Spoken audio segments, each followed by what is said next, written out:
and at some point, I got it.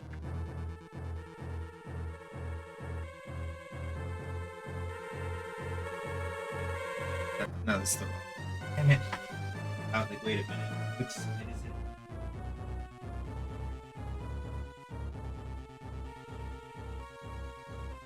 Alright. Cool. Hi, everybody.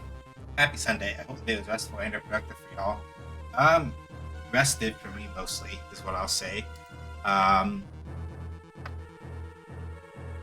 the slightly late start. I had a couple things I had to take care of before stream, including ordering up food. I was planning on trying to warm up meatballs, but my brain was craving something else really bad.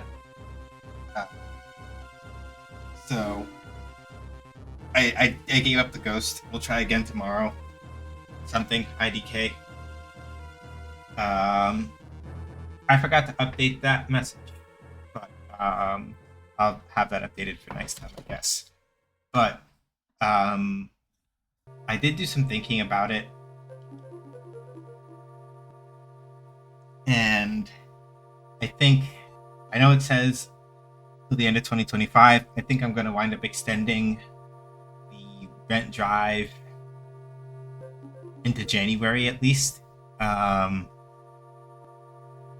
ran numbers, and I think between everything, I will probably just manage to make it into January, and then based on whatever else comes out of some of the work I'm doing right now in December as other stopgap stuff, I might be okay up until that point, but any little bit is helpful. I thought about it some, and I'm like, I think I'll push it to January, probably until at least after my first 2 weeks of working, I think, maybe, or I may stop it beforehand, mostly because, like I said, as far as I understand with the way that the pay cycle for the opportunity I have in January is going to work, is that I get paid on the 1st and the 15th of every month. To my understanding, unless something about that changes very rapidly, I won't be getting my first paycheck till like February 1st. So I thought about it. I'm like, I think at most I feel comfortable only asking for like one more month, if that. And then by February, one way or another, I close it out. It's done.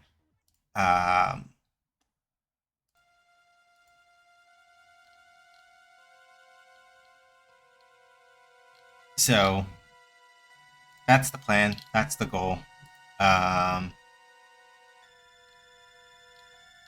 we'll see how things. We'll see how things kind of shake out from there. But yeah,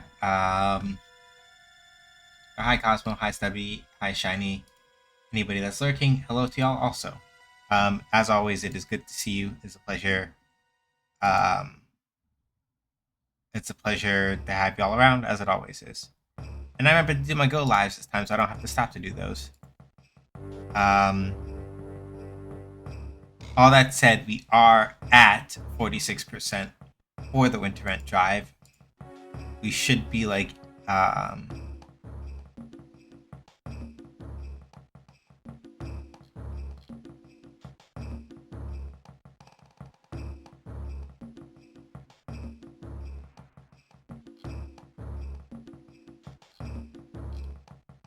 we should be at around, if my math is correct, let me go open up the spreadsheet, because Ko-Fi had a little bit of a rollover, so it's a little bit harder to tell just from looking at the regular numbers.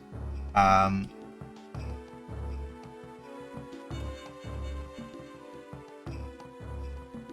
now, we're sitting at about 1872. Goal is 4,000, so that's how we hit the 46%.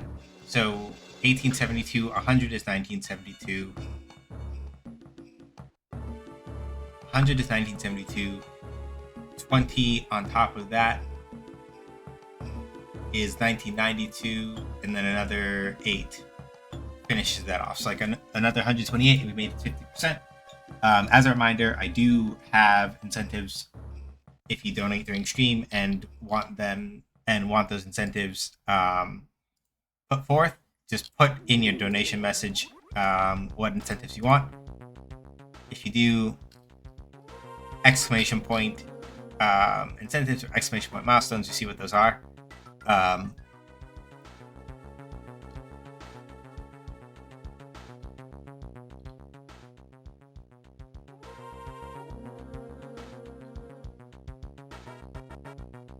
So yeah, that's pretty much what I've got to say on that front. So, I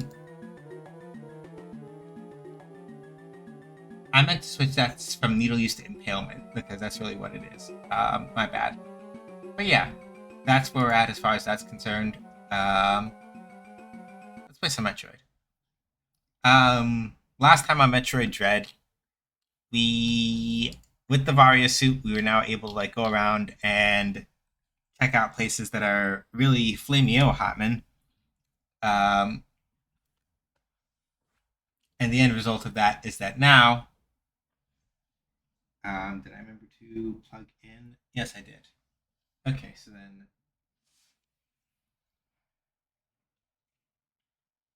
the switch is seated properly. Okay, so then now the question is, why is the Avermedia not capturing this thing? Let's do this, and then do live guarantee. There we go.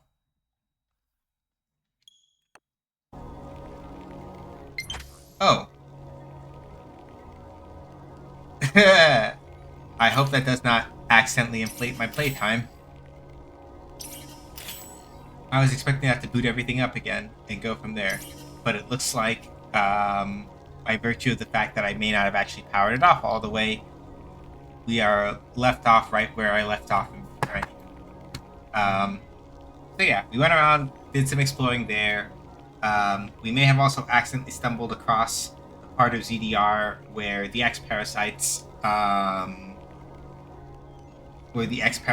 were already hanging around, and we may have accidentally let them all, or, well, not we necessarily, because we had to be let in by some system on the planet, so it's more like it's very likely that for whatever reason, maybe the Toza that we're chasing down was the one that released them. Shrug emoji.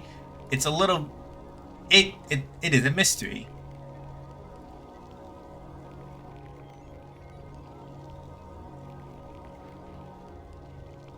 Playtime does not go up during sleep mode, otherwise we have an human amount of... Oh, that's good.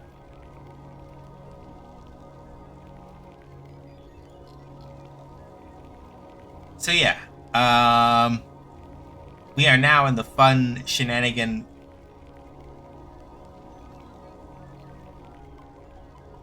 We are now in the fun shenanigan times of, oh god, now,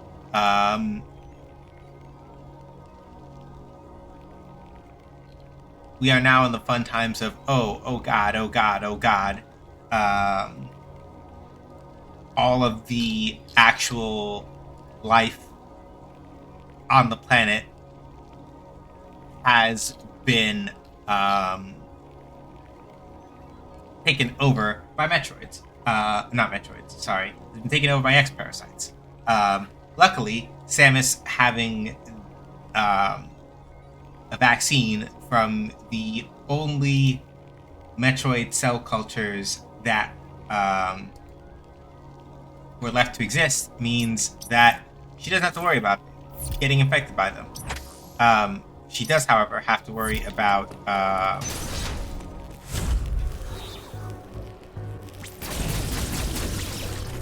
some other stuff. All right, we also got the bootleg space jump. We also got the bootleg space jump.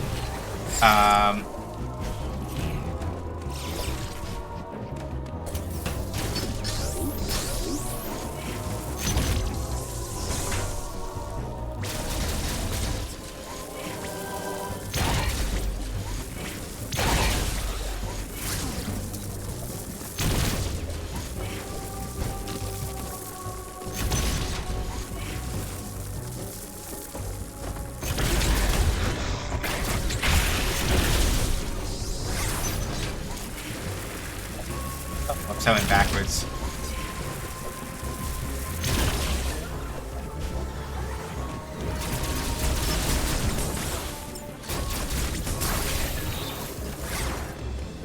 I went backwards.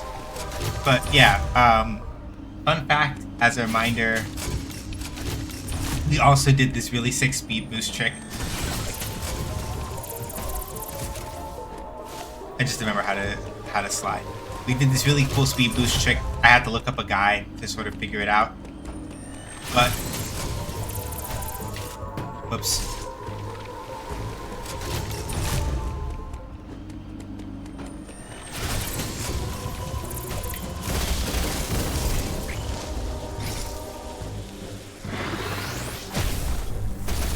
I messed up and I forgot the bomb. I forgot how to lay bombs for a half a second. Remind myself what I'm doing here. All right, there we go.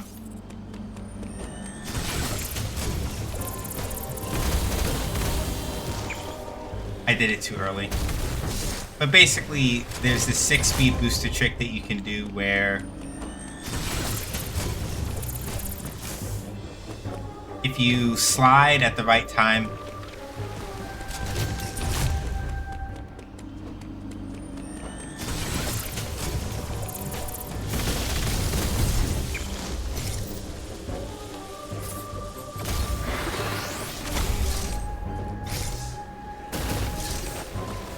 I'll do it one more time. I just really like this trick in particular, and it's the one thing that single-handed me started making me think about running a Metroid Dread speedrun.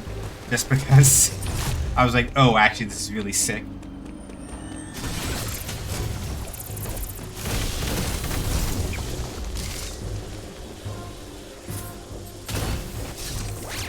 I messed it up a little. But essentially, you do that, you do a speed booster up,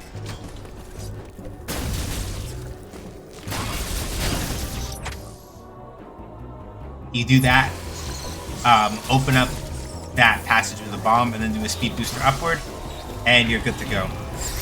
And it's like a Missile Plus tank up there, I believe.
Yep, can't do that. Alright.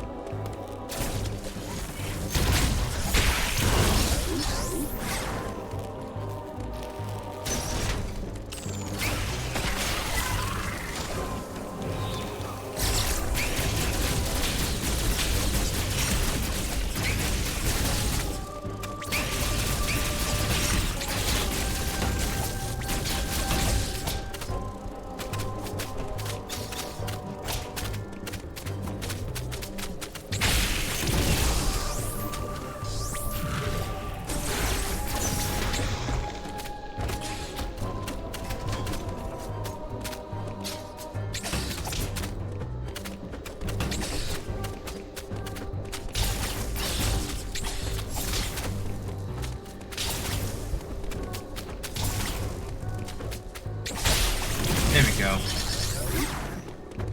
Okay, Emmy Zone is here. Alright.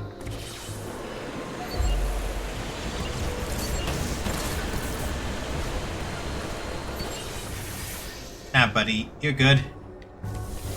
The Emmy was right there, and I do not very much like my chances of trying to, like,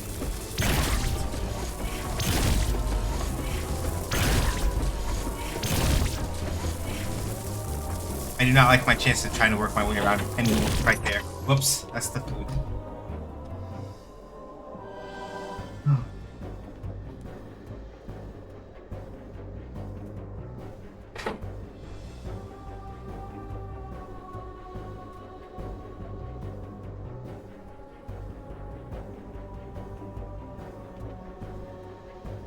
I wasn't expecting that knock at all, so that's why I jumped for a second like somebody had nearly.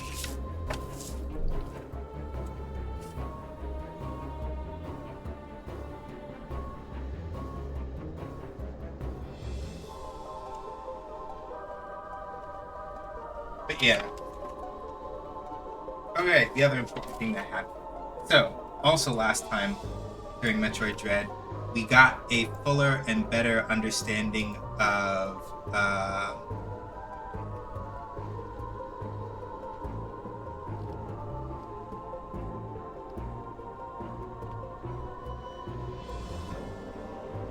we got a better understanding of what exactly is going on with the Chozo that bullied us at the start of the game. So it turns out that there are, among many Chozo tribes, there are two in particular, the Toha and the Makin.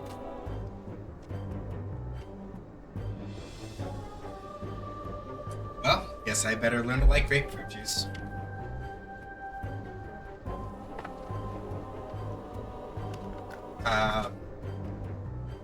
So the Toha are relatively peaceful, but they're the ones who, thank you, Cat Wizard.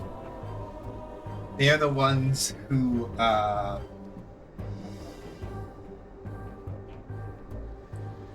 created the Metroids, but mostly so that, you know, they could stop the X-Parasites from doing terrible, horrible, no good things, right? Except they found out that the Metroids, while they could basically direct and control Metroids in their base state, Metroids that evolve past that become dangerous to you.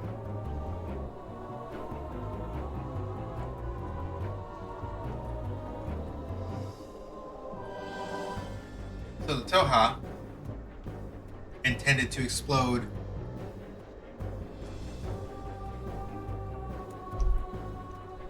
SR-388 in order to give it both the X and the Metroids.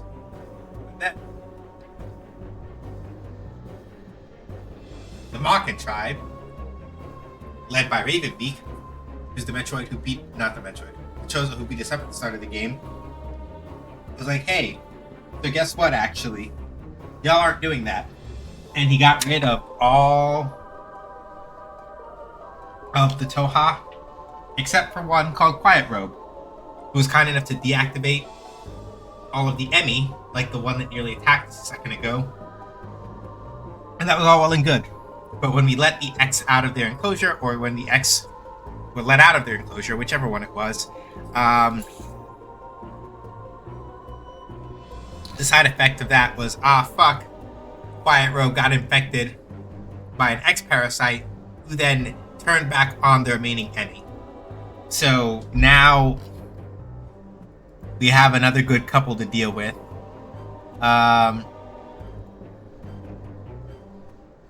And we are in for some shenanigans, TM. Also, hi Eclipse, and thank you. I don't talk about this very often, but a thing that got me into digital art first was photo manipulation, specifically creating wallpaper, like desktop wallpapers.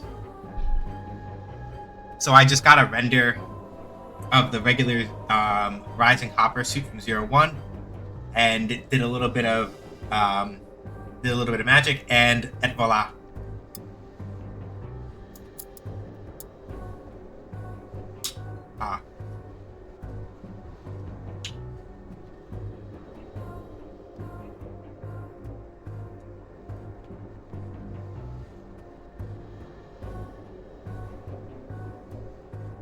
Damn it.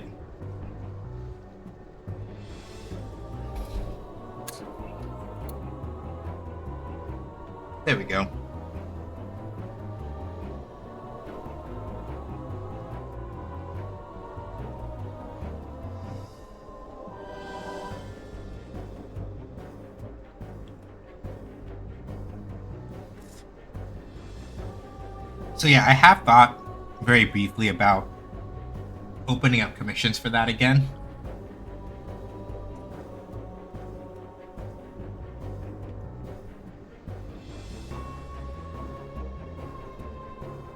As another way of making money.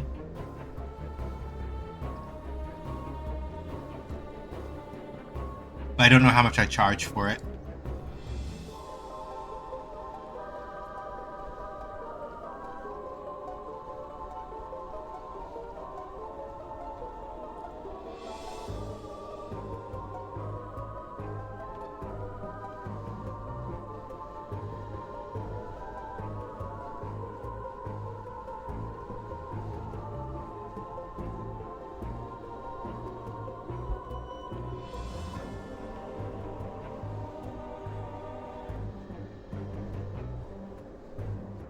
Whoa! Oh, jeez. That's a jump. I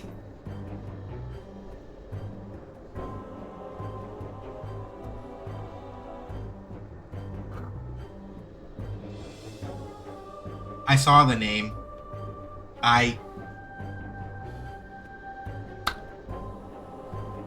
Thank you.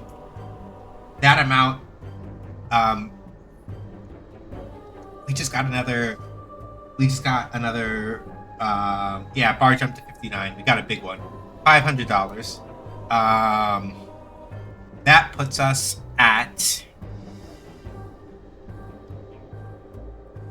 23,072. So we basically shot straight and right over the, we shot straight and right over the 50% mark. We are now at 59%, 2372. That has unlocked the next milestone that I had set up, which is wow, I'm so befuddled. I don't even know what my own milestones are. But also, hi Storm, how you doing? Good to see you. Hopefully you're well. Let me look at my own milestones because my brain shut off. Yeah, that puts us well over for SMT Nocturne HDB Master Rerun. We'll be doing probably the Maniacs version because everybody likes Dante. And that's the one that has him. For anybody that gets SMT Nocturne HDR, Chronicle is the free DLC that adds all the extra content from the North American release of Nocturne, but with Raido Kuzunoha the 14th. Whereas the Maniacs version is the version of SMT Nocturne that we got in the United States that has Dante from the Devil May Cry series.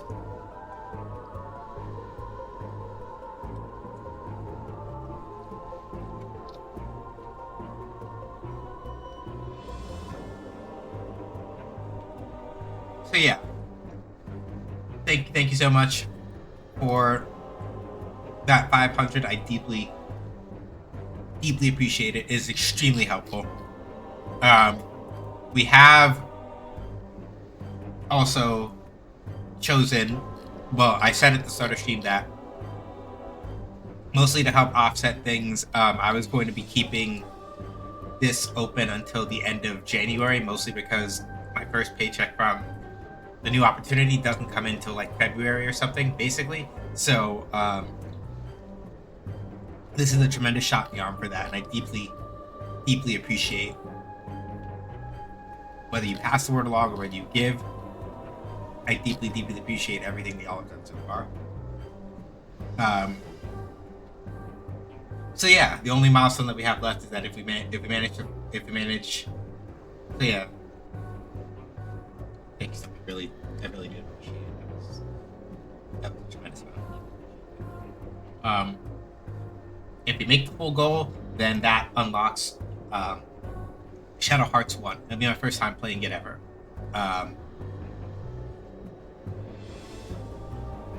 Wow, I can't even remember what we were doing. Right, we were over here and I was talking about the Emmy and the things that they do.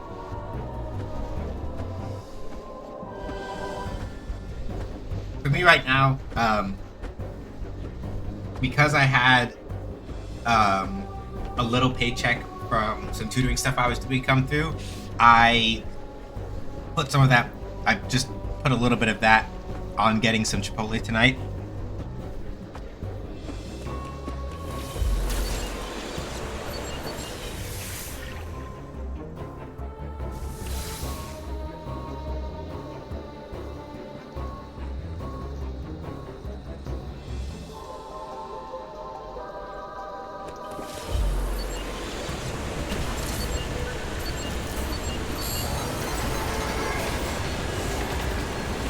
Oh shit, it's on me.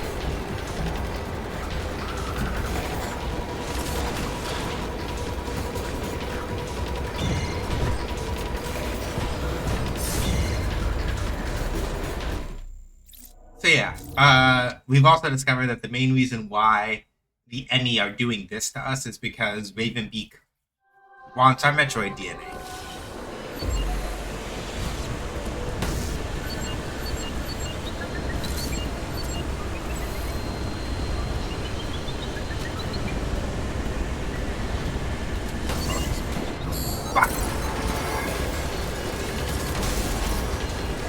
Don't be enough me door on this side.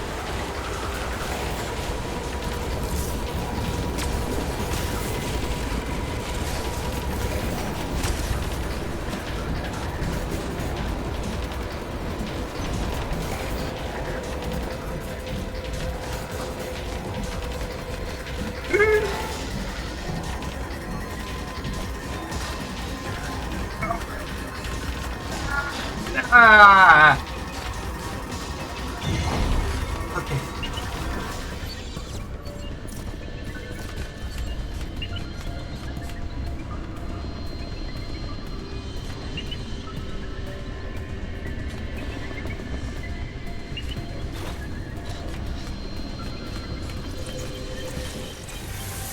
Oh.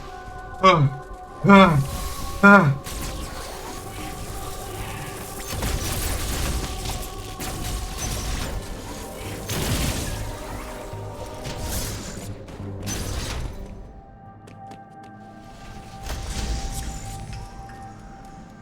I also, again, really appreciate that once you've set like maps, that map rooms in this game also double as save points. I cannot tell y'all how deeply I appreciate that fact because it makes my life so much easier. And I also admit that like the Emmy are like the only thing that really makes me hesitate about learning a Metroid Dread speedrun.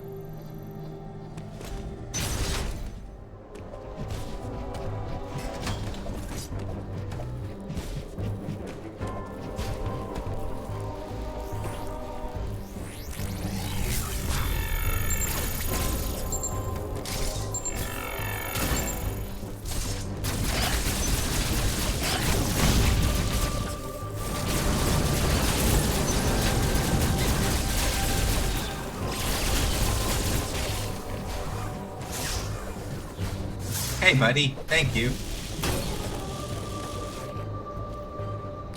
I might be hyper-focusing on the wrong thing, dodging on my waist, on my PJs belt inside the waistband, and I'm trying to... Oh, no! Oh, no!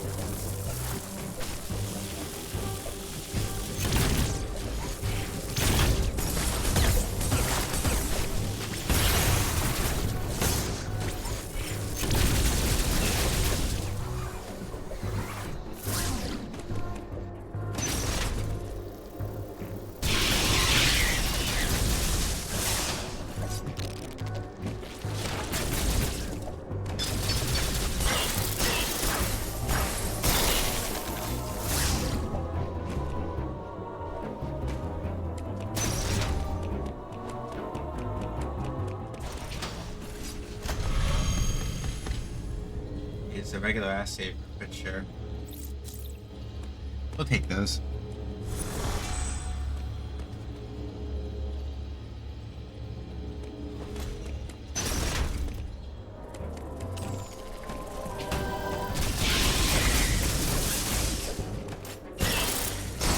Halfway across the back. Oh no.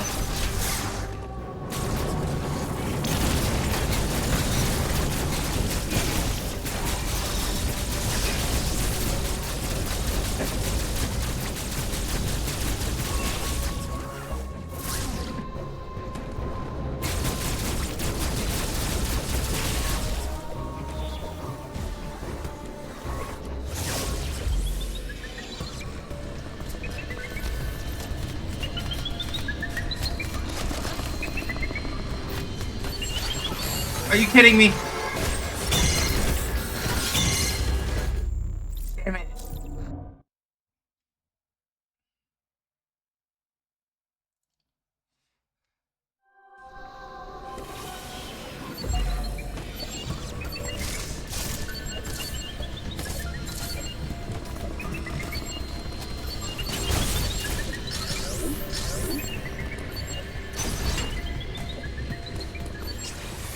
Get out of here.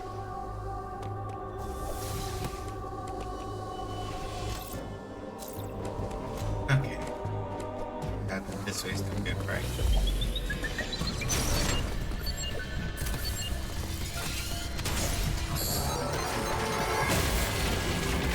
Oh, yeah.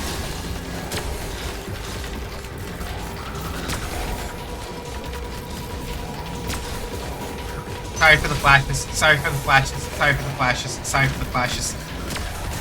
I did not realize that was going to be a thing.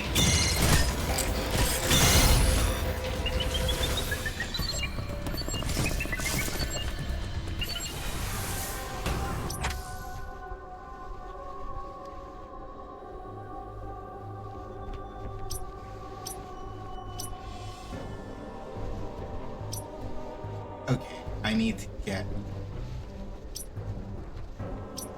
Okay, so I basically need to work my way back around to up here.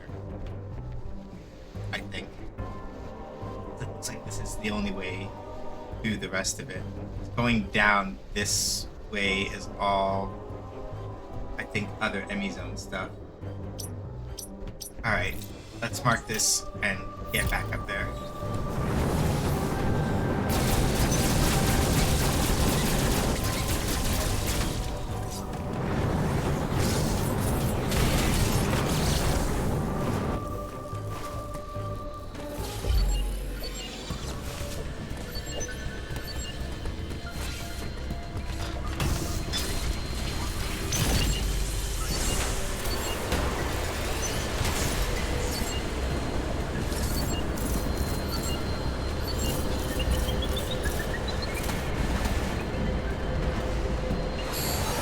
No, fuck.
God.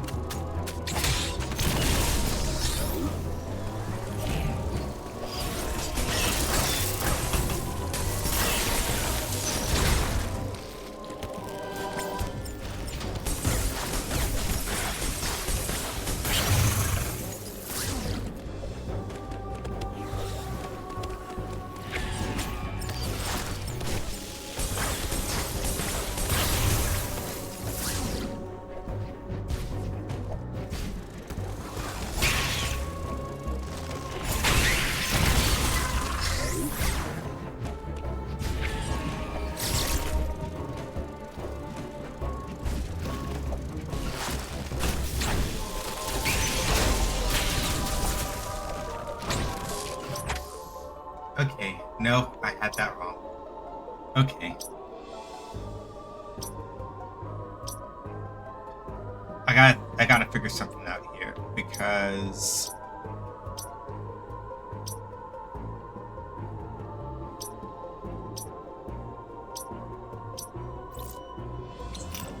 alright. Yeah, I gotta figure out something here because the main thing is that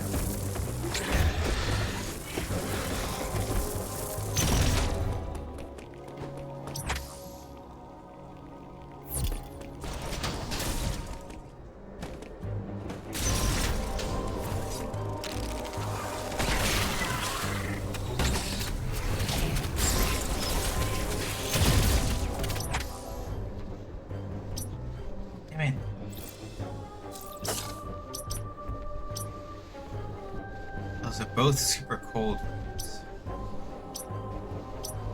Okay, so what am I overlooking?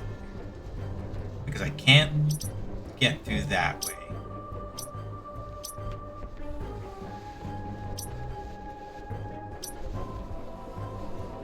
Items.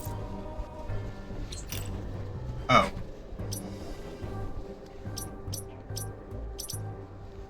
Damn it. Oh, but there's that in the way. Okay. Alright, because going through here, that's a missile cover, but that is blocking me off. Can't go through this one because this is a super cold room.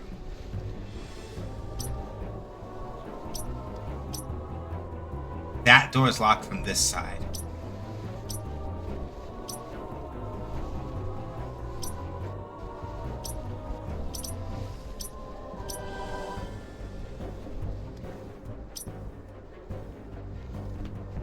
Okay, what is it?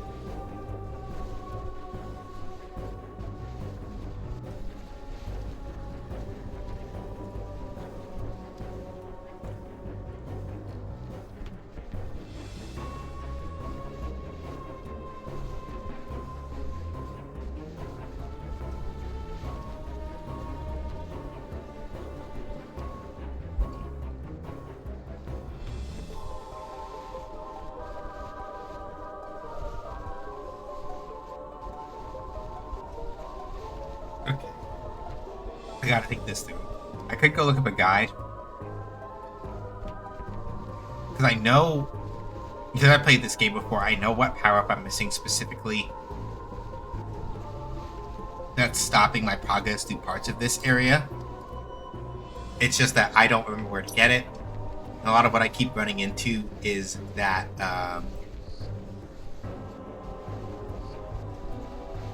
Yeah, like you see, like this door and this door, this little blue coloration that they have to them are both indicators that like that those are super cold areas. So if I go into either of those, I'm going to take a bunch of damage. This is blocked off, like this missile cover is being blocked off by this area.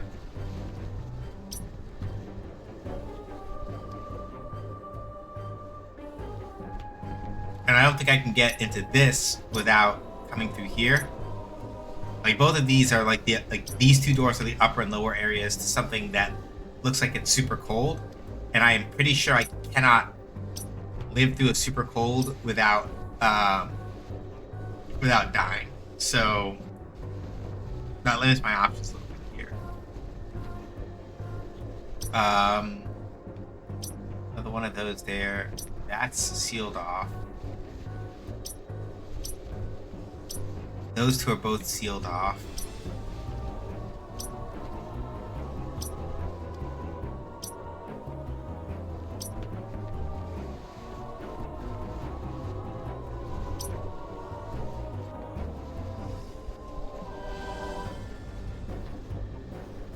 Yeah, I'm a little bit of a loss. I don't think...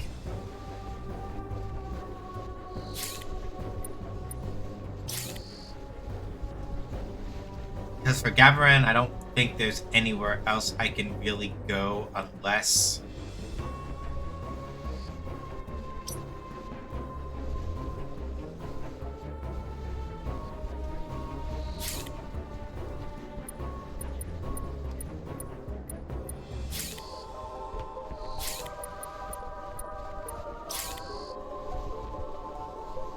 Yeah, because the only... As far as what I can see... Okay.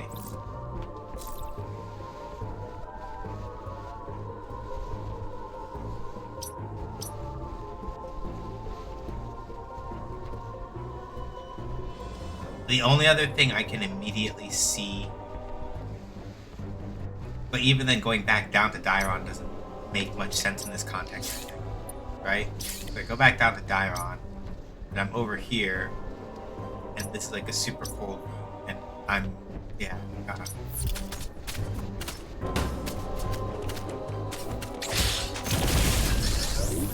I'm not really sure.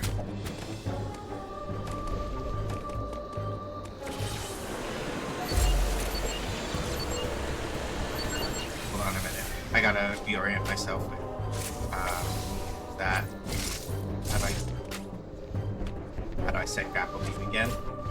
Missiles. There we go. Grapple beam is 0.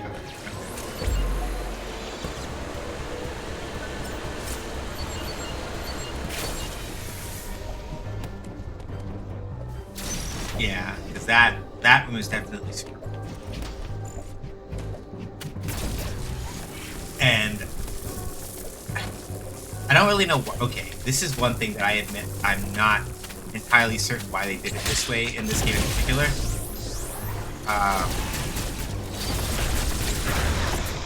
But like, given the way that Metroid Fusion works, the fact that Mercury, and it's obviously not the same development team as Metroid Fusion, was in-house by Nintendo. But it still strikes me as very odd that for whatever reason, Mercury Steam was like, yeah, the Varia suit in this game does not protect you against extreme cold.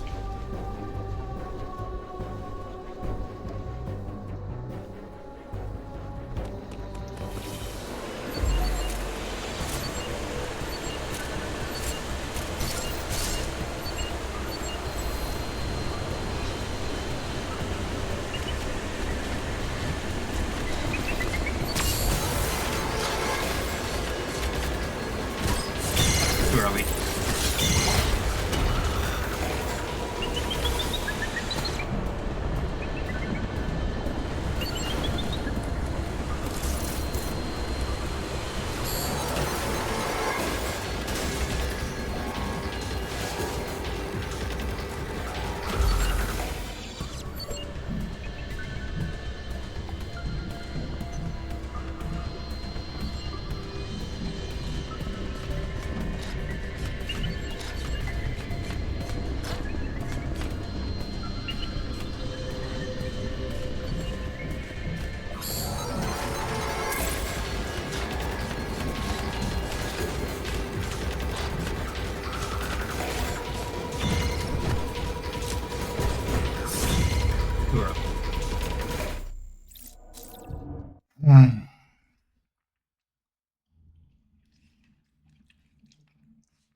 Are you serious?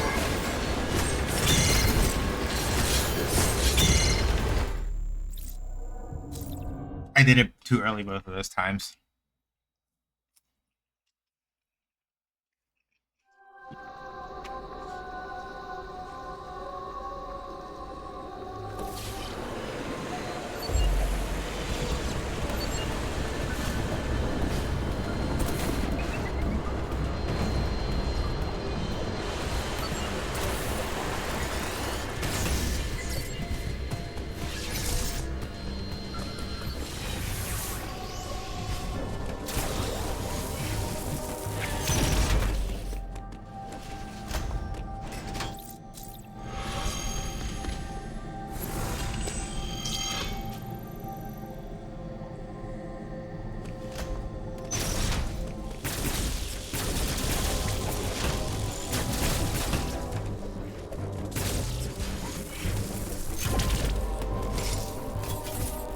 Are the flying things like sentient?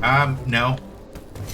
They're mostly there either to impede you, or in the case of one of them, make noise and draw the enemy vaguely in your direction, so you can then get your shit rocked.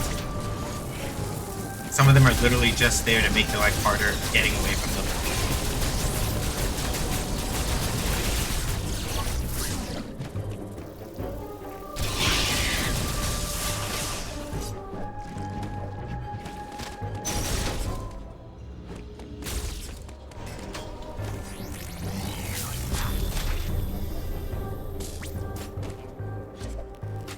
There Risu. How you doing?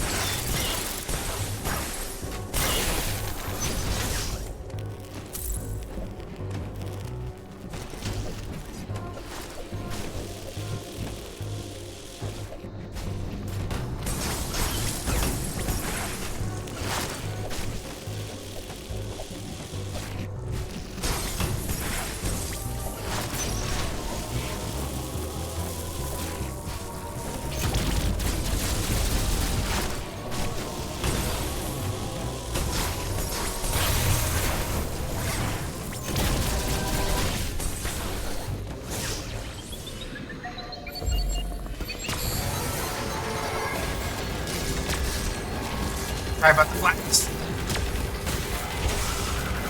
It's the Emmy shooting me.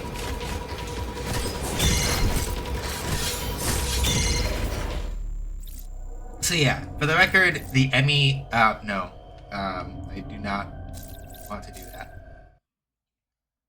The Emmy, basically, the two windows that you have to force them off of you, if they catch you, are, they're always randomized, so you cannot learn exactly what the timing is every time. It's different.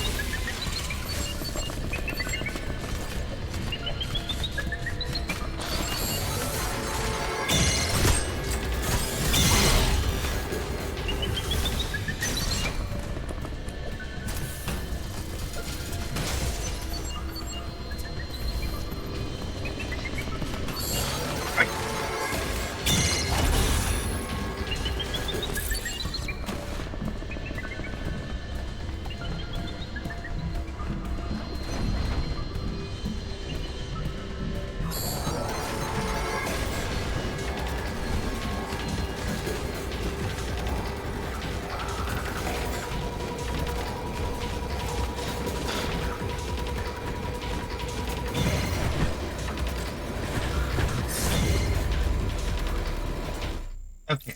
On the other hand, I now know which way I need to go. So, okay.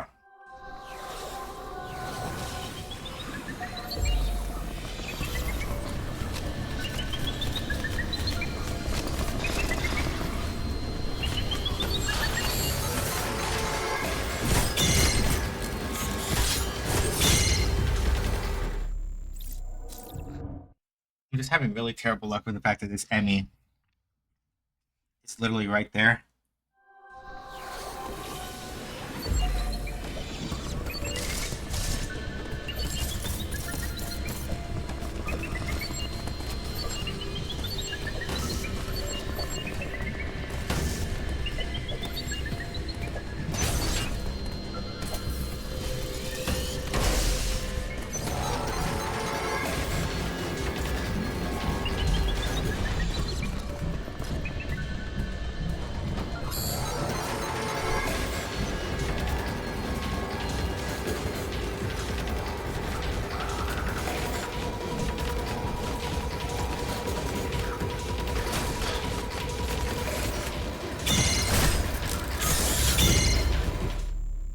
Is it the Emmy? No, no, no. Not that kind of Emmy. No.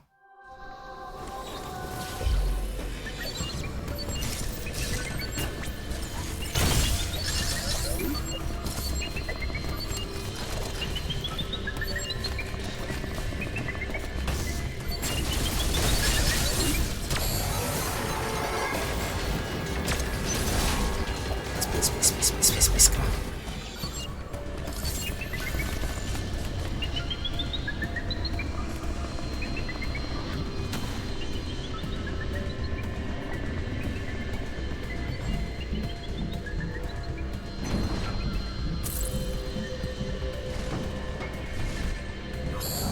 Are you fucking kidding me?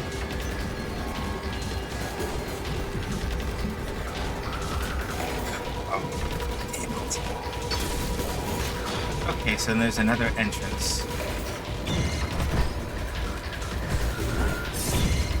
Okay, there's another.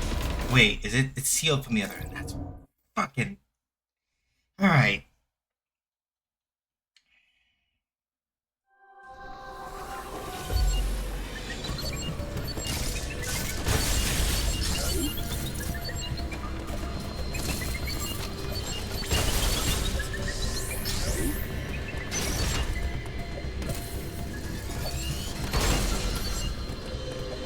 Yeah, it's sealed from that end.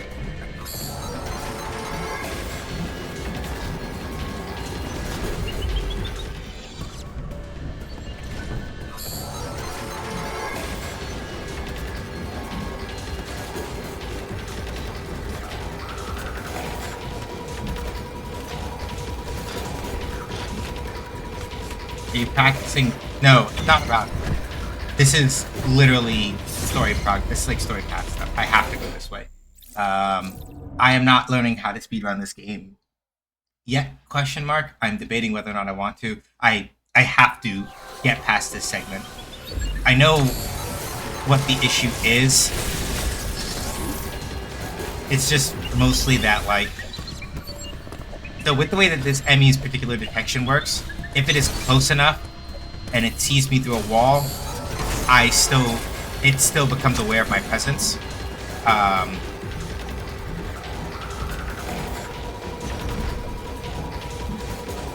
So the part that, like,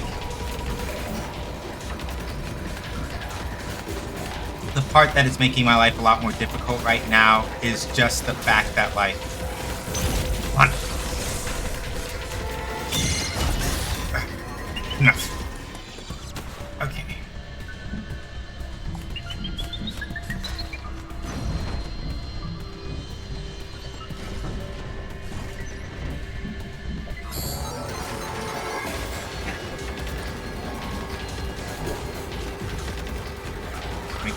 Alright. If I move quickly enough, I should still be able to. Fuck! I panicked.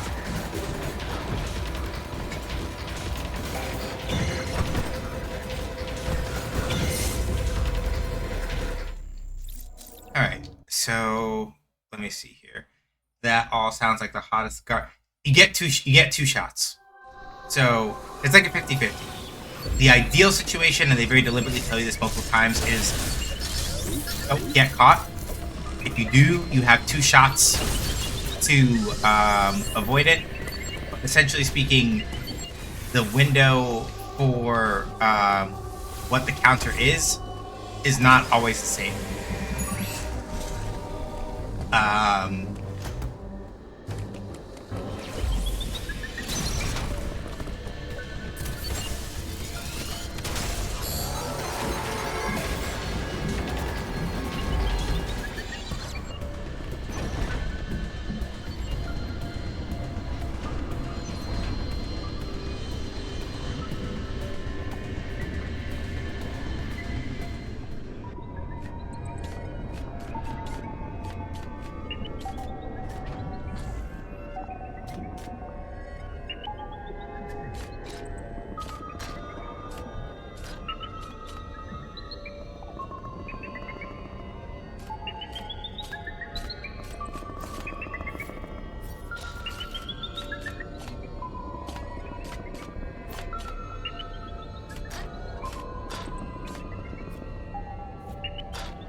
See through walls even if you're not moving.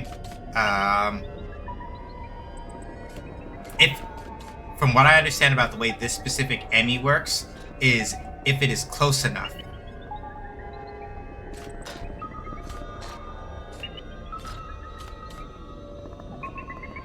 Okay, can you please just fuck off to another section altogether, please?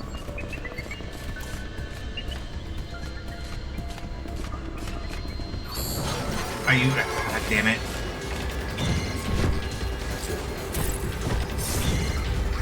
My Aeon energy didn't come back in time.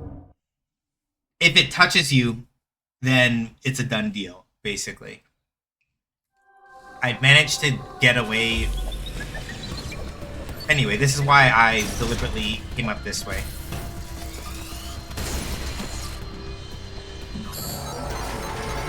Alright, that's fine.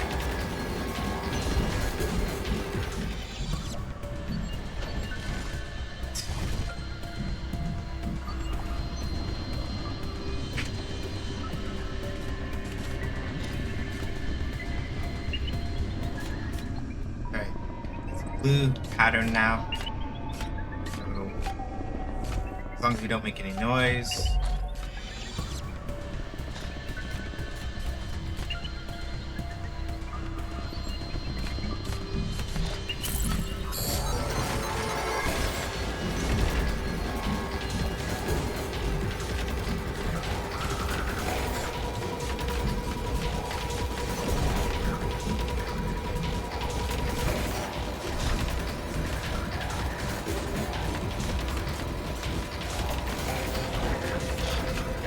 I could grapple to that. Yeah, so there's a flash that happens the moment. Yeah. So essentially speaking, you want to time it to as close as the flash as you can. If you do it too fast, you will usually hit outside of the counter window and then you eat shit basically.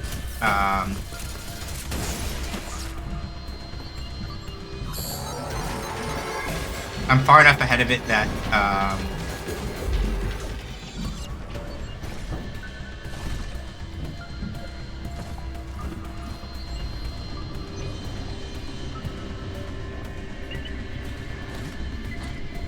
just needed to not. Please fuck off and go the other way. Please just fuck off and go the other way. Please just fuck off and go the other way.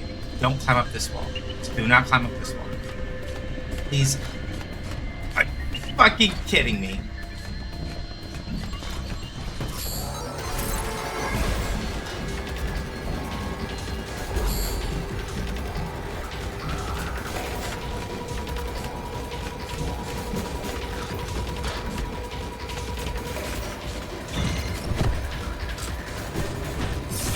Yeah, so like you see how I did the kick there, right?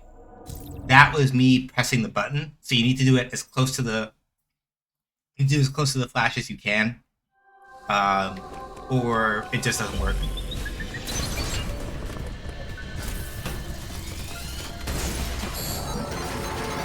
The circumstance is not helped by the fact that I am losing time by getting punked by that thing.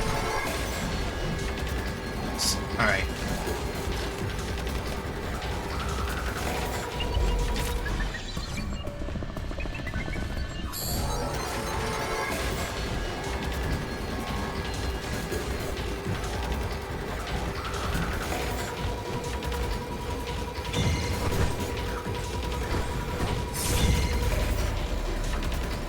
Okay. What am I missing here? Because I'm pretty sure this is the way I'm actually supposed to go. Because there's a whole other section of this Emmy zone that when I dug back into it,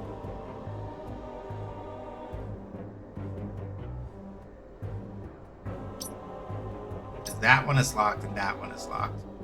Shoot through here, I'm good. There's another Emmy zone door. Yeah, it's this way, I'm pretty sure. Because if I come through this Emmy zone door, I can sneak around this way and probably pick up at least one of the power-ups that I'm missing. But the only thing I'm missing is essentially how I need to get that Emmy to fuck off long enough for me to circle around. I need to get that Emmy to fuck off long enough for me to figure out how to get the spider magnet thing up at the top of the wall there.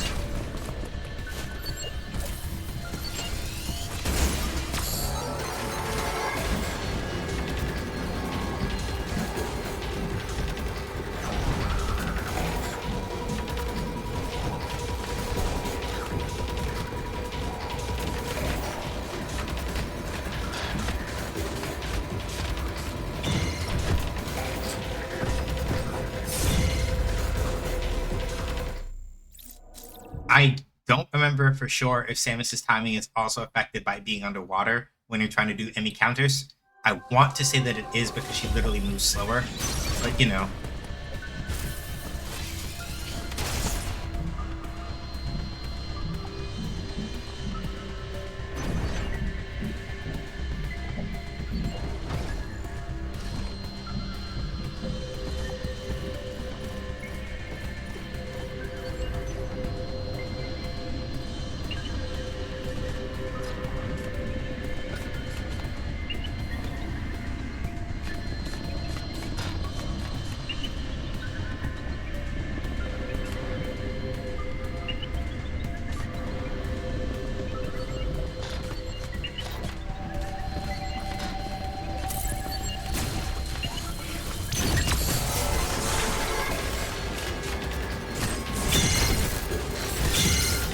Yeah, and as you see, the window, the timing window is different every time, and they do that on purpose so you can't memorize them.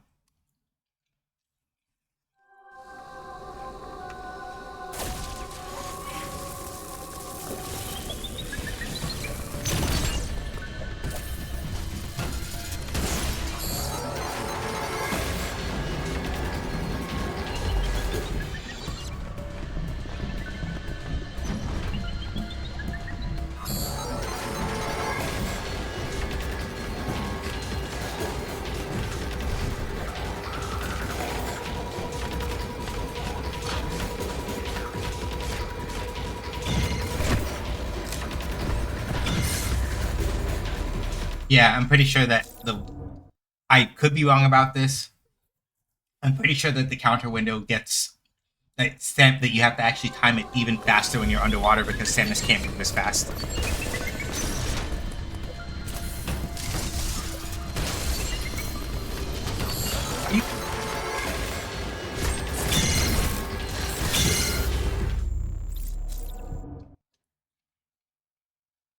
The nice thing about a counter is that if you can pull off an Emmy counter, for all intents and purposes, it does actually reset.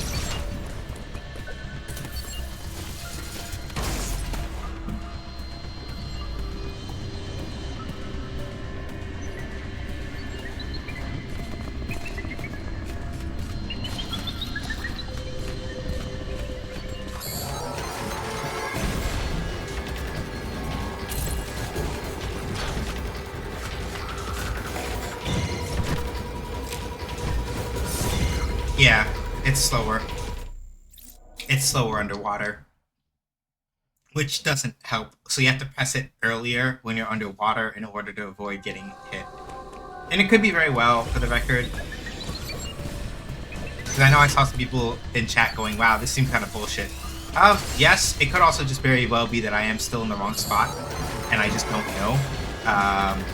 This kind of thing happens a lot in a lot of Metroid games. I am, like, reasonably certain that this is the way I'm supposed to go.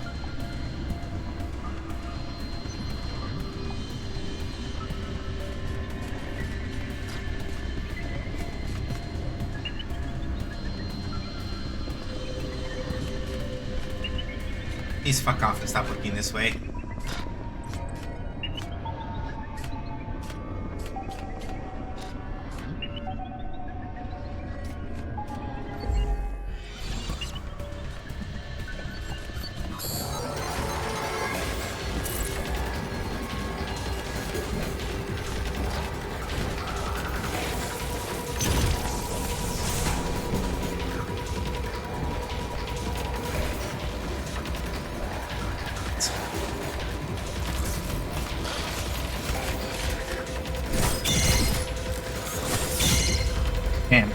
Okay. And that time, even the you saw the magnetic strip above my head. It was actually in the right place that time, which is unfortunate because if I hadn't, basically, if I'd actually gotten the chance to actually grab it, I would have been okay.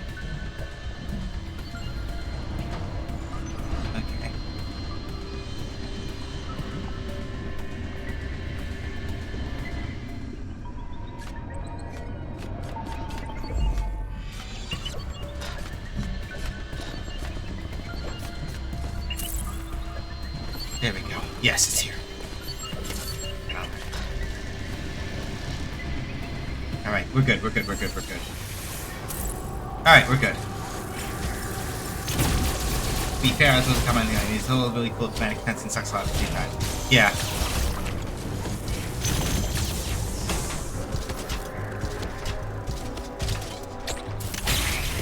Anyway, we managed to do the thing. And we've opened up the other one-way door so we don't have to cut through the Emmy zone.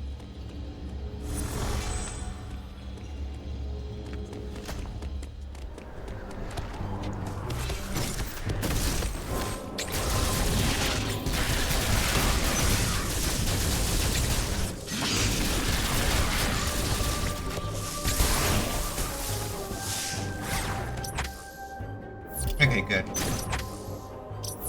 Yeah, I think we want to go this way.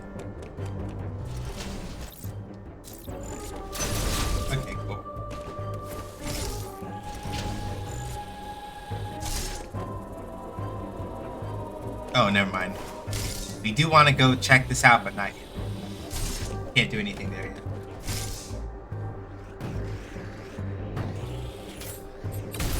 Okay, good.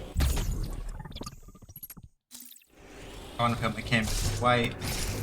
The use card thing is right. Default is fine, which is object. Okay, nice.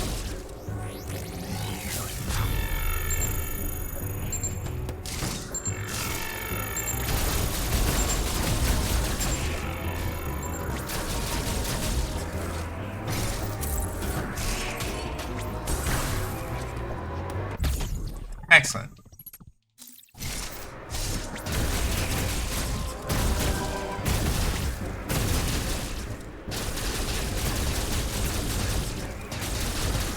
Oh, that's a door guardian. Alright. Alright.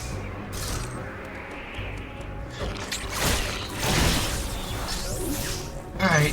What fucker am I in for now? I don't know how to do it.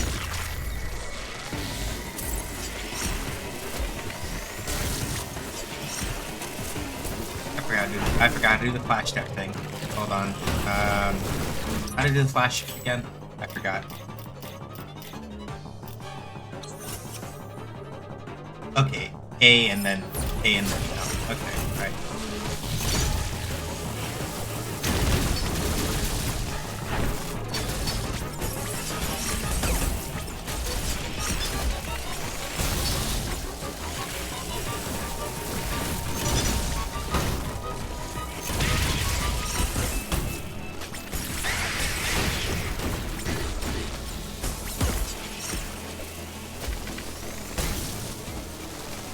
That's okay. I don't mind holding the L here. It's fine.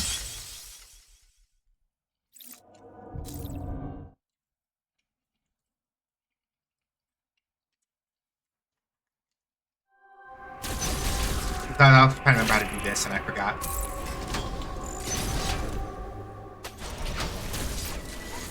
Yeah. Come on. Shut up.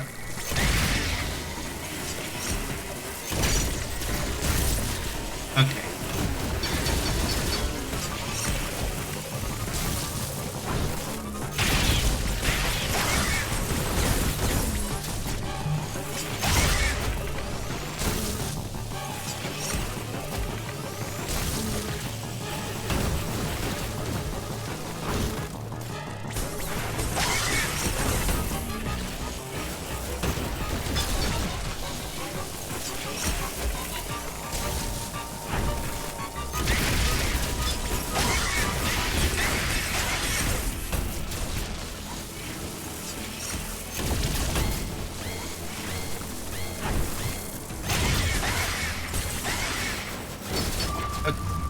Cool. So, alright, good to know.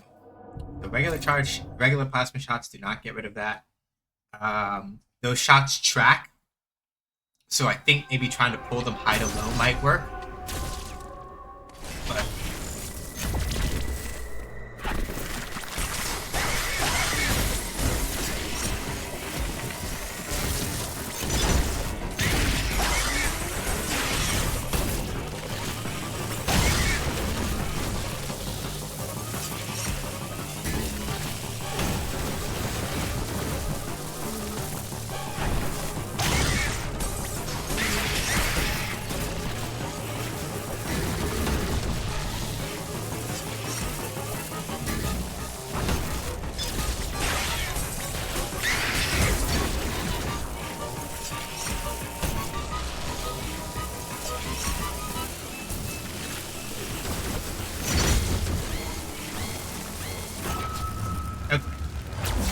yeah, I don't know how to deal with those tracking shots. That will be the annoying part because I don't think.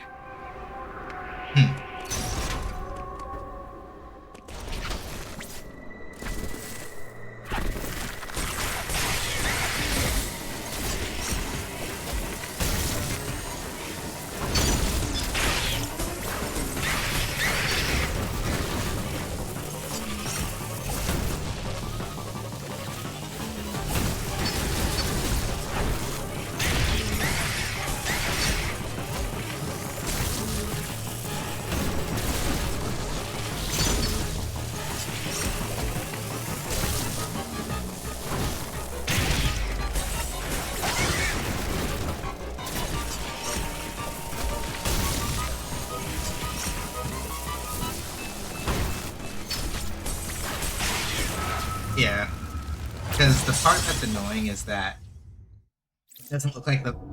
And this is a little bit unusual because most of the bosses that you fought up until now that do have like projectiles that fire at you, most of them have been destroyable in some aspect.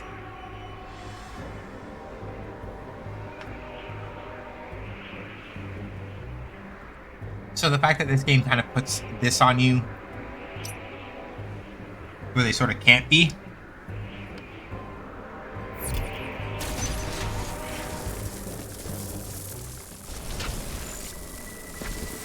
At least not easily.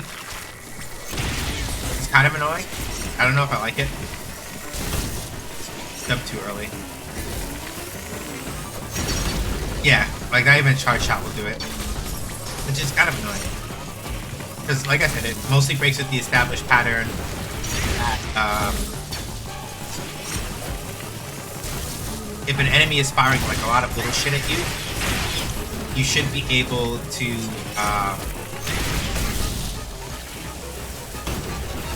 you should be able to crack it with,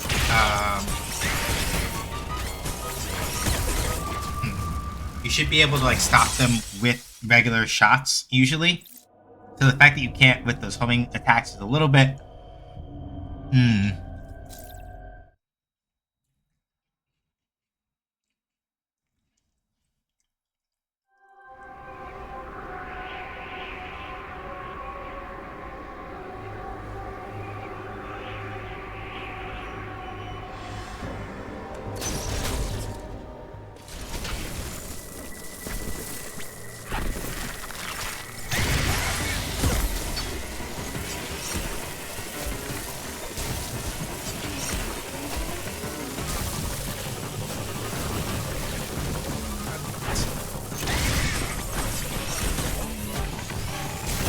Anyway, now we've got a strategy.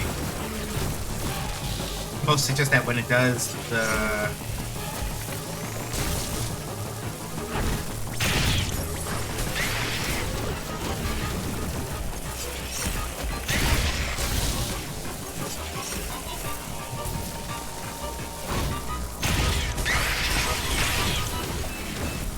Yeah, we've got a strategy now.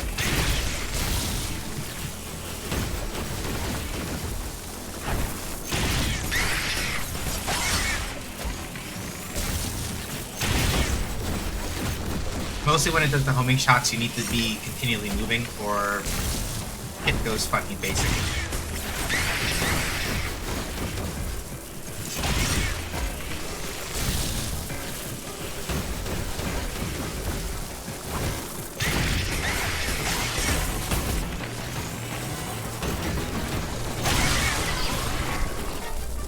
Alright, good. We got the Corex form.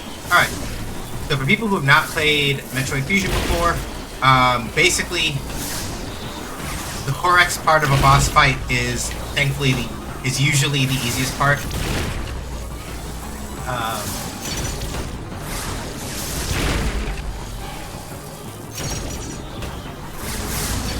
Because when you shoot it with regular beam attacks,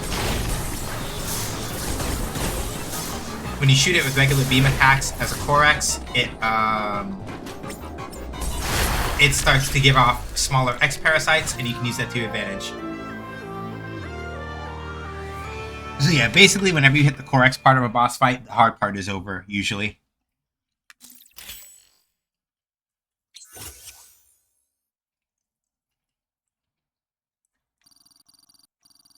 It's the storm missile.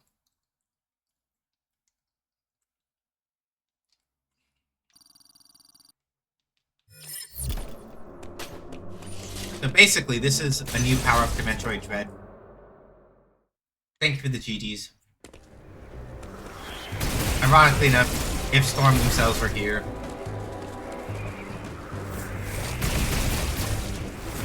we get to say that they made this possible. Alright, let's see here. Nope. That was cute. But yeah, the Storm Missile is an upgrade that is specifically new to Metroid Dread.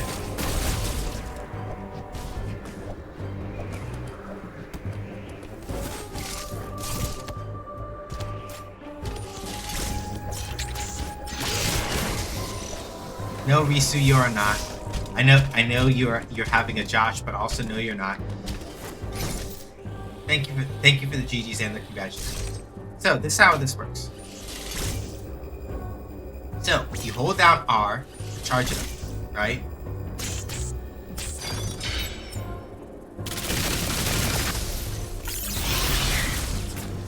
Then, while holding down R, you specify a number of times that you want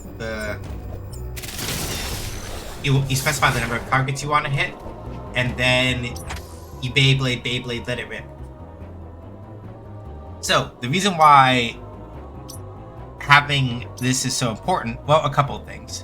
Now we can do a run up through this Emmy zone and come back over to here to get this item sphere. I'm not having a Josh, so I don't even date for it.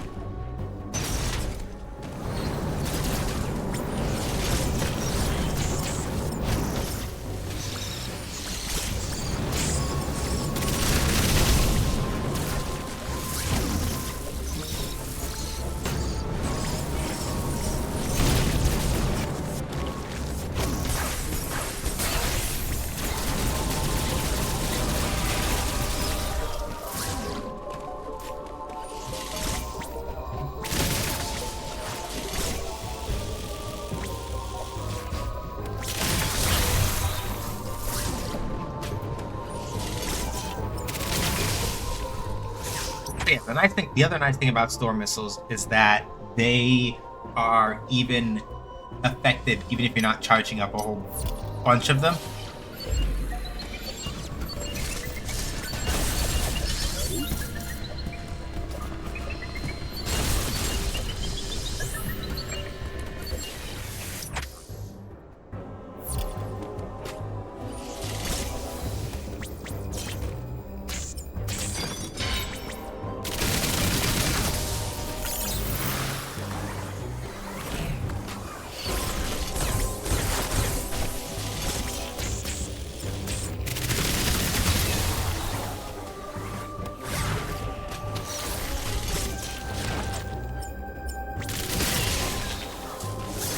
Even if you're only dealing with one target, they are incredibly effective.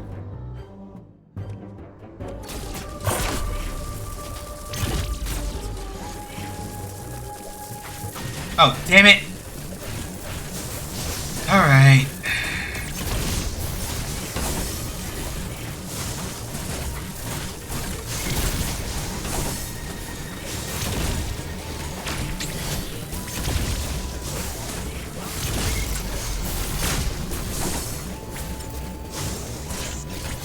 Oops, I forgot to actually do the input card. 1, 2.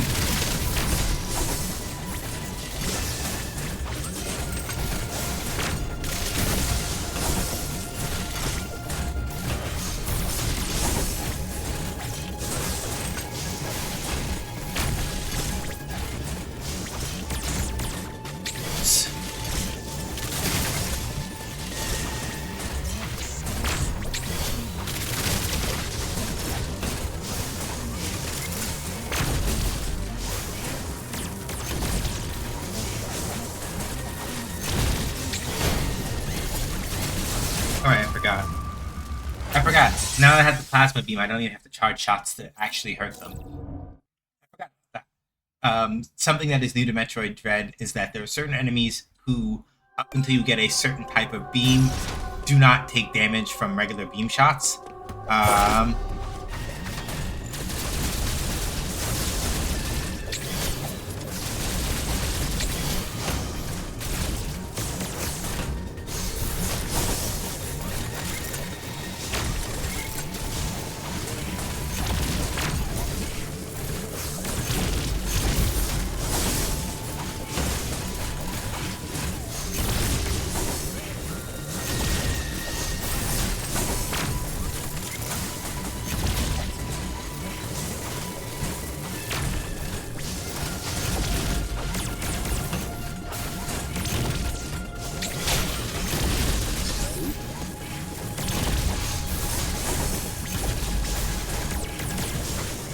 Also helps that for all that there are 2 of them, the arena is a lot bigger than like the last couple times I've had to fight assholes like this, so it's a little bit easier to maneuver around. And I can take my time trying to focus on one each.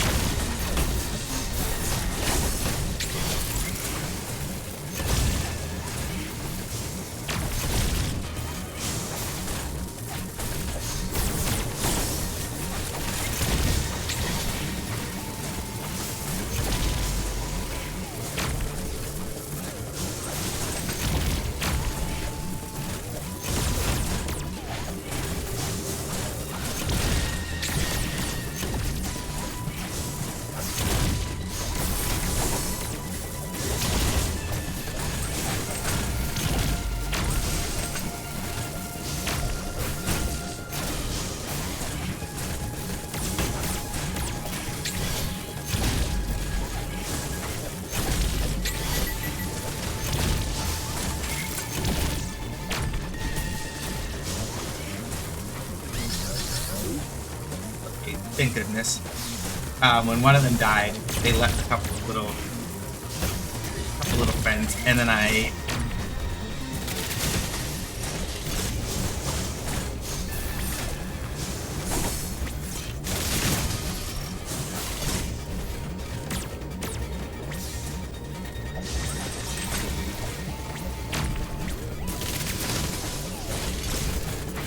storm missiles so that we don't have to actually engage this asshole close.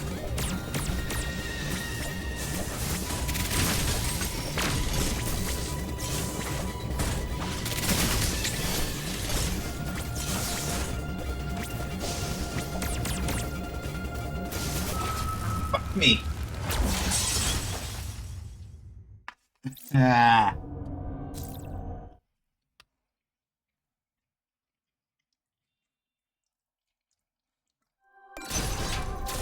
Yeah, the game is bullying a little bit, but I'll be alright.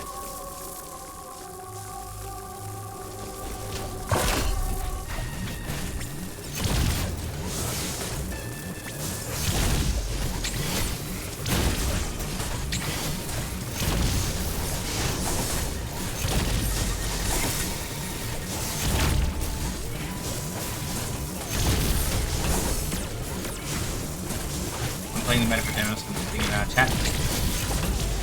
Enjoy!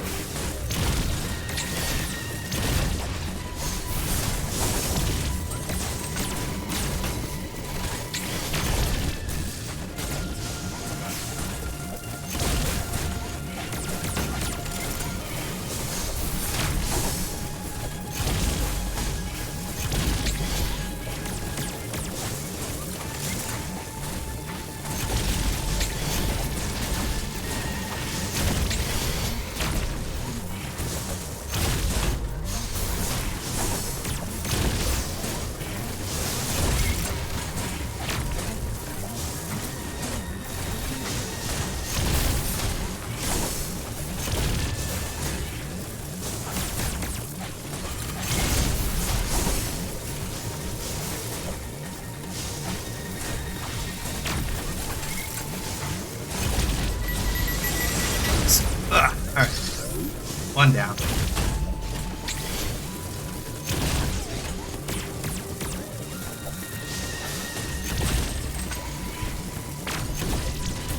Yeah, having a plasma beam generally makes this a lot easier.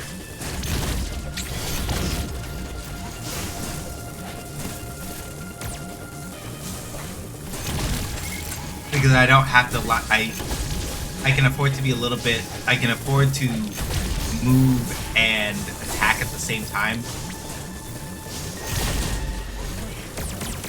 Just because of the plasma beam will actually pierce opponents this time. And because I have so much more environment to work with, it's a little bit easier to work my way around. So I can always be preparing an attack the next time. I suppose like the last time I was fighting these assholes where I did not have the plasma beam, and so things were a lot tougher. Get fucked. Alright.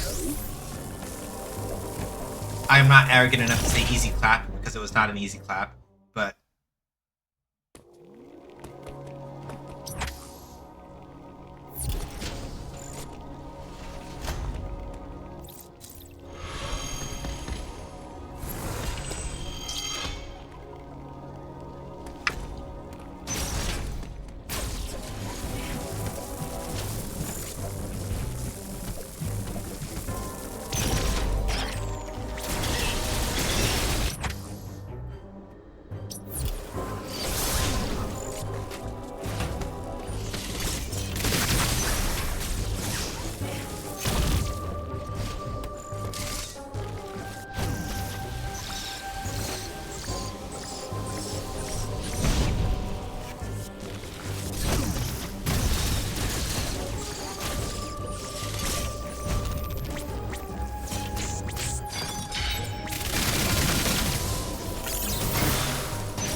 go. And then what's over here? It's space jump. Yes!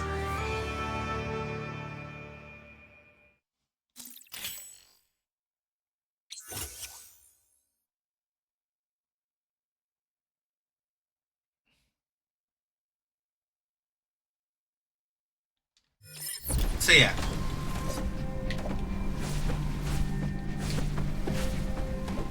The spin jump that we got previously is essentially like the... I don't like to say low tier version of it, but it's also kind of true. The spin jump that we got earlier is sort of like the low tier version of the space jump.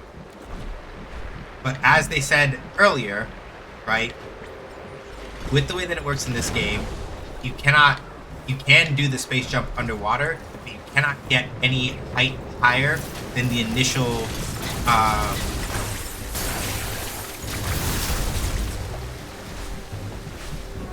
one that you used. And that's generally the way that it works.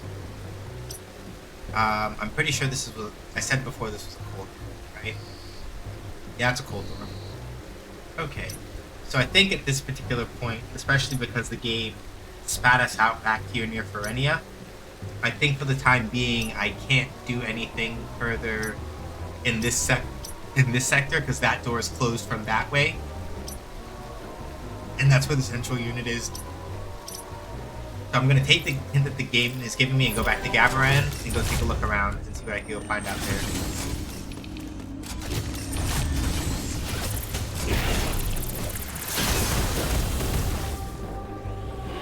After I do this trick one more time. Whoops. I think I'm going to run Super Metroid on stream this year. I haven't played this since high school was... Yeah.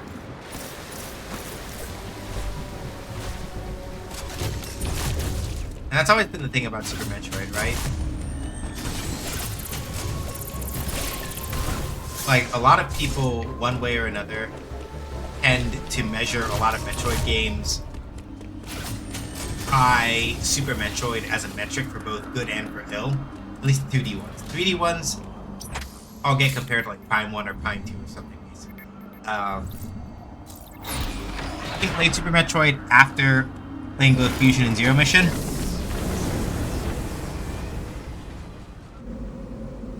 I'm waiting for the Seaboard Sam's from the bakery Metroid bread. Haha.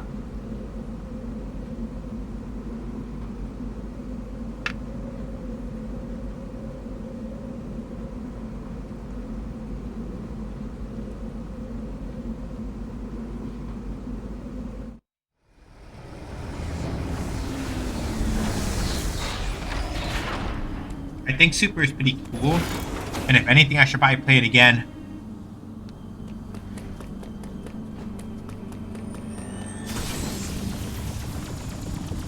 Maybe with VMAP controls this time. That's the one thing I didn't do last time. Oh, yeah. Oh, absolutely. Now I understand why they sent us back here. No wonder.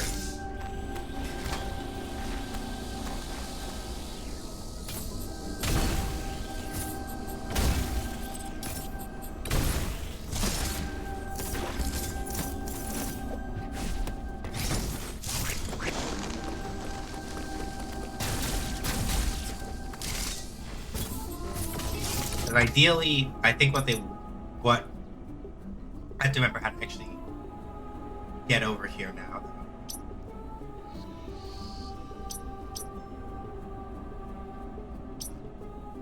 How do I get back over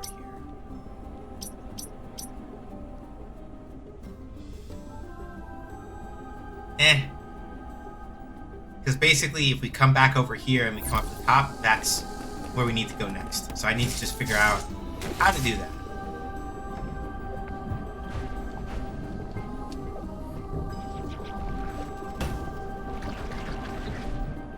Basically, here's where we get tricky, right? When we are underwater. There we go.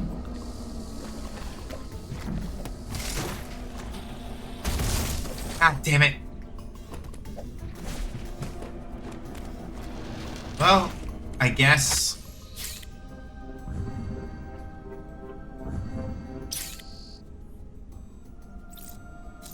Yeah, sure, let's go to Berenia. Sure.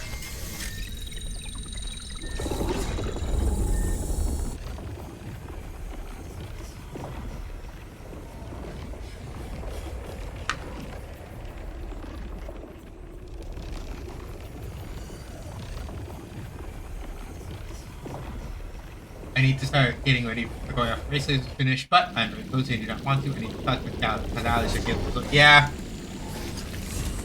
I understand that sentiment. The weather has been better. The weather has been better here lately, but when it's been really cold, I have not wanted to leave the house at all. Okay, so wait, why did they teleport us back?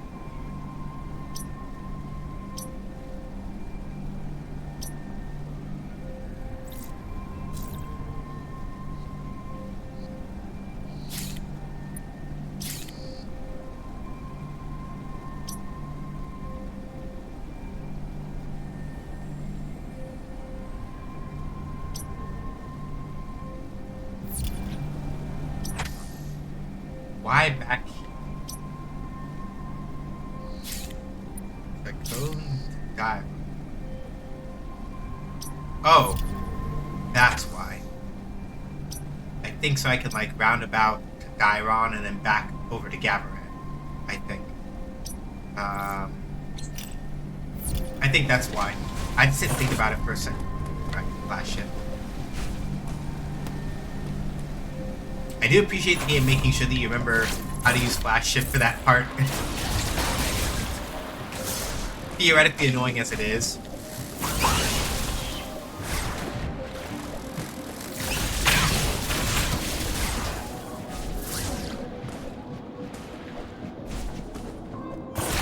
Oops.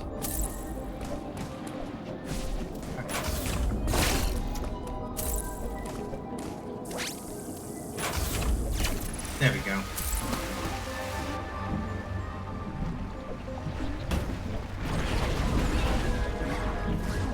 So yeah, for those of you who have been here for a while on stream, you will remember that we came through Berenia a while ago. Anything, and I said this beforehand, but I kind of really want to emphasize it now, anything on ZDR that had an organic component to it that is still alive, or even has left some sort of material trace, is absolutely infested with the next parasite now.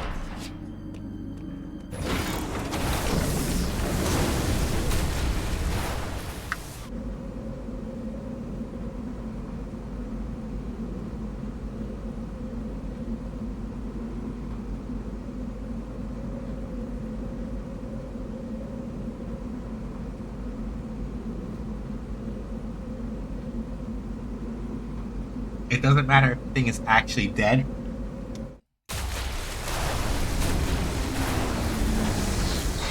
Even I'm an ex-parasite?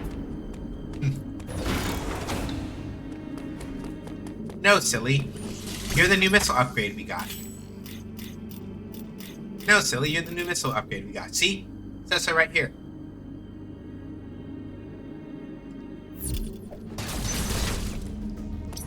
What about that big underwater boss?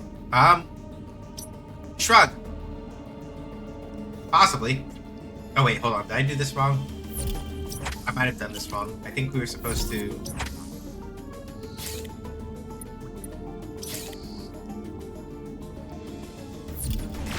I am having a moment. Yeah, hold on. So it came from Berenia, right?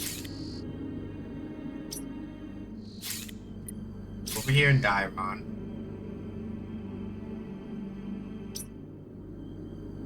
Oh wait, no, that's through a super cold. Damn it. Okay, so not that way. Alright. I got lost. This is a little rough. Because essentially where I think the game is pointing me toward, that I'm having trouble figuring out,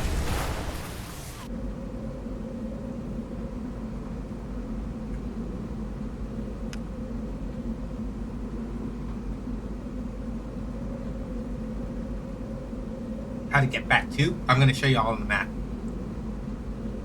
once we've loaded it, and I can show you where on the map. I believe where the game is trying to point me to is very specifically. Oh, it's up here, I think. Because come back up to Gabaran, right?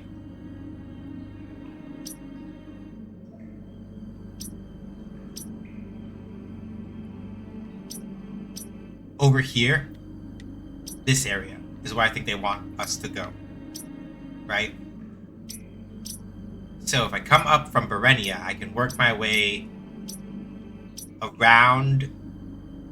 Oh, hold on. Yeah. Or it's one of these two, right? Because this, I can't get through that door. There's something up here for certain. And really, the issue with like trying to come back over here from Ferenian. So, right? These are pitfall blocks, and these are bomb blocks. Okay, yeah, I see it now.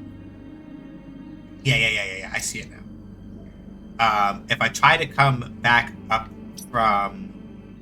If I try to come back from Ferenia, the problem is that these pitfall blocks seal me off from where I need to be, right? And I can't pop up through the bottom and come back through the grapple beam door yet. So I basically need to... If I'm reading this right, and if I understand this correctly, I should come up from Berenia, work my way back around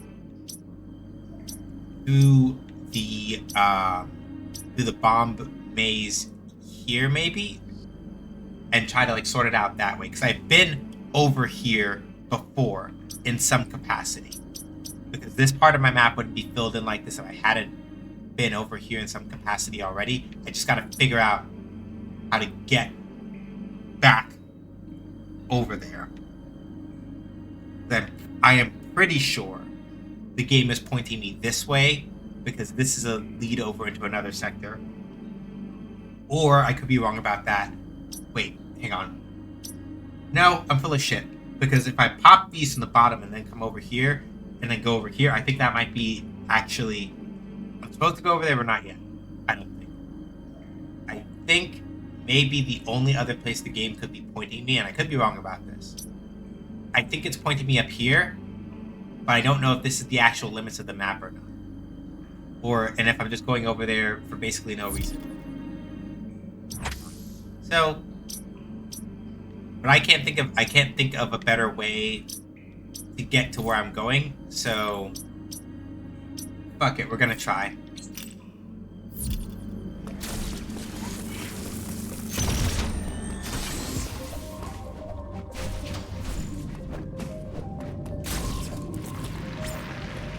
The good thing about having the space jump is that,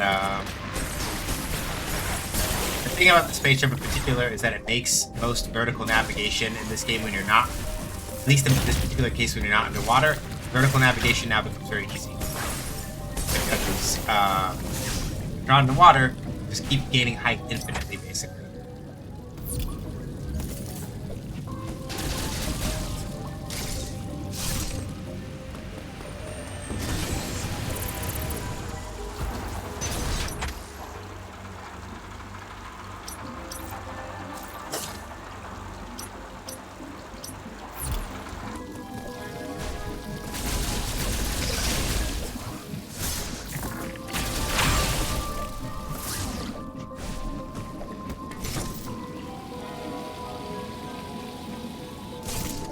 Yeah, this area right here only opened up the Quiet Robe.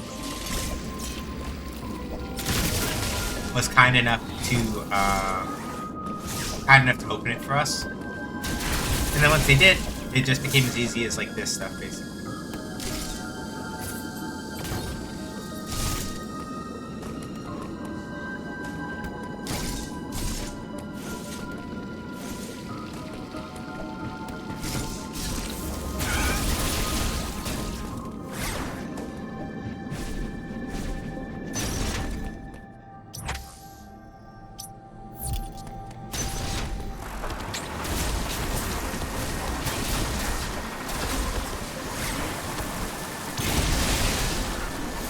The other nice thing about having the plasma beam that's helpful in a way that wasn't really apparent before is that usually, especially when you get plasma beam in most Metroid games, it represents a very significant increase in your general damage.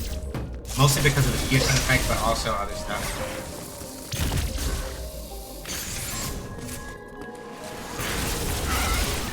Pixel portion sizes were really perfect. We played them to get some people who would rather eat a million small pixels rather than two very large ones, but I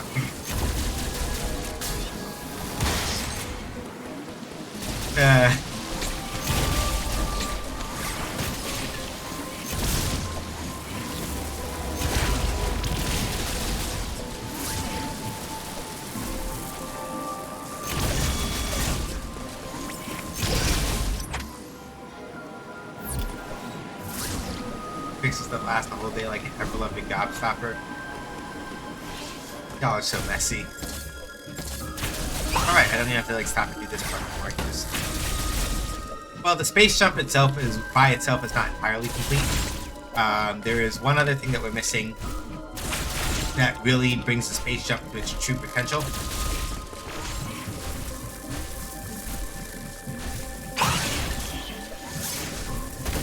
We can sort of approximate it like that, but it's not quite the same. Close enough for horseshoes, but you know.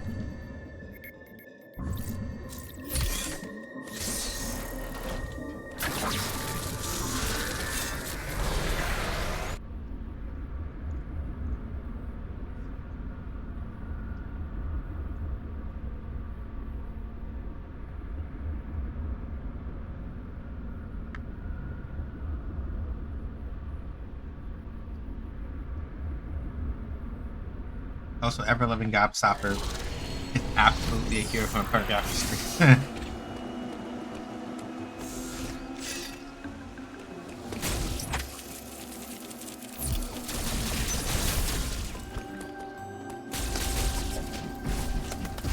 If Garth Ennis had a sense of whimsy,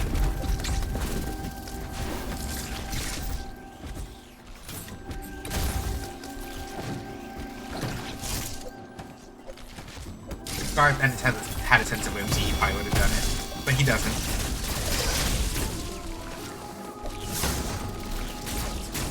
Am I taking a shot at the boys' comic book or at the boys' TV show? Who knows? The comic book.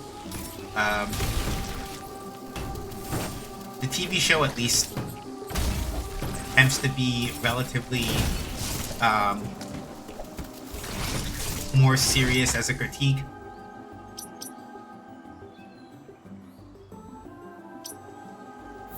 The comic book is just...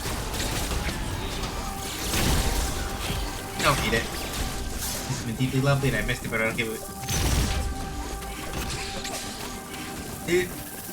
Gambare, gambare! Yeah, it's good to see you, Risu. Travel safely. You'll probably not be still going by the time that you get back, but travel safely. I hope the appointment goes well. And it has been good seeing you as always.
Storm Missile like the power beam from behind. Yeah, basically.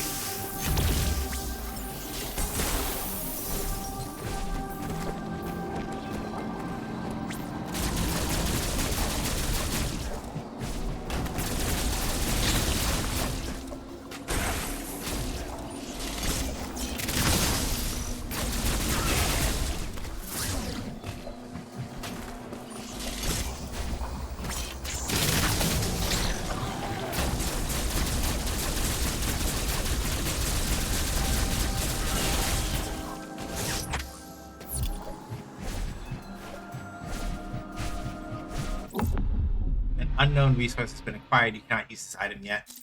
Ah, no fun, please. They're the no fun brigade.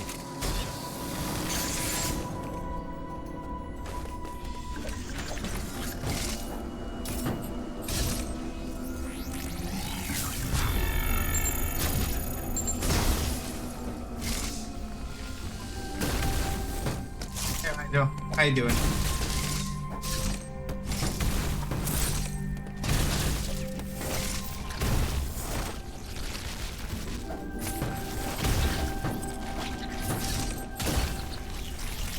Well, at least you have more of it when you unlock it. Yeah.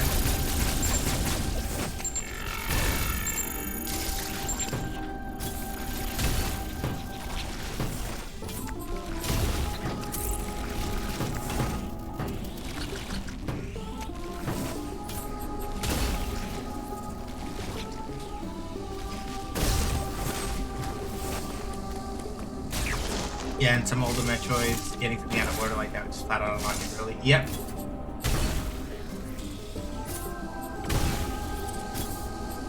One of the most fun sequence breaks I know of. One of the most fun sequence breaks I know of in Metroid Zero Mission is getting super missiles early. Mostly because it requires you to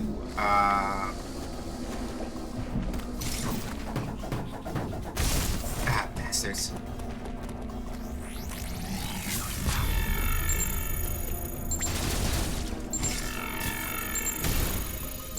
Okay.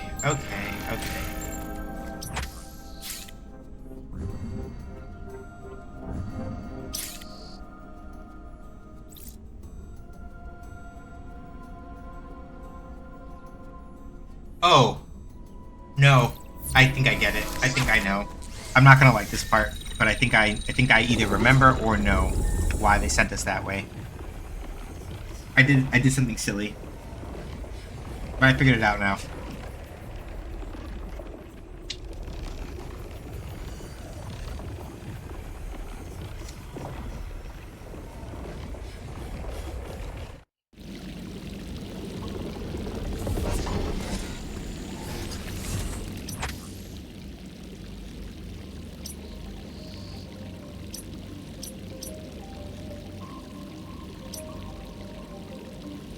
Plasma. Yeah. Uh-huh. I see it now.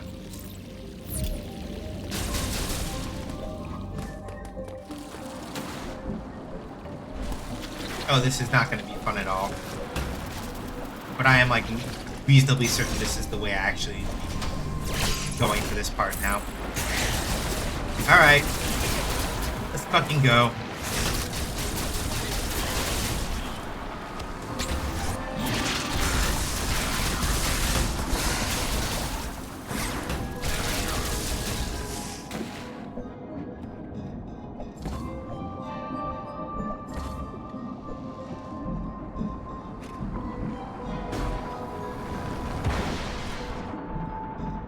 Given how many horrific, all-consuming invasive predator species that Samus has had to encounter, at what point will she have phenomenal contact with that Kirby?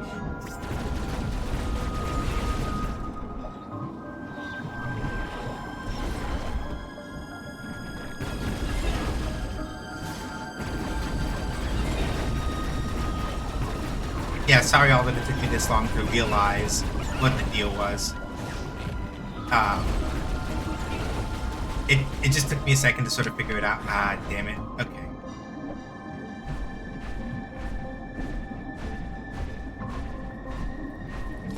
Yeah.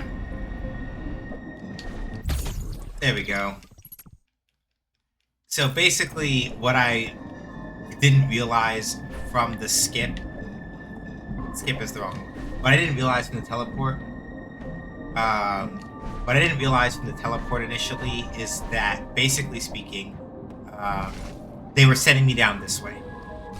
I sort of hadn't really thought about it for a minute, but then after thinking about it some more, I'm like, oh, actually, this makes sense. Basically, you wouldn't have been able to... Fuck, gotta do it again.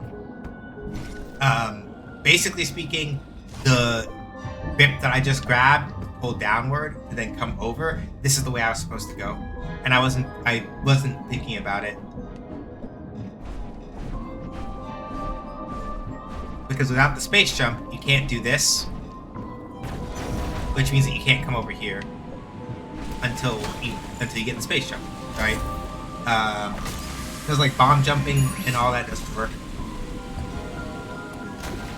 If there is a skip, I don't know what it is. But basically speaking, I wasn't going to be able to get over to this part of Verenia without having the space jump, even if I don't have the gravity suit. Like, I'm pretty sure I need the gravity suit to go get that tank over there.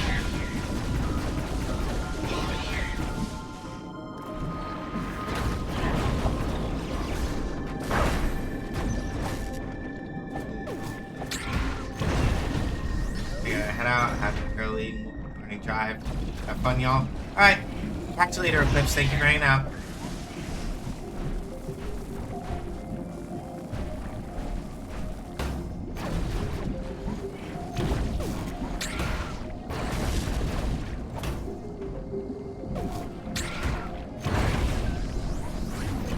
Alright, I forgot this. Oops.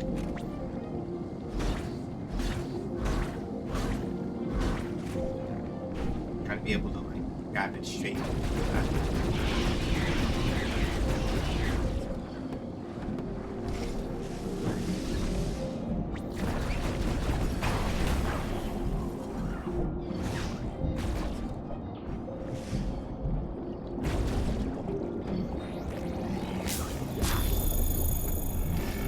Oh, there we go.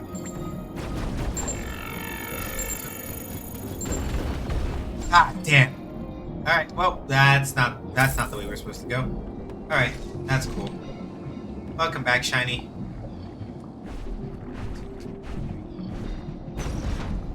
Yeah, we wouldn't have been able to do most of these sections under here without the space jump, even without... what did I miss? I got my shit pushed in by a couple bosses. Eventually pushed their shit in a couple times because I just needed a second to like actually think about what I was doing. And we're vibing.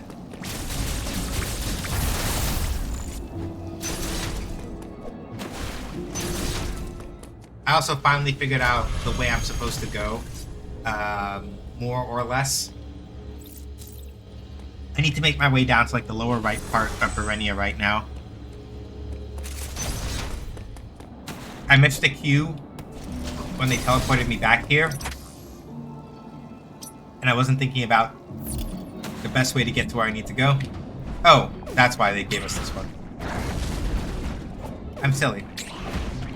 So the reason why I had to blow out this part of the...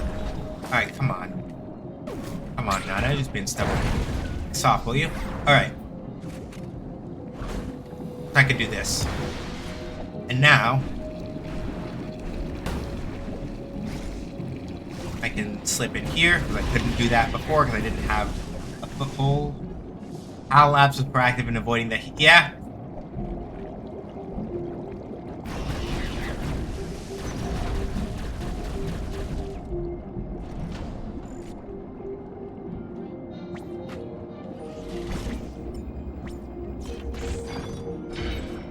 Oh, whoops, messed that up.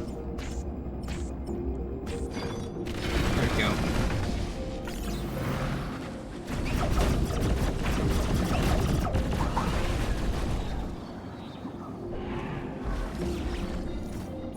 go.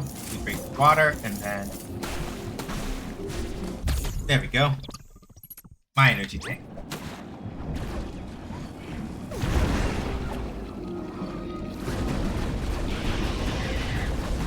Hey, Kettle. Alright.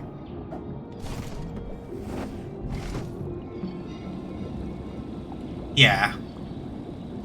So while we can't pop back through those blocks, that's fine, because that's not the way we want to go anyway. Alright. Alright, buddy. Come here.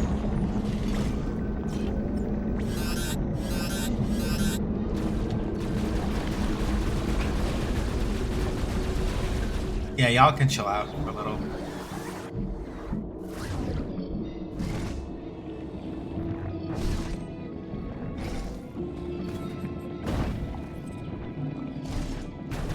Alright.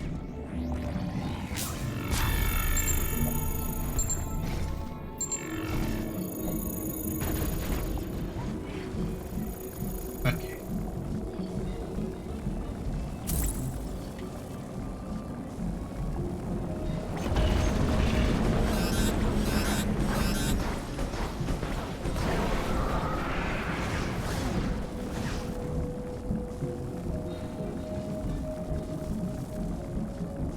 Okay, so maybe not that way, but let's see here. Yeah, how you doing today, Kettle? Hopefully well.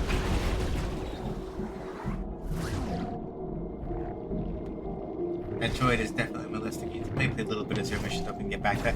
Yeah. Like, basically, as far as I'm concerned, if you are, especially, if anyone is interested in playing a Metroid game, I mostly strongly recommend that you start with, like, Zero Mission, as an example.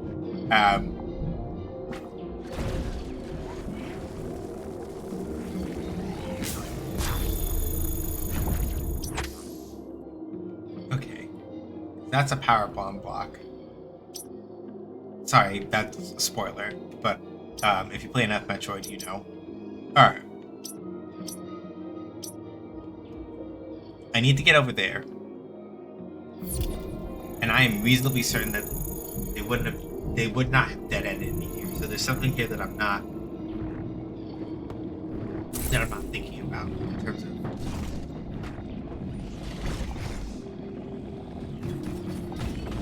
Ah, there we go.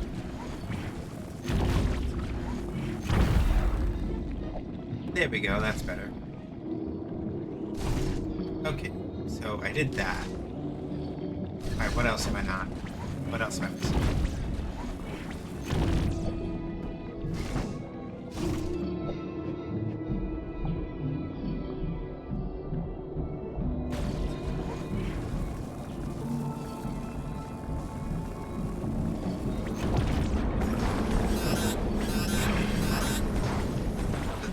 Yeah, I can't use that as a springboard.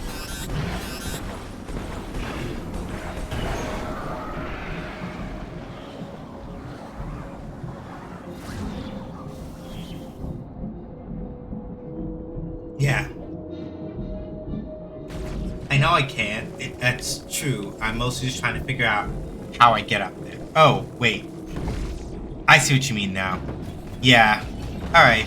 I couldn't see it through the murk at first. I was like, wait.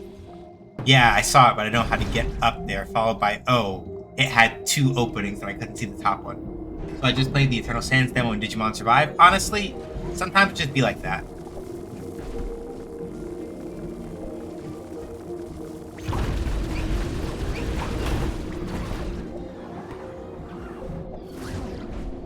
Make sure that we got enough height. Cool. Alright.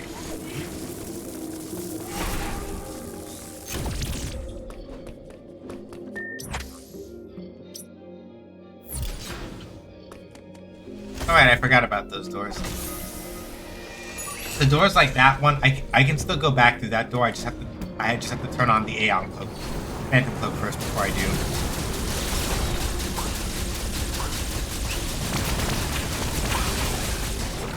It had just been a while since I'd seen a Phantom door, so I was like, oh yeah. So we just do this basically. Turn on the Phantom Cloak, step through, turn it off. How was my day? Overall, pretty good.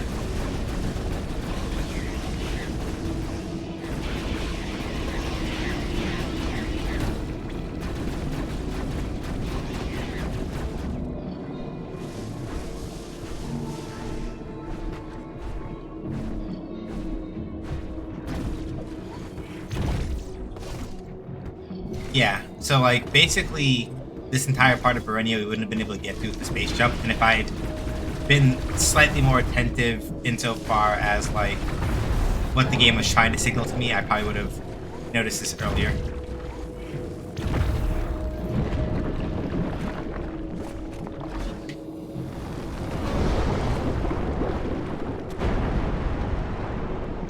Alright, and now that we've done that, cool. We smashed this open all the way to the bottom, which should let us work our way through here. Ooh. Item sphere. Yeah, baby! It's the pancakes!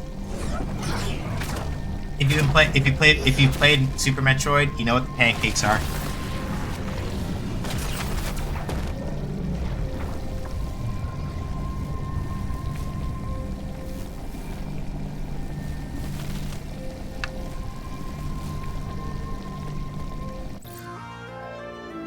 Gravity suit, baby!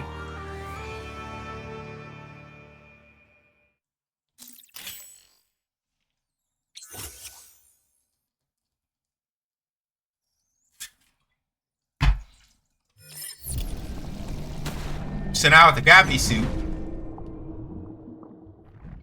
now we can move underwater as freely as if we were on the ground. We can actually walk through lava without getting hurt. And we can also walk through extreme cold rooms now.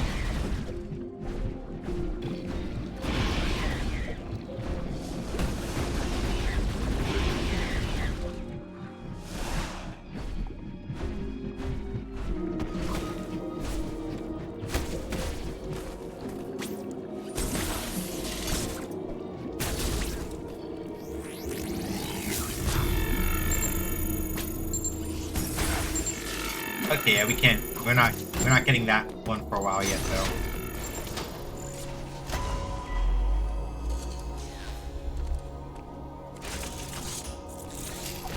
Uploading data. The X have spread across the entire planet. Assume all living organisms have by now been replaced by X. There is another problem you may have noticed. The temperature of ZDR has started to fall. I cannot say for certain if the X are to blame, but the drop in temperature is indisputable. The gravity suit should keep you insulated from the effect of low temperatures. Even so, beware the unexpected and proceed with caution.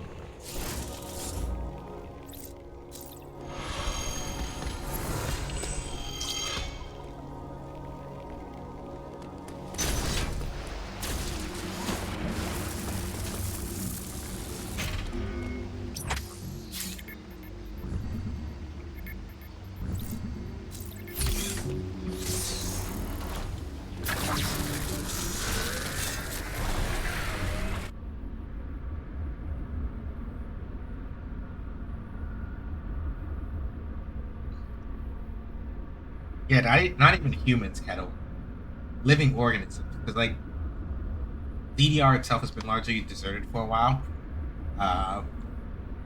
So, really, it was mostly just, like, animals, and as we learned last stream, a very specific tribe of Chozo. And yes. Oh.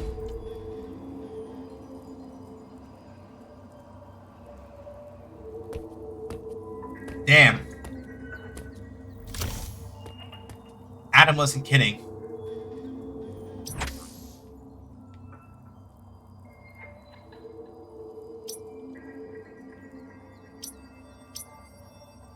Yeah, all these parts of Artaria were not frozen over before.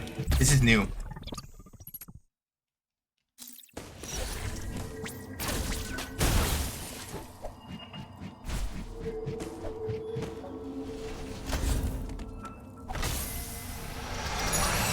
I like the loading scenes reflect your power-ups. Yeah. But yeah, like... Yeah, these parts of Artaria were not frozen over before. This is... What the hell happened here?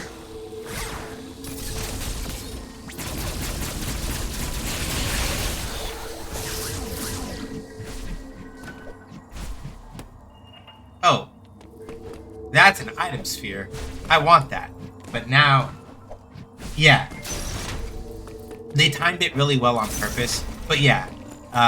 Without... Yeah. Without the gravity suit, literally coming back in here would have gotten our shit pushed in. Oh, hold on. We gotta... Yeah, buddy. Hi.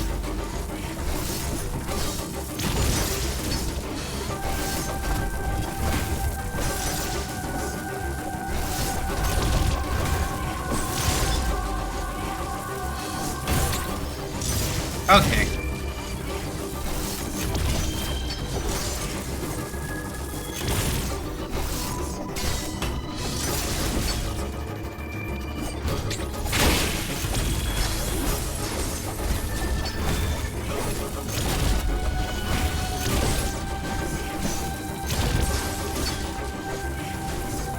Oh, and the counter broke the shield. Excellent.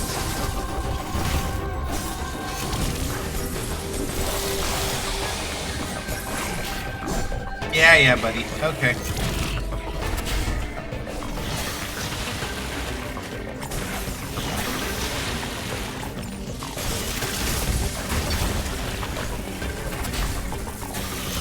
Yeah, I know. You're very upset. You're very upset. Yes.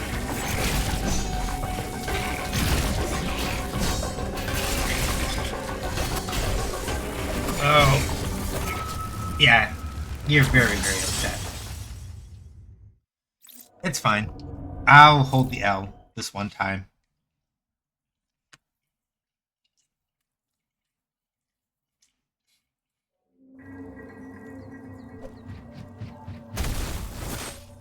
Very, very not pest right now. Okay.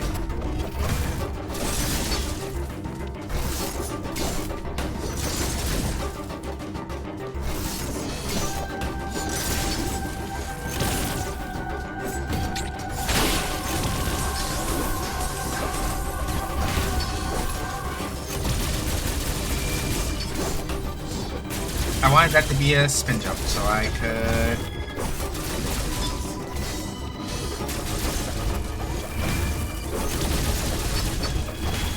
Come on, buddy. Show me the face. There's a good boy.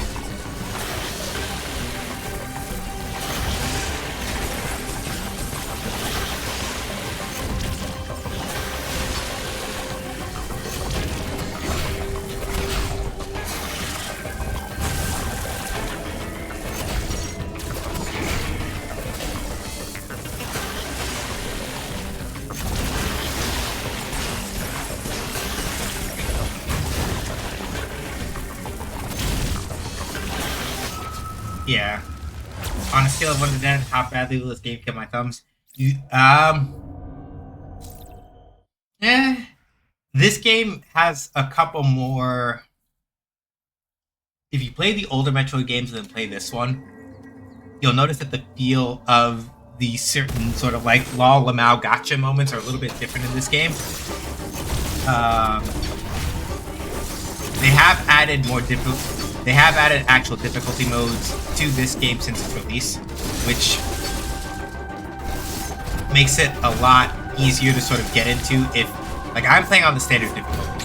So some of the things that you're seeing here, you're looking at them and you're going like, wow, this is some bullshit. The standard difficulty, the rookie difficulty makes some of the things that I'm doing a little bit less bullshit. The Emmy will still stress you out a bit because I don't believe their patterns or anything change in the rookie mode, to my knowledge.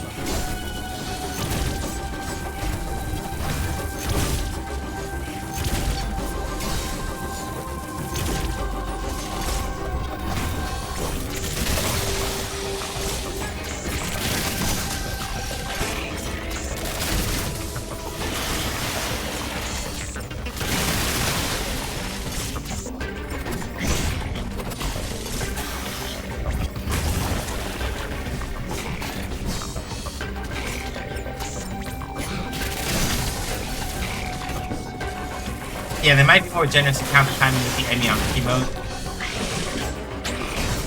Oops. Got it.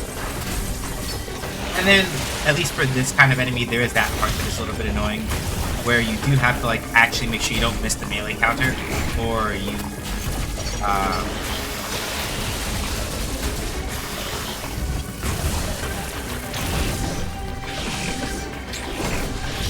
fuck. It's watching the aim pattern is fine. It's constant having to move. That's press button. It's one of those things. I think the thing I will say that is true of all 2D Metroid games is that depending on how economical you are with your movement, you don't have to move as much as I am necessarily. A lot of this is me like probably overcompensating in some aspects, but admittedly, like my sense of this is a little bit messed up because I play a lot of fighting games, so it's one of those things where like my sense of what is a lot of button pressing can be a little bit messed up in that regard. The main thing with rookie mode is that because enemies do less damage, your movement doesn't have to be as clean because you can afford to take a couple more hits. At least that's my general line of thought.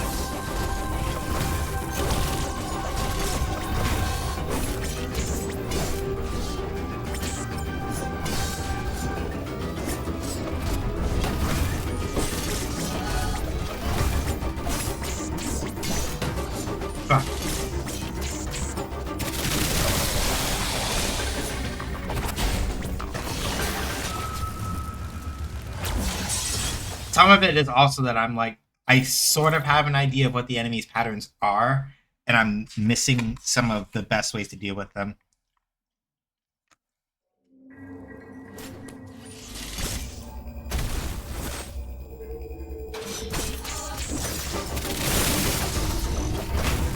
Wow.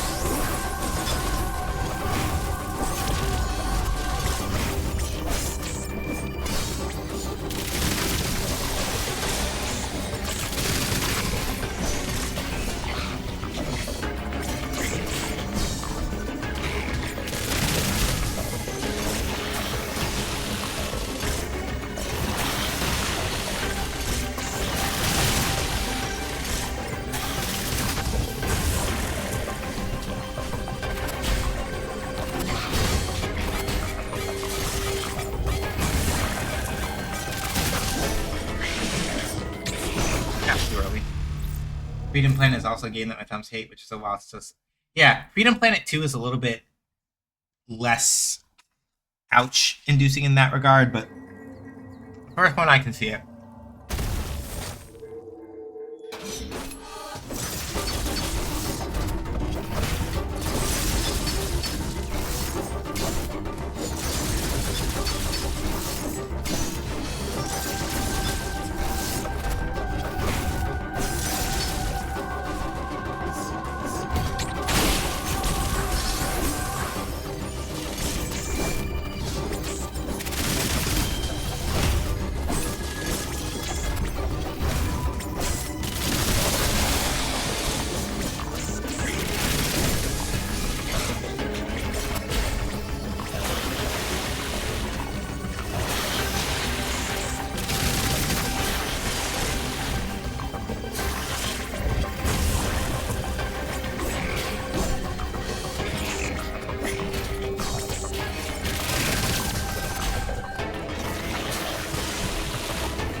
Too early. Fuck. Alright.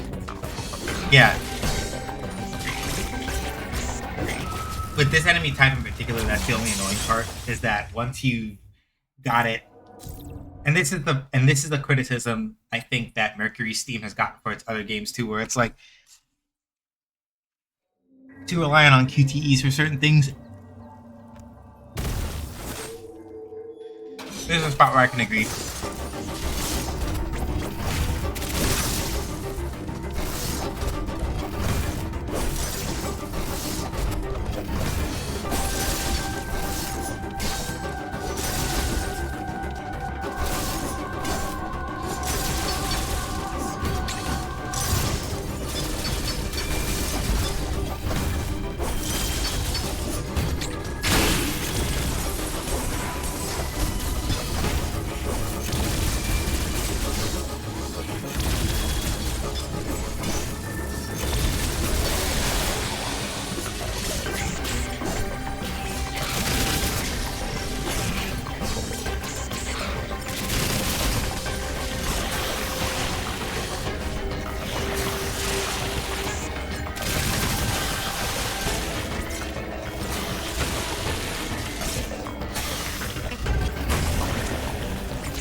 don't hate QTEs, but I'm so glad we're beyond the point of them being in everything. Yeah, like in this particular case, right? Especially because Metroid. Okay, let me be more specific about that. Other M was the first Metroid game that actively really.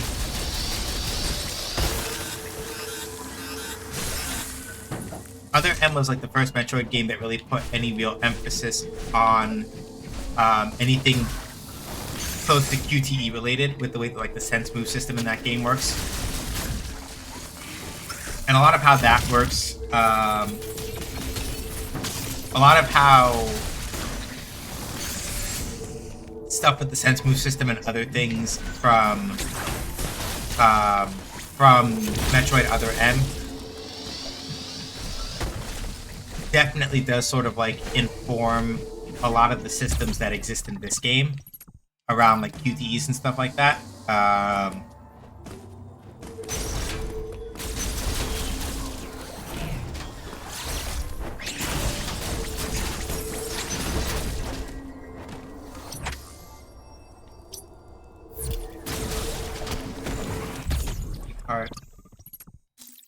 mean, QTEs peaked in God of War 3 when you have to press in Q buttons at the same time.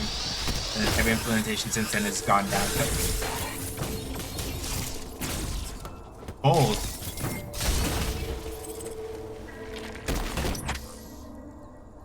Huh. Hold on. Hold up. Okay, I see you. I see you. I see you. Let's go.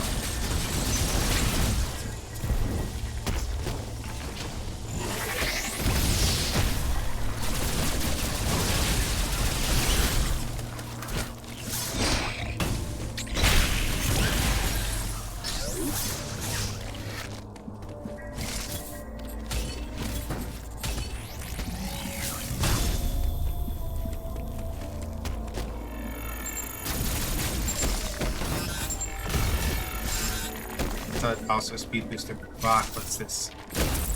These are all speed booster blocks. Okay. Do I have enough room? I may have enough room. I might not. Let's see.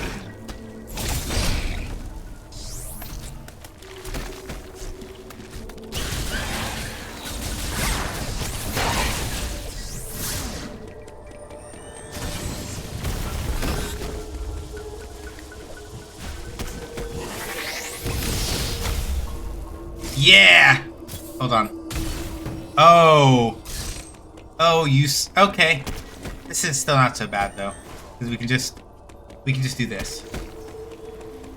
Because we now have enough room to do this. Pop the slide here. Good to go.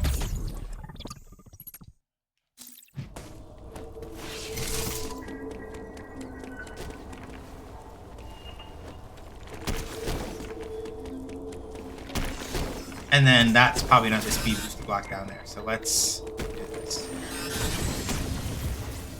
I thought so, but no.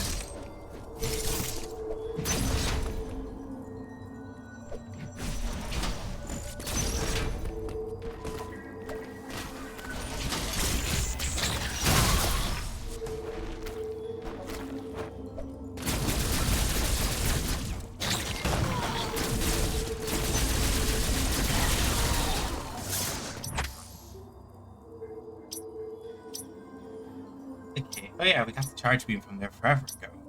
Wow.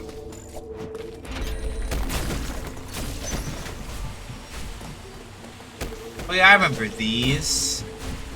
I guess it's a good thing we got that missile tank before we came down here. It would have been frozen over on the other side of that. Over on the other side of that wall. That would not have been fun.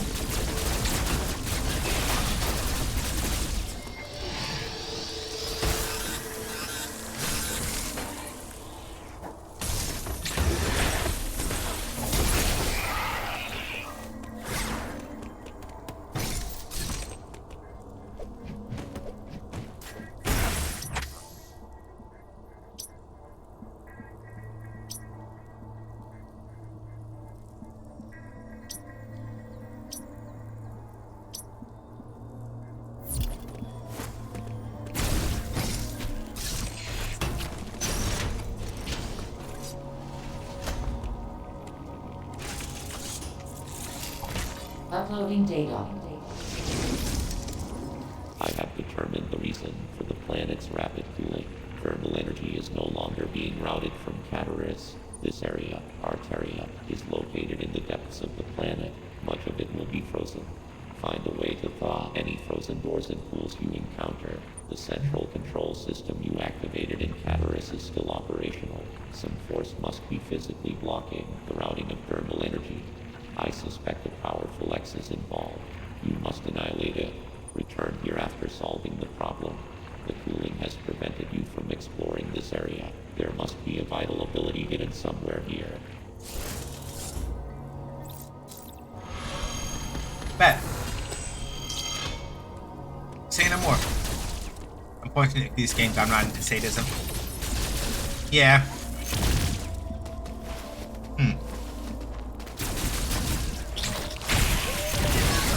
Nah, buddy, you're good. Chill out.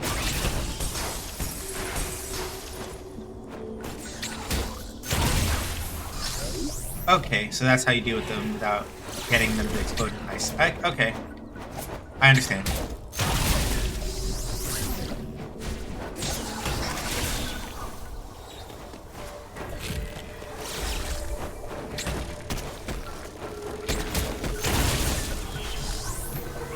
Essentially, if you don't counter those little ice bomb things, then when you kill them, they explode.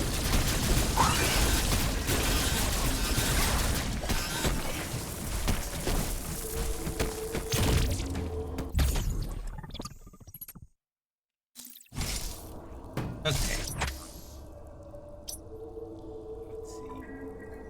Also, Digimon Survive feels like I'm playing the first season of the anime. Yeah. From what? Because maybe I should.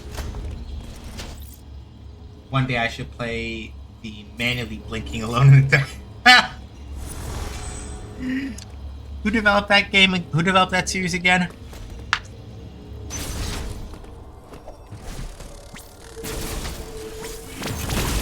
Alright, the thing I was saying about Digimon Survive. Yeah, Digimon Survive, Digimon Survive gets pretty dark. And that's all I'm gonna say about that without getting into more detail. Hold on. Long corridor.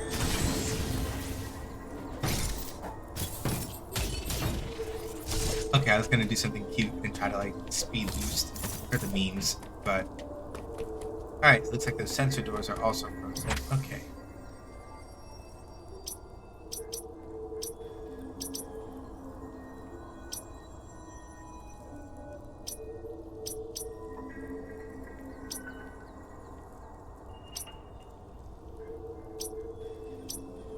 Yeah. So we're not. Okay, all the thermal doors are frozen. So wherever this thing is.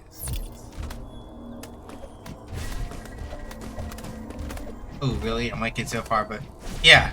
Without potentially spoiling anything. Yeah, like Digimon Survive gets it gets wild, and I'm gonna leave it at that without potentially accidentally spoiling stuff.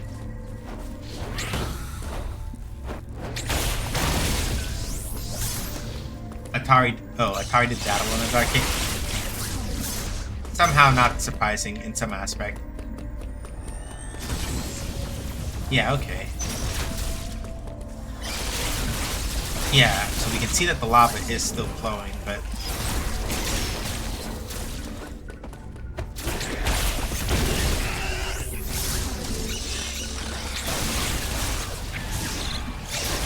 yeah, so the hint, so what Adam was saying earlier is also sort of the hint as to where we're supposed to go, because he was saying that the central unit that we used initially is still operational. So if we come back over here to where it was, we should be able to then get into Cataris and then figure out what the fuck is going on.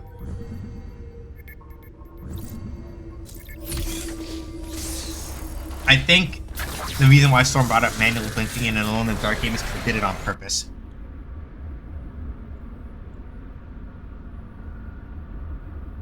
I think the thing that we're getting at is that, as ridiculous as it sounds to have manual blinking in a game, that Alone in the Dark did it on purpose.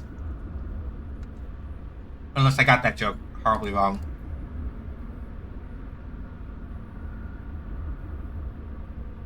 In which case, do let me know. But I thought the general reason they brought it up was to bring up examples of, like, the kind of haha silly nonsense that we wind up dealing with in these situations.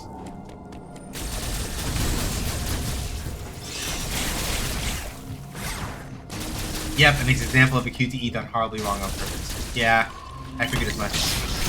Nope. You're good. You're good!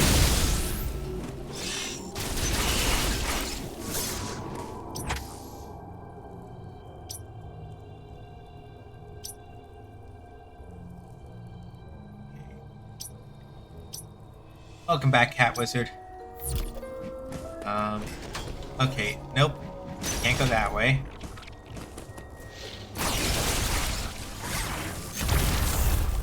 Can, however, go this way. I'm pretty sure that the game also had other QTs on top of these manually putting. Yeah. Okay, cool. Resources already at full. Don't need to do that. Bet.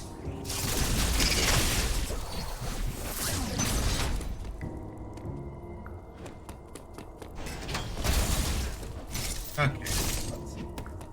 We're gonna have to do a little bit of digging around. That door's frozen. These doors are not. So we can use. Oh yeah. Okay. Thanks for making it abundantly clear where the actual issue is, goobers.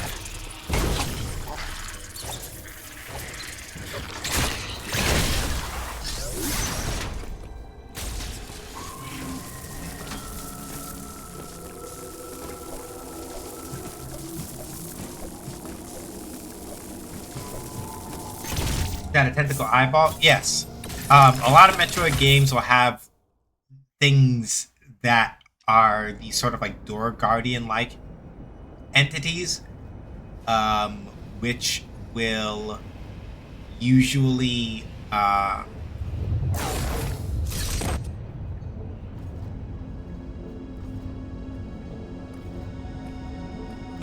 herald that you're entering into a boss area.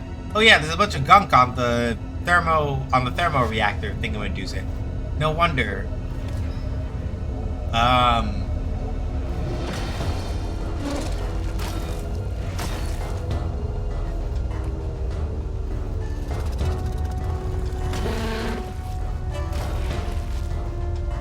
Okay, buddy. Yeah, I'm gonna need you to get the gunk off of the. Oh boy. All right. Yeah, we gotta have a conversation because you're. Yeah. Yes, you're very upset. You're very upset. All right.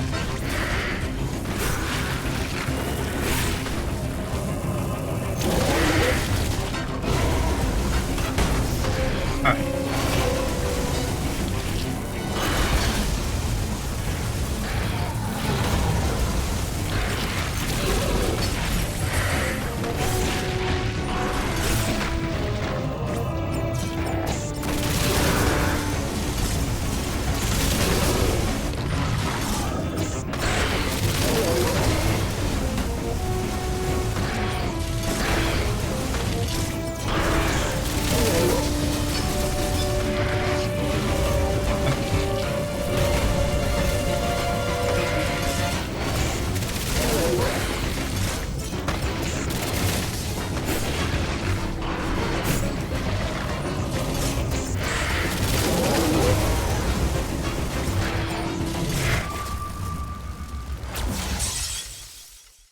Oh, looks like I fucked that spider. I love it. First boss round 2, and that thing first popped up. I was like, oh my god, is that Omega? Yeah. Alright, I gotta think about this real quick. Because those spit attacks probably have. Experiment number C57. Okay, so those spit attacks, there's probably at least some sort of way to get around them, or otherwise, like, be in a spot where they're not going to hurt me, and I cannot figure out what it is. Alright, before I forget, since Nightbot is talking about it, yeah, I am still doing a rent support drive. Thanks to Soren's very gracious contribution earlier, we are now at 59%.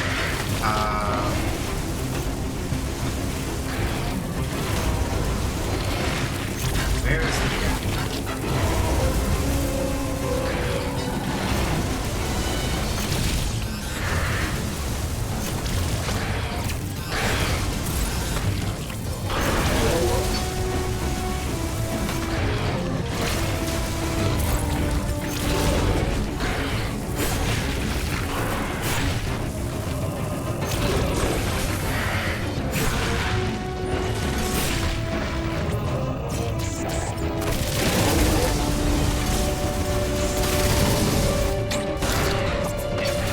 Cool.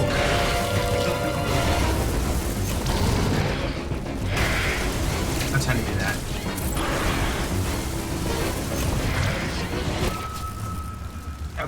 Okay. Because it does stop a little bit, which means that if I flash move when it stops, or if I have the flash move ready when it stops, I should be able to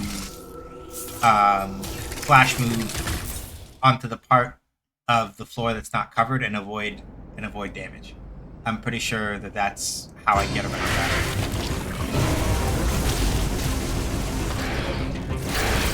Like that. Like, you see how I did 2 there by accident, but if I do just 1...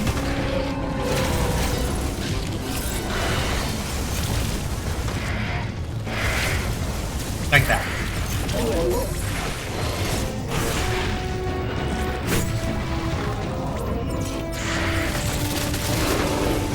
Come on. Yeah, and I just have to move, basically.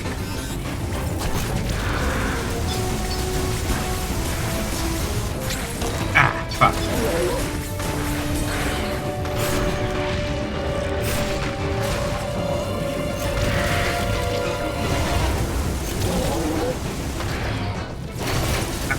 Steps. Come on.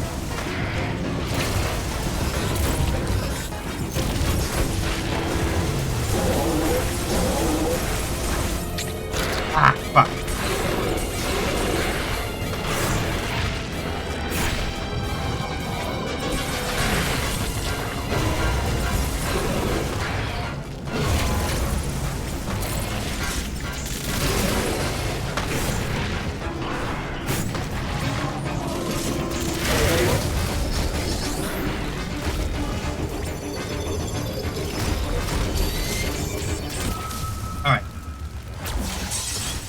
Okay, we're getting there. We're getting there.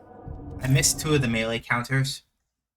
I missed 2 of the melee counters that would have made that a little bit problem if the sword of glows and you're charging your beams. It is some kind of switch, I think. I am not entirely certain.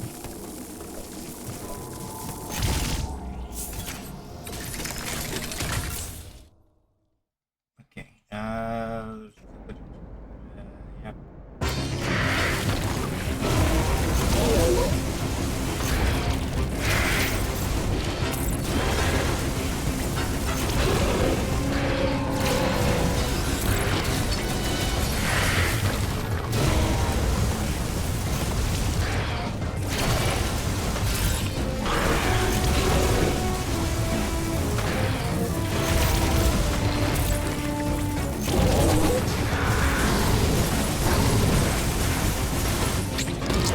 Fuck. Keep missing the melee counter at that point.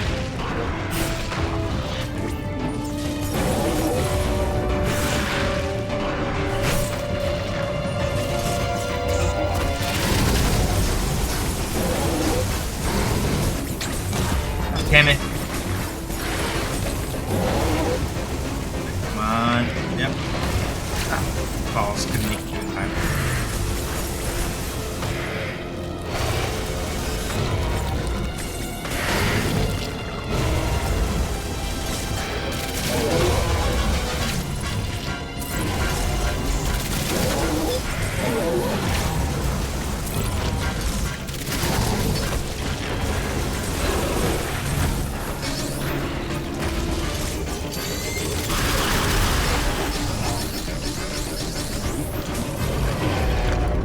Okay, buddy.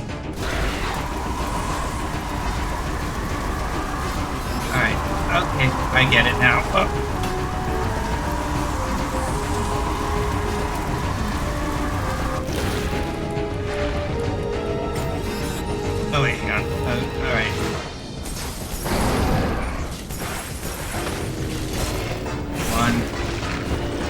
Move. Oh. Okay. That hurt. That's rough. That's rough. So, in that situation, I think if I'd probably just popped the speed booster, I would have at least been sure to not get caught by the wall gunk. If I popped the speed booster. Yeah, this one's a little... I'd forgotten about this one. This one's a little rough.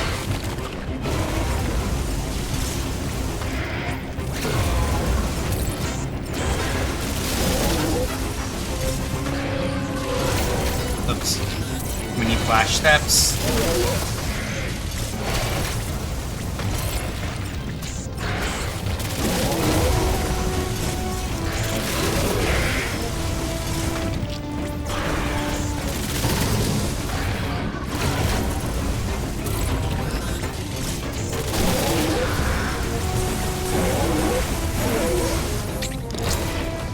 I mean, look. Shit.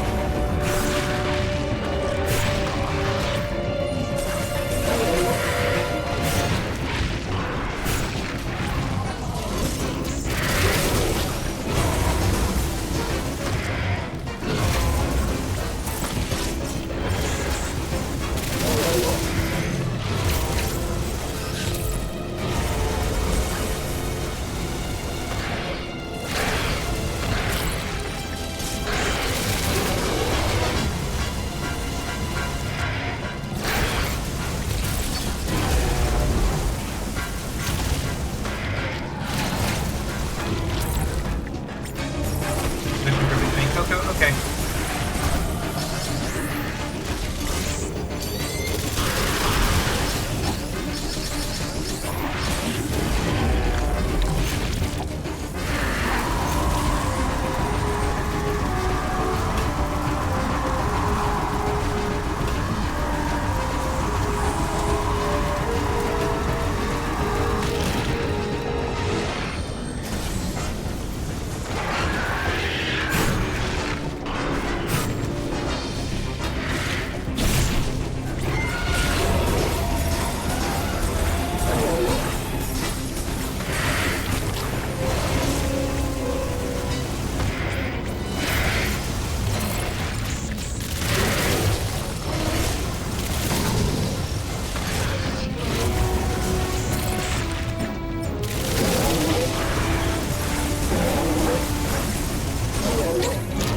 Damn it!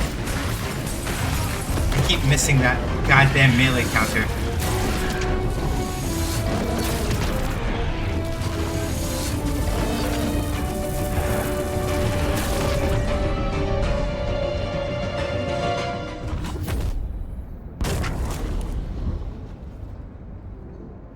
Alright. Well, we made it work. I am in agony. Not physically, literally. Not me physically, but also just, like, the fact that I have, like, 4 health left.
If I hadn't missed all of those melee counters every single time a melee counter had come up, I probably would have been okay a lot faster.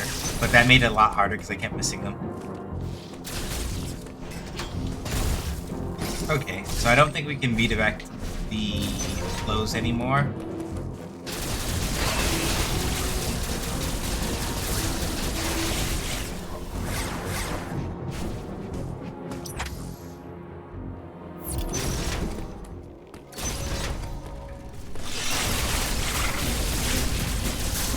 now, with that pumping, I think we have managed to defrost Tartaria.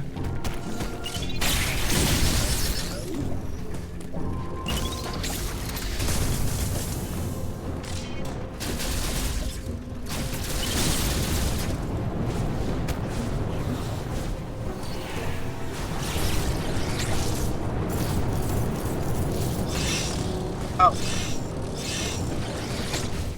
Those don't even hurt anymore, huh?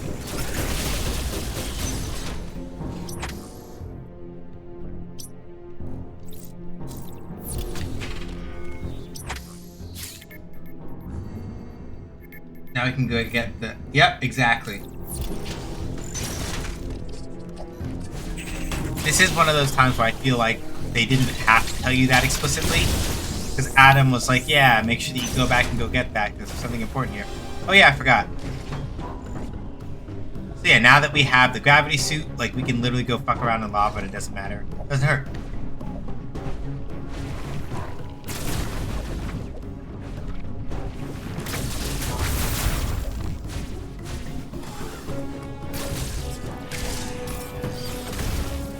Okay, can't do anything there. I'm curious though. Where does this take us? Yep. Right. Yeah, perfect. Because I was like, I could just walk all the way back there, but I started getting curious because I'm like, oh, it's over here.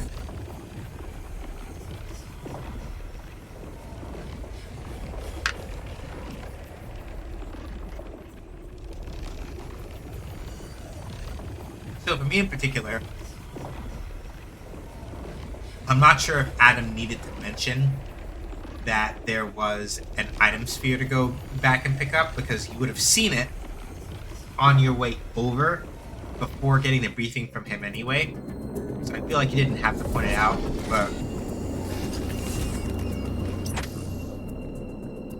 that might just be me IDK.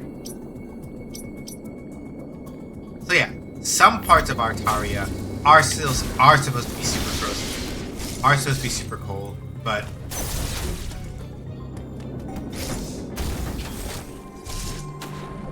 oops. Alright. Here we go. Screw attack, baby.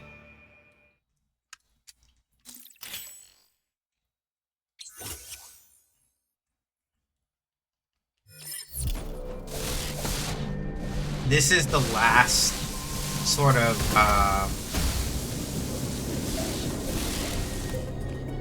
so usually once Samus has the screw attack, essentially speaking, that kind of like usually indicates that you're at the point in the game where you can just crack a lot of shit open. The other important thing about the screw attack is that most critically, it kind of finishes, so to speak, the space jump, is the way to look at it. Because the main thing is that before now, right? If you wanted to defend yourself while doing the space jump, if you wanted to defend yourself while doing the space jump, you would have to like charge up a charge beam and then hit enemies that way. Basically, how you defend yourself.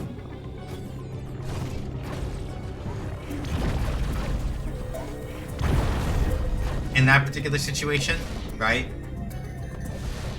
But now with the screw attack, you can kind of just like bypass most of that and just straight up jump at people.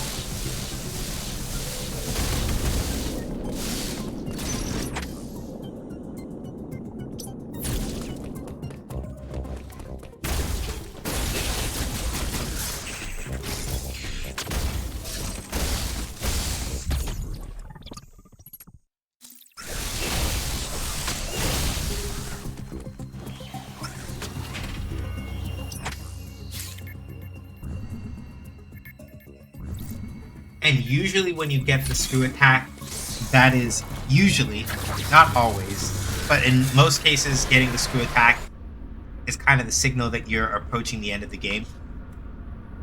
Screw attack, in most Metroid games that it's in anyway, the screw attack is usually the last power-up you ever pick up.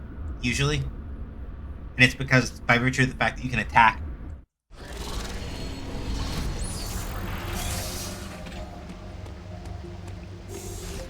While spin jumping or space jumping, basically turns like most navigation challenges into a joke because you just like lol screw attack. Okay, Adam, let's talk. All right, what do you want? What's up, bud? Talk to me. Uploading data. Well done, Samus. You have stopped the planet from cooling. In addition, you have gained the screw attack ability. It will help you access previously unreachable places. You are far more combat ready than when you first arrived, but you are still not prepared to face Ravenbeak. There is a very low probability of success in standing against him now.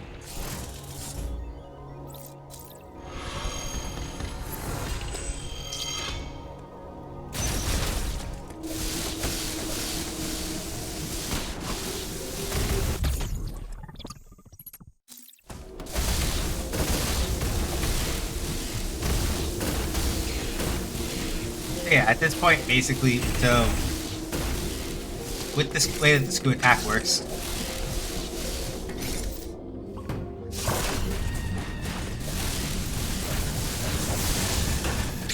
so yeah, unfortunately, the screw attack does not avail you as well against enemies like this.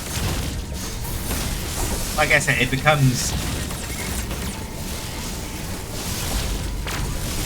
trivializes most of it, but not all of it. Mostly because, as you can see, these assholes can also basically screw attack as well.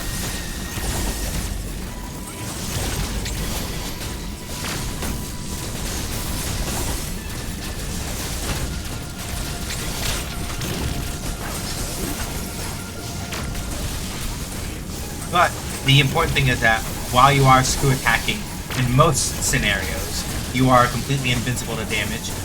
So for like things like them shooting at you and stuff like that, you can still use this. You can use the screw attack as a way of like at least passing through the projectiles, or you should be able to in most circumstances. Or I might have just got lucky that one time. Who knows?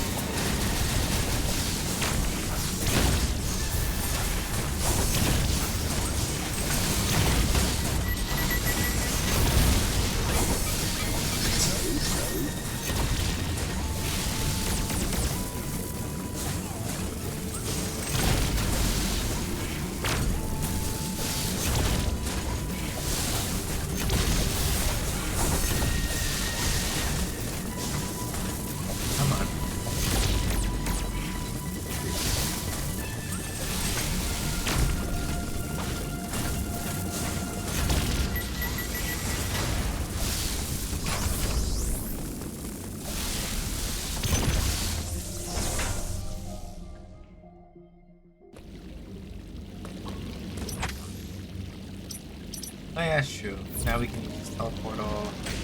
This will take us back over to... Yeah, over to Gavaran.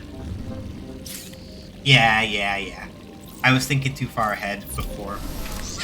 So before, Adam does not sound very supportive or sure of our abilities.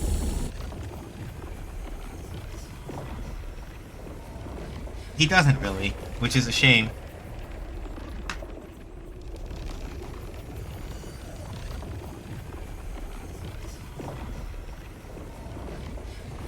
Got about... If I want to hit a solid 4 hours, we're almost there. Okay, so...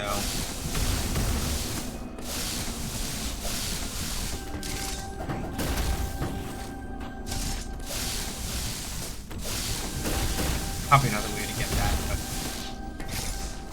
We'll do that later.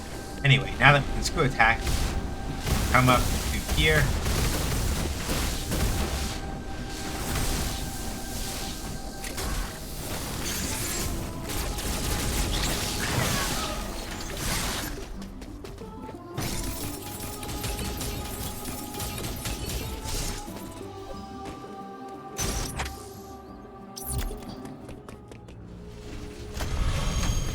Alright, while that...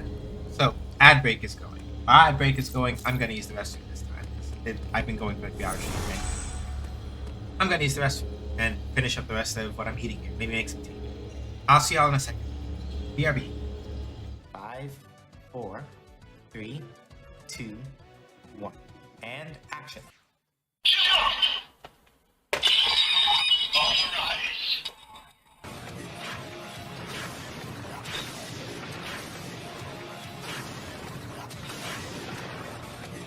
Henty! The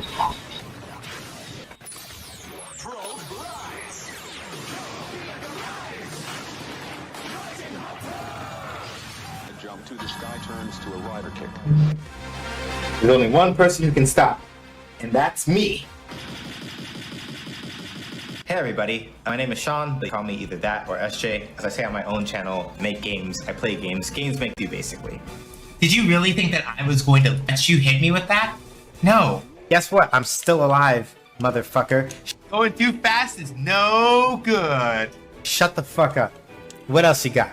I have to hit button. Button hit good. This no count, no good, self-absorbed. Giving free tours goes against my professional ethics.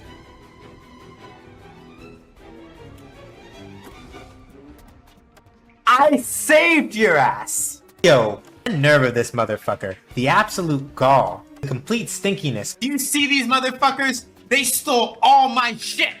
Fuck out of here. Fuck you. I don't give a fuck now. Stank ass, punk ass, smelly ass motherfucker. Yo! Not with the deep cut. My brain is full of eels. Anyway, so, fuck. We should just play this fucking video game. Damn it! That's not fair. No, that's fighting dirty. You can't do that. Just because it's correct doesn't mean it's right. Just for that, I'll teach y'all to talk to me about the consequences of my own actions. And now, this poll that I'm not gonna look at the results of yet, I'm lying, I'm gonna look right now. Jesus fuck! Why are y'all like this? What was the reason? This is all according to my calculations. We will probably be fine.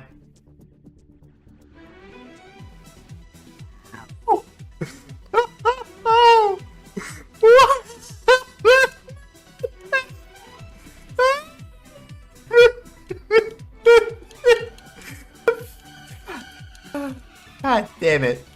Can somebody clip that? Going too fast is no good. You facetious motherfuckers! You really are gonna stand up in front of God and everybody. Oh my fucking God! No! No!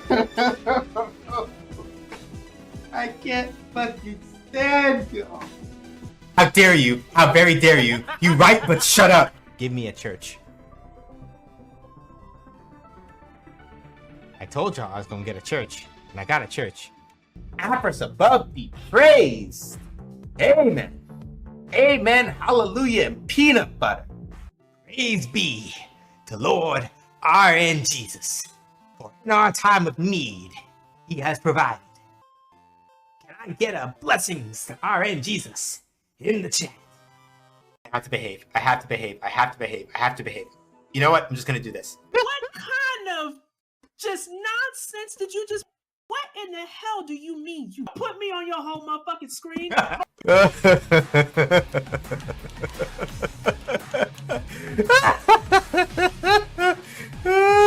They're all gonna die. Somebody clip that. Oh no. Not again. Y'all do what I think y'all did? Y'all can't bully me like this. Y'all got me all kinds of twists turned up right now. I don't know what the... I applaud you, but also, god fucking damn it! I would just be like... Fine. It's fine. It's fine. It's fine. It's fine. It's fine. It's fine. I should be fine. Fuck all of you. No! No! No! That's not how this works. I am the danger. Oh yeah!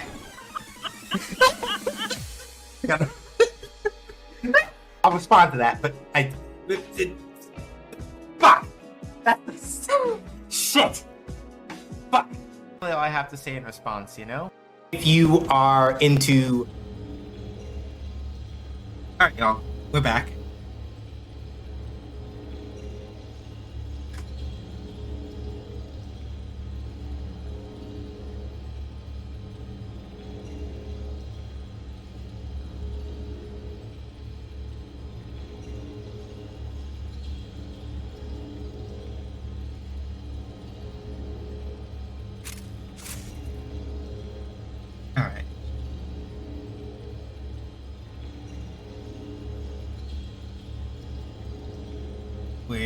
is the other window. Here we go. All right.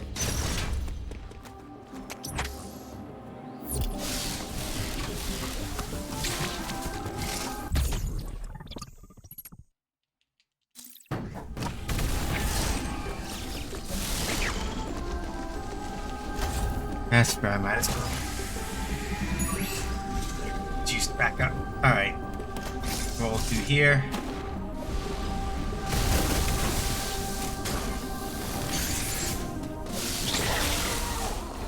Yeah, this is why the screw attack, like I said, the screw attack, once you get it, like, vertical navigation basically becomes an immense joke, because you don't have shit to do but, like, somersault into stuff and, fuck up people's day. It's really good. Okay, who's gonna fight? Come on.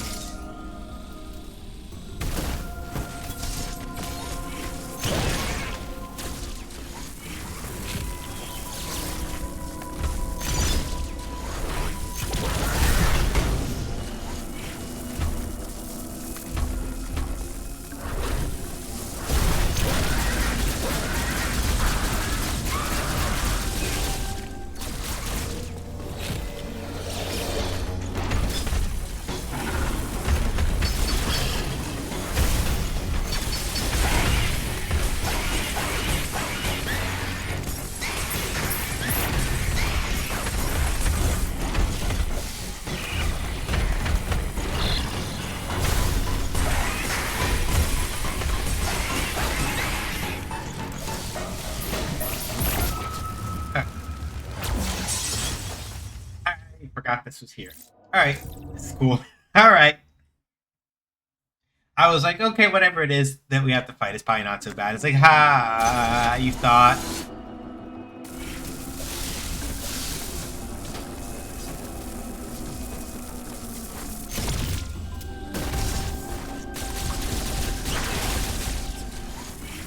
I do also appreciate the absolute bastardry of just like, yeah.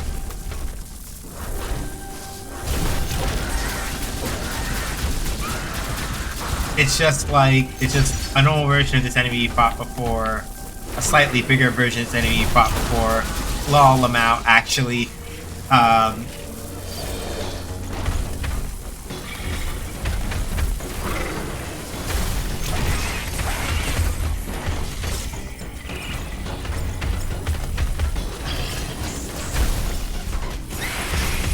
Then I messed up.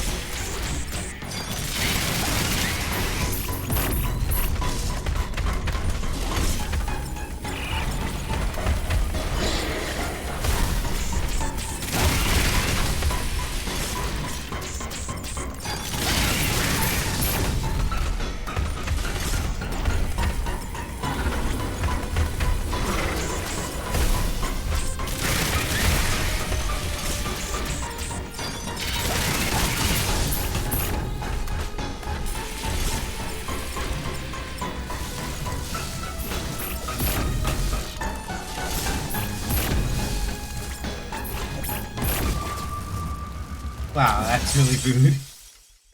That is incredibly rude. So basically speaking, I probably need to stop jumping around with that because it doesn't look like those hurt me. If it does that one where it does the tracking, the tracking explosion, I mostly just need to like, I just gotta chill, I think, and just like not, and stay on the ground and let the tracking explosions fire low to the ground.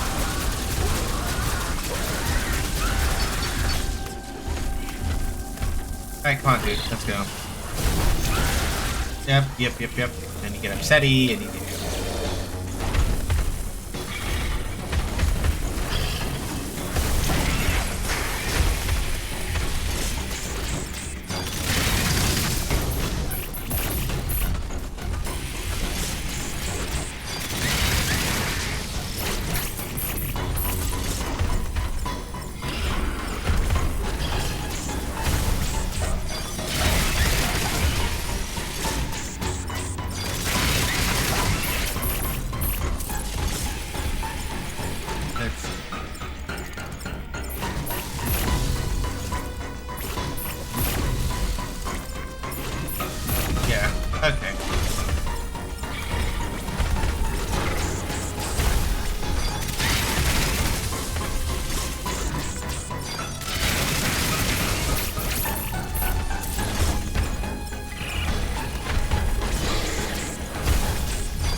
Alright, there we go. Alright. Like I said, Core X part is basically the easiest part because you just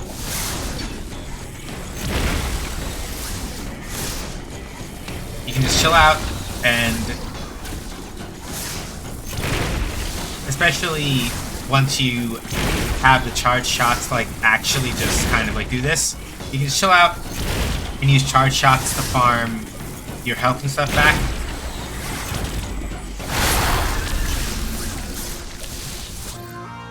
And then you're good to go. Alright, cross bomb acquired.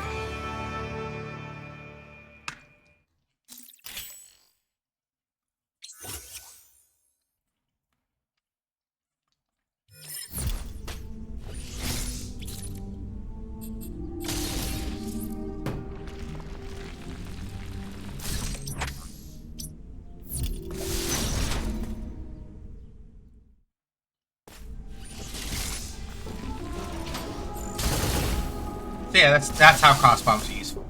Rather than having to like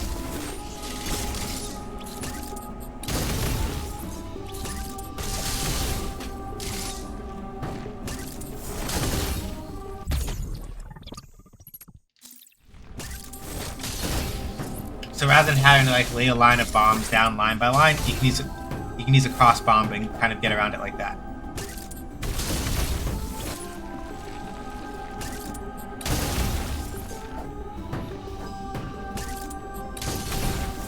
You can also use them as like, as you saw there, right? In situations where it's like, oh,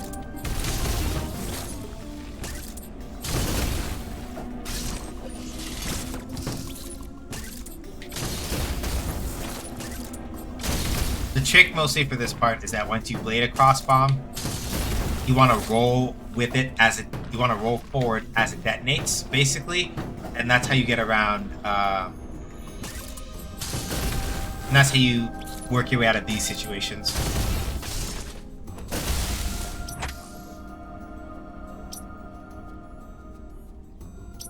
So with this, we can, in fact, go double back.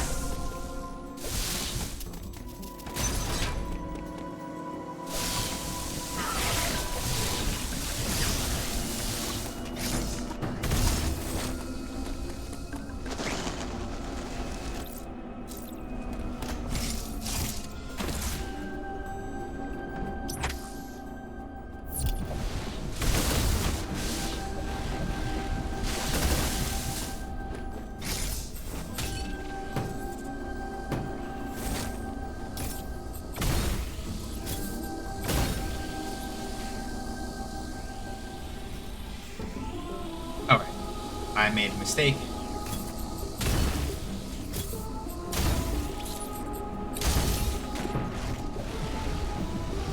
Over here. And now this is how we get this one. All we have to do is hold R, hold it, and then when it goes off, we just make sure that we are holding right, and we roll over and get it that way. Easy clap.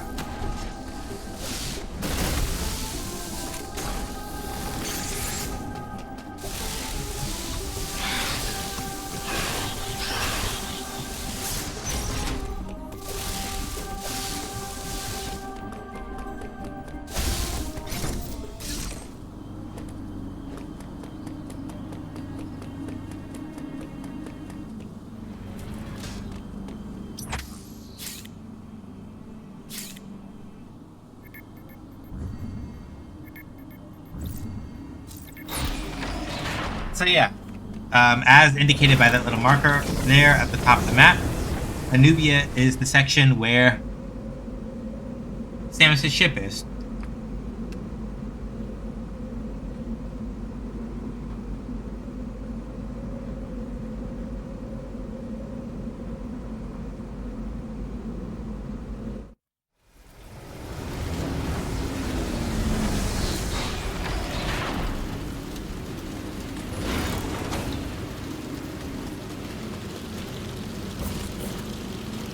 Ah, damn it.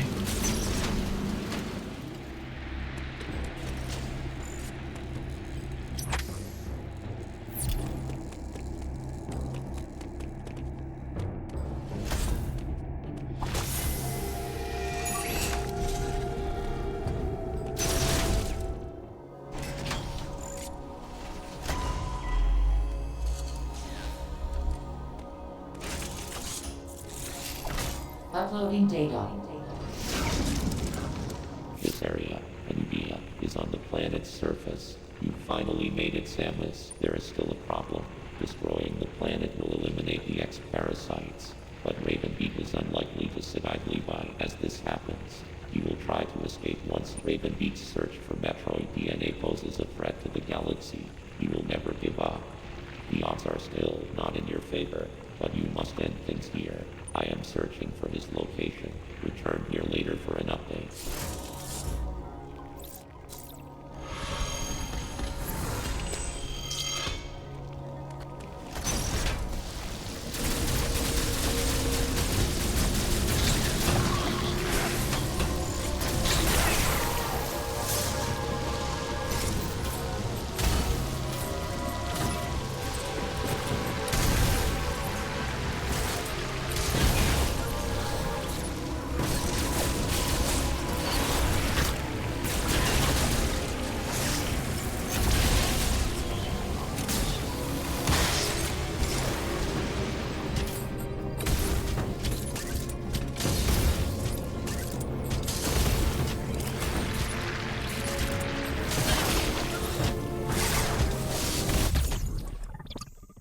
Yeah, I didn't test whether or not that floor would fall out from under me, so that's why I was doing the screw attack.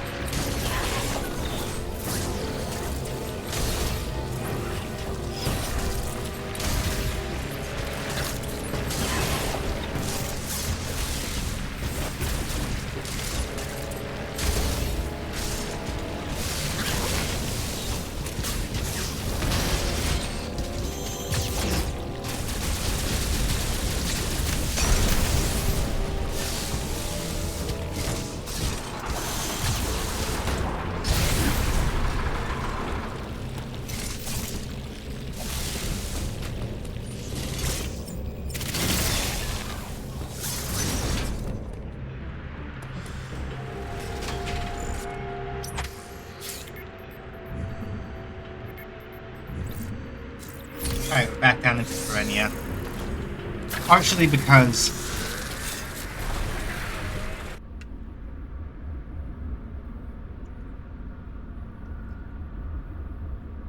I know the main reason why they're sending us back down into Perenia is you all noticed that there was a door that we saw that I shot that you can't open by shooting it, so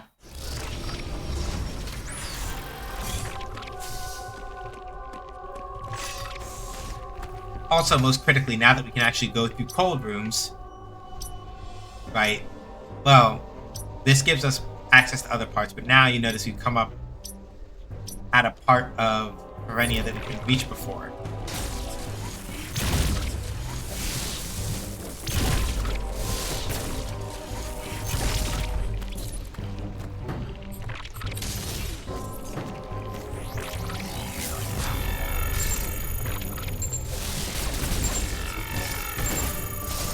Alright. Now you're good.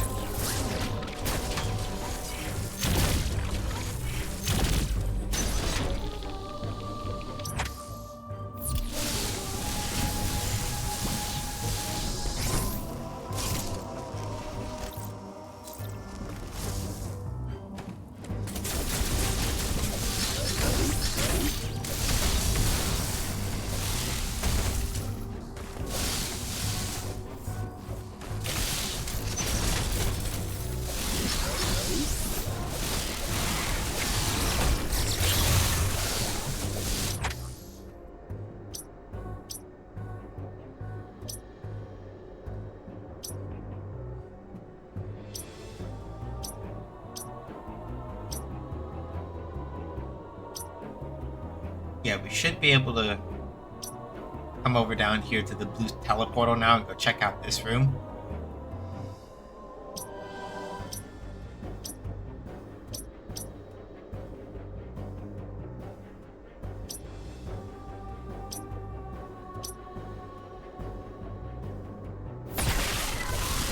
But I suspect actual progress is over on the other side of this room, actually. There we go.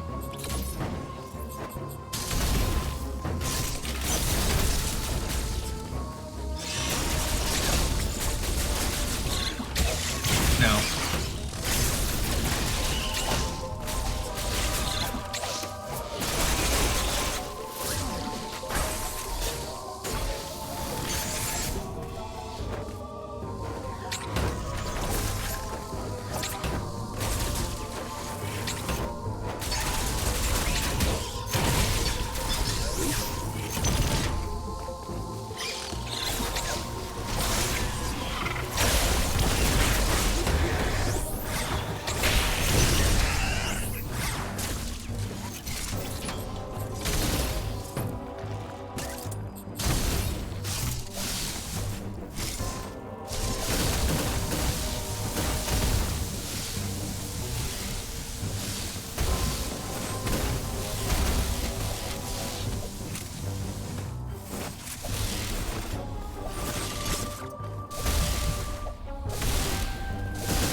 Go.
Ooh.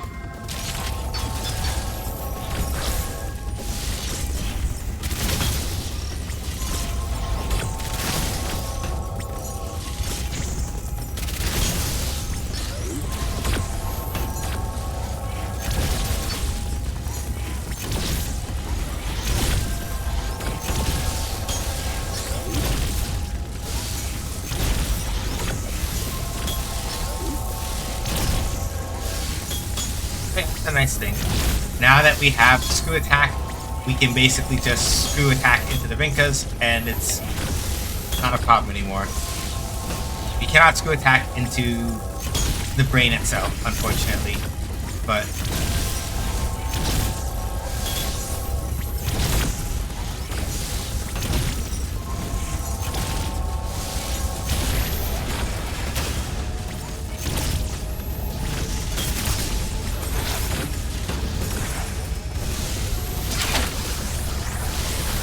oh, well, I was not expecting to be able to like screw attack into it after it was exposed.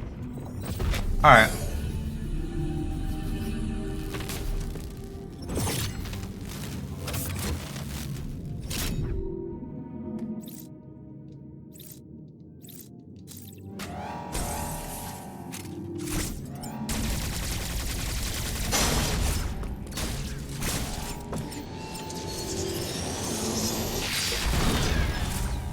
Again, I appreciate that they make sure that you remember.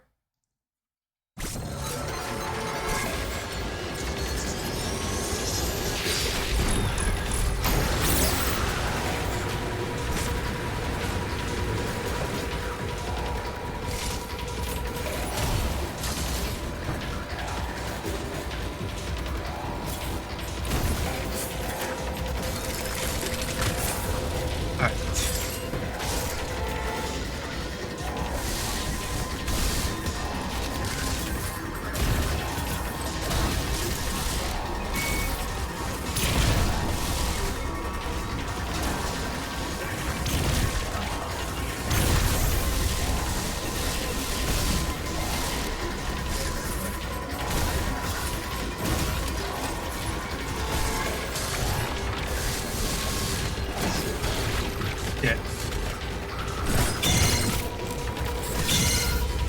Yeah.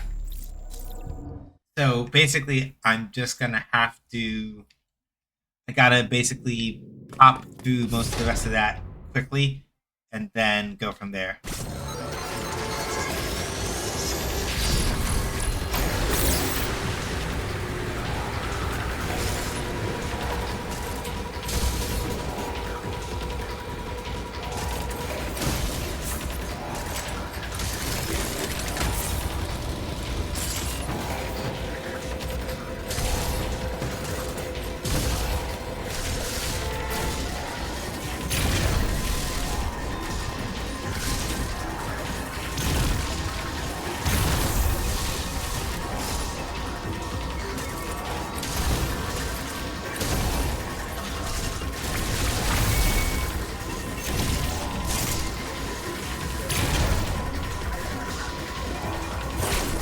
Fuck.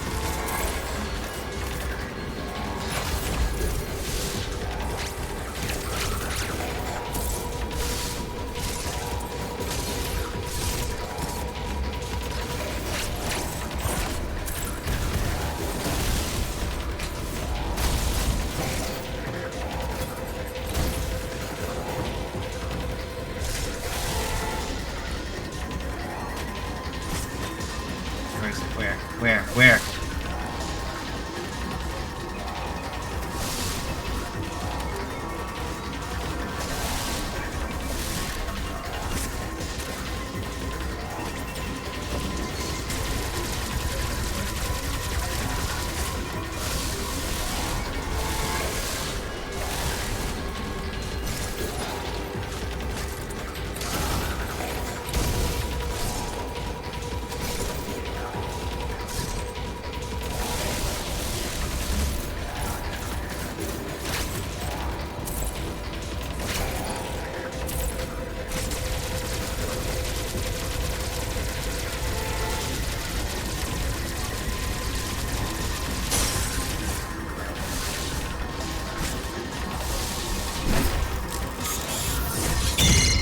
Yeah, okay. Oh, damn it. I didn't realize I went blurry. Hang on a second. I'm gonna switch scenes real quick and fix it, I think.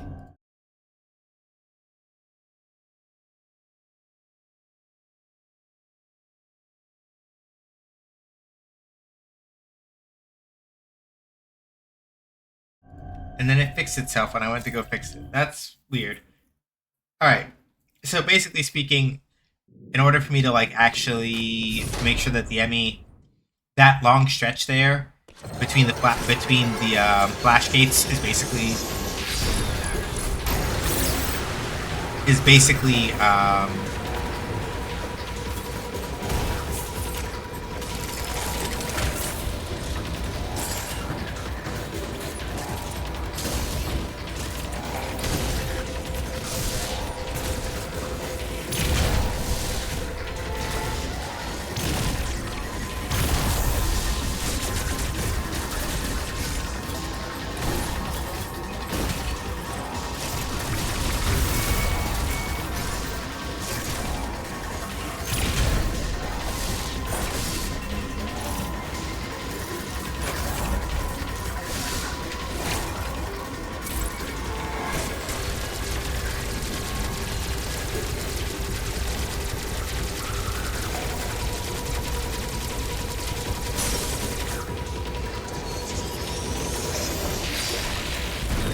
damn it.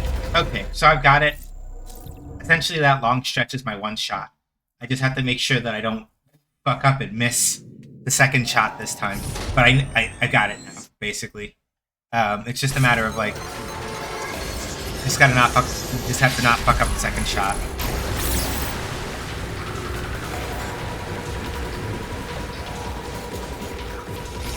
So yeah, like the only thing that gives me anxiety about speedrunning this game is learning how to deal with the enemy stuff.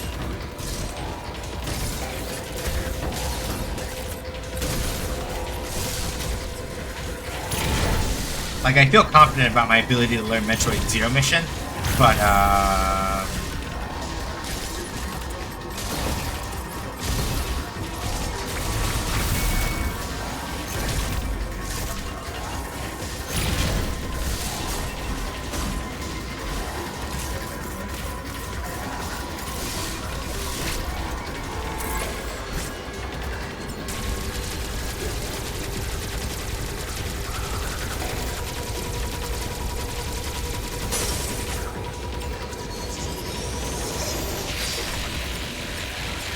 There we go.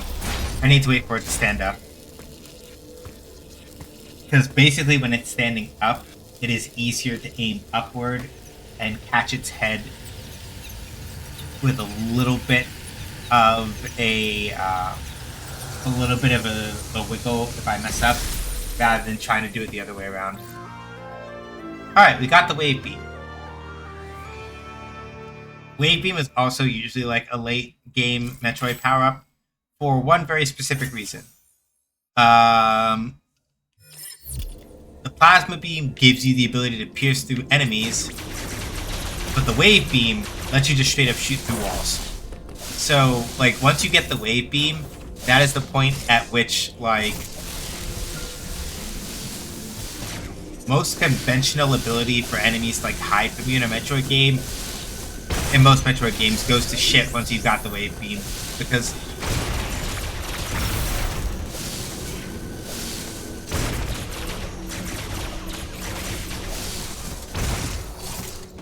yeah, in so many words, what the fuck are they gonna do?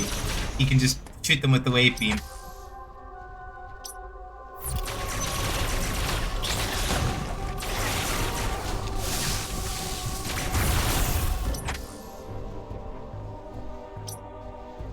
So yeah, now at this point, once you got the wave beam, right?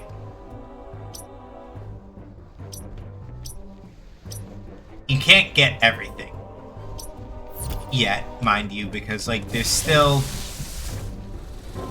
as evidenced by the fact that I picked up one particular I picked up a particular power-up item and they're like, yeah, you can't use this yet.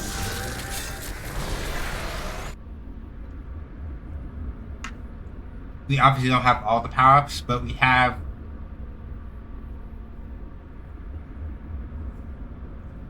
almost all of them. So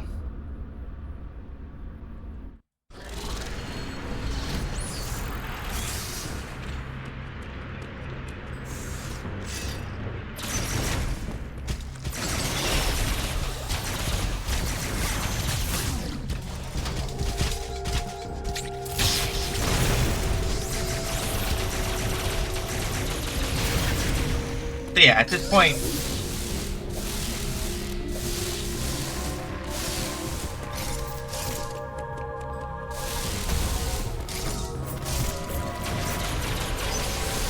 oh no.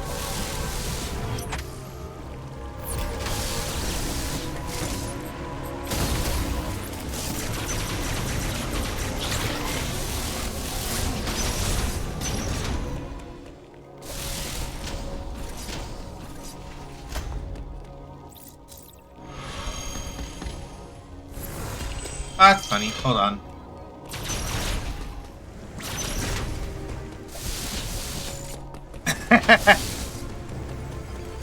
I don't know if that was, I don't think that was intentional.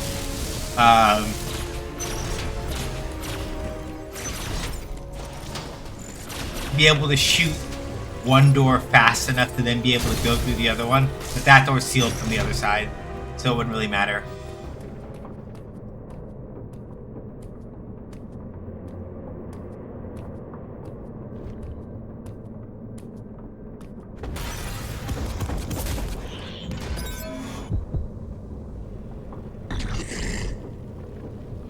Wait, what the fuck? What?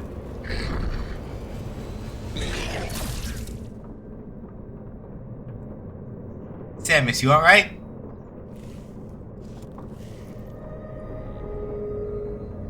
What was that all about?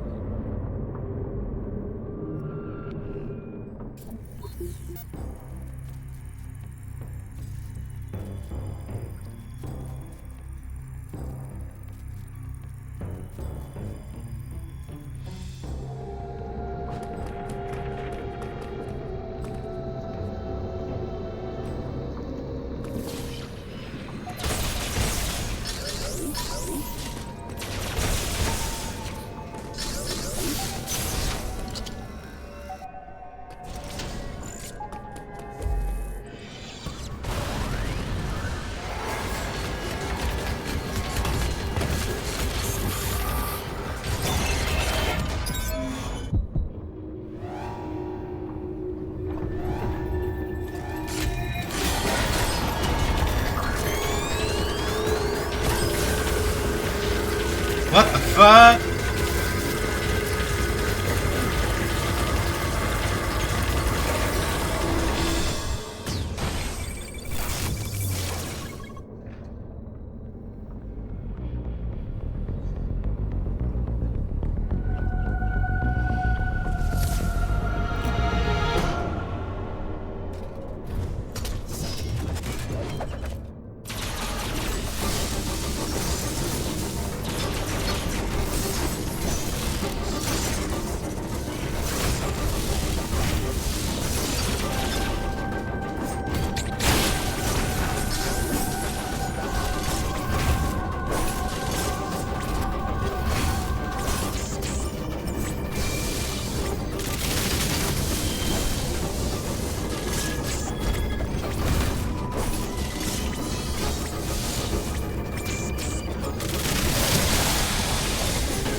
Okay.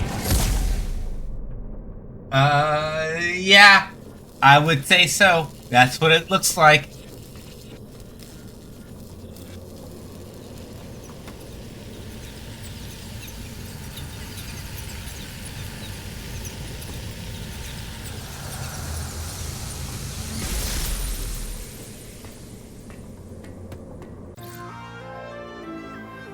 So, yeah, surprise, surprise. The thing that we picked up, when I went fucking back around in Gabaron, um, was a power bomb. Okay.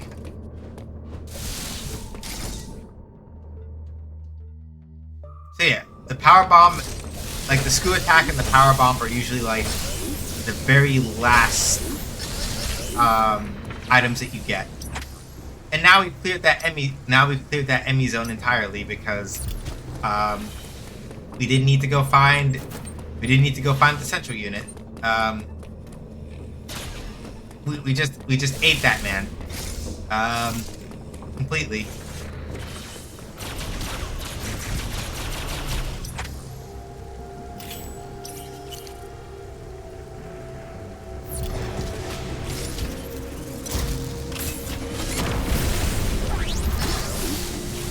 So yeah, that's what a power bomb looks like in this game.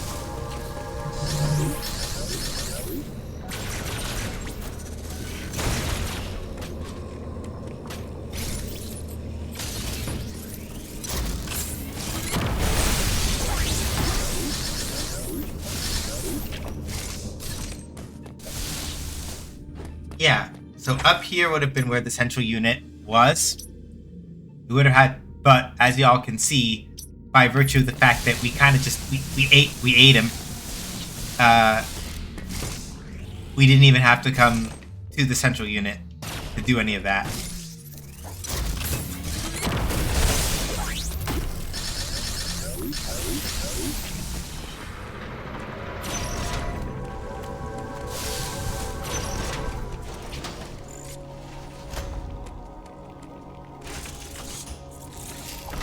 Uploading data. Samus, you have manifested a new power. The speed with which you siphon energy is undoubtedly metroid in nature. The metroid DNA inside you must have fully awakened, no doubt as a result of the many battles you have fought on this mission. This tremendous power is the last thing you require to confront Raven Deep. I have detected a fortress in the sky high above Nubia. You must be there. The time has come. Samus, fulfill your destiny. Fulfill my what? Huh?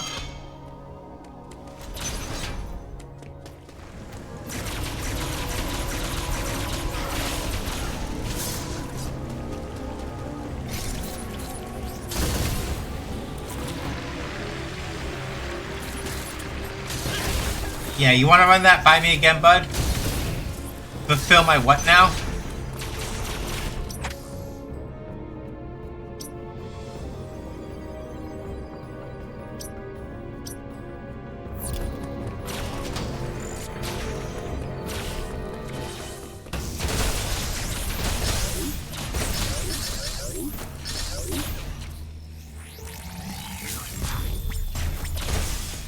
Anyway, forgive me.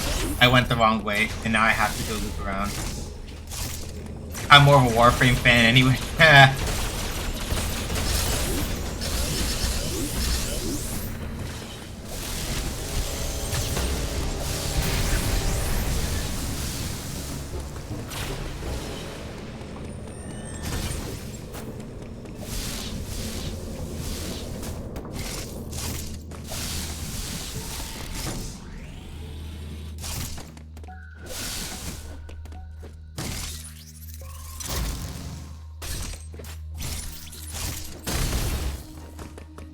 That's just cross bomb instead of power. So yeah, basically like the old school way of, especially when you're trying to like figure out the old school way of trying to solve problems in Metroid.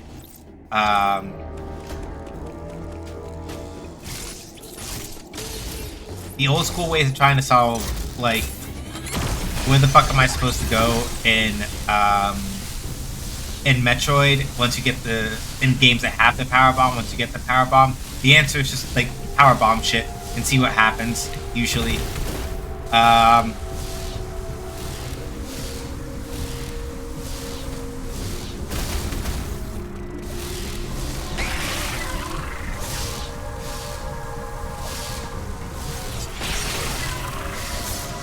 So at this point,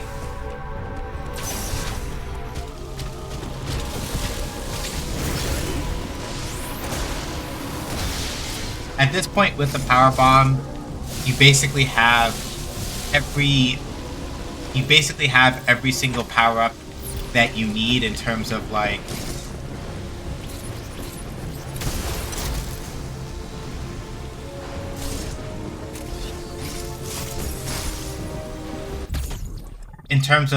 power-ups that you need to like actually clear out everything else and pick up all of the other stuff that you need in the game. At this point, you've got everything. There is nothing else that you, strictly speaking, need. Oh boy. Alright.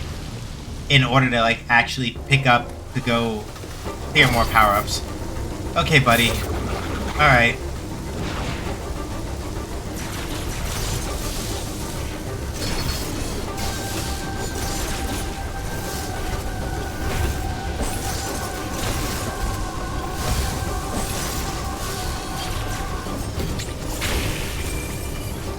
Oh, okay. Alright, alright, alright.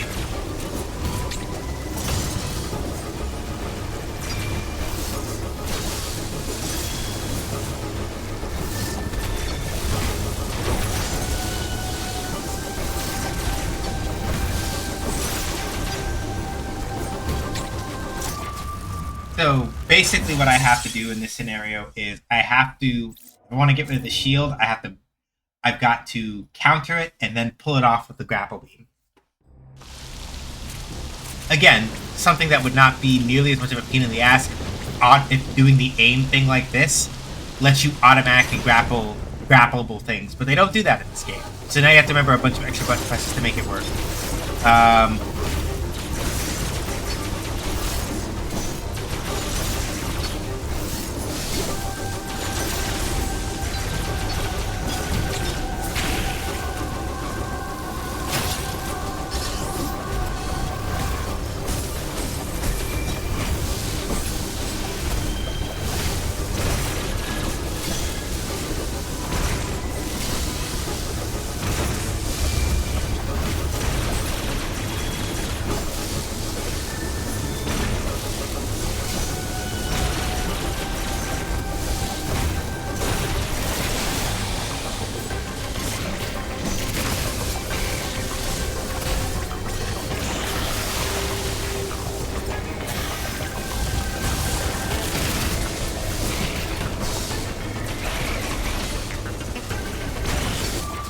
Damn.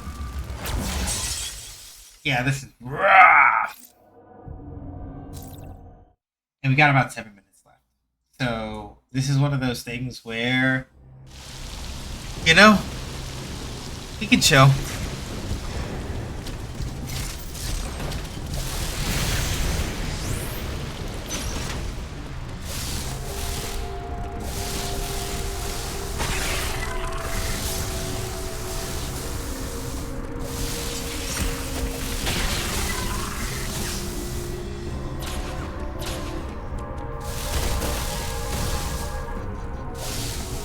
Also, I'll be straight up and just being transparent about this.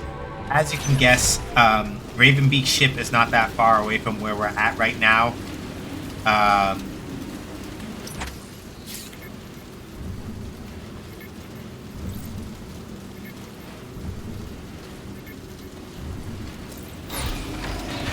So, if once we go up there, it's gonna be go time, and we've got maybe about 5 minutes left in stream, so I don't want to get too.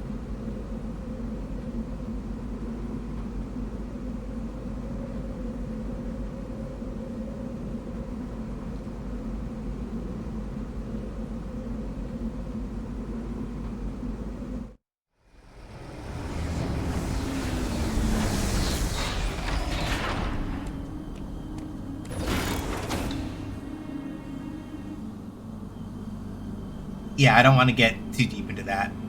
So, why don't we fuck around and do a little bit of item cleanup? I'm not going for 100% on this necessarily, but we're just gonna do a little bit of item cleanup, just kind of chill out, see what we can discover. Probably in Gavaran, just as an example.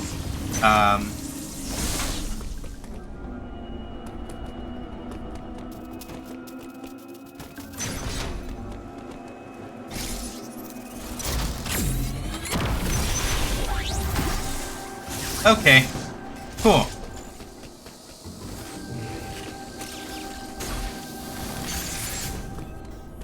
Guess what it's time for?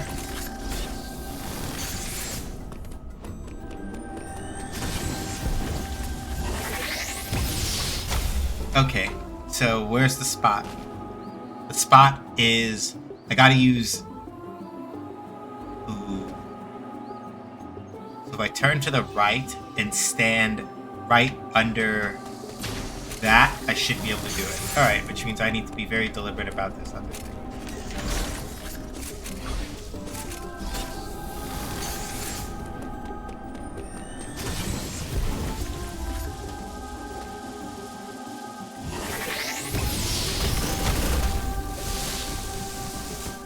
Alright, made it.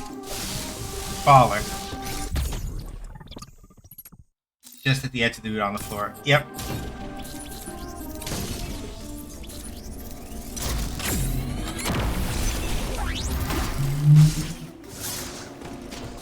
Alright.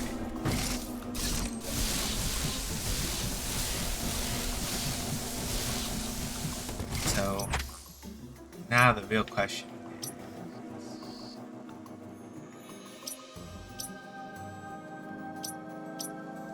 Okay.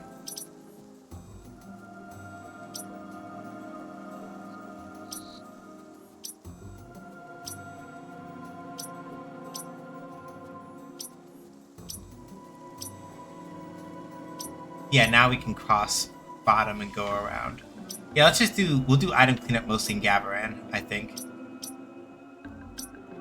Because now, grapple beam door over there. Hop up over here, and we get the orange teleportal. Alright.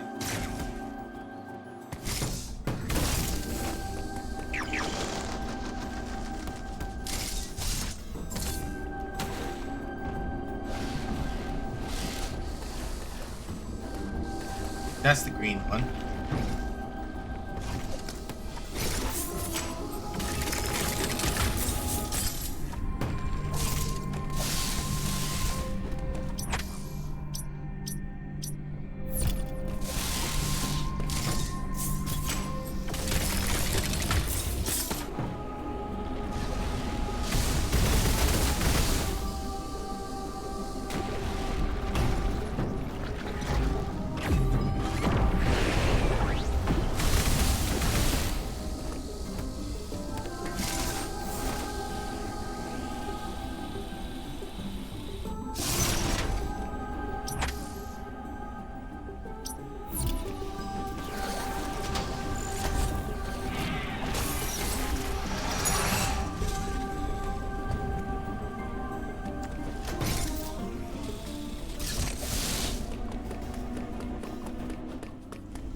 Oh, okay. I popped the power bomb. Alright, I see.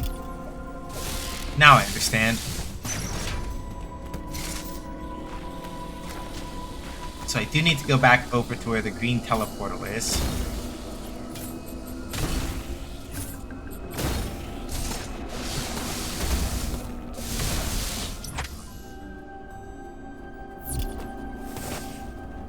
And I need to pop the power bomb.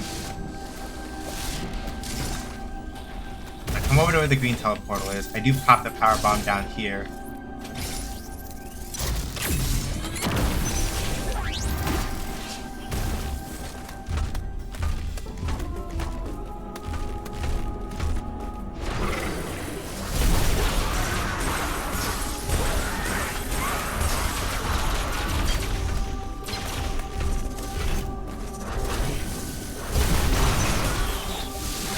Yeah, you're good. Like, you're Gucci. Alright, and now we can use this and go down this, and go through, back over this way.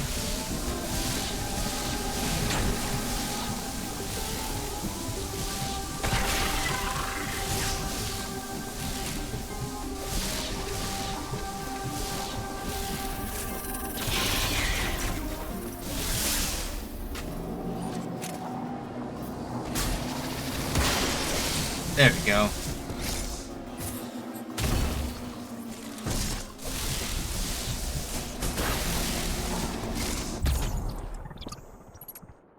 Excellent.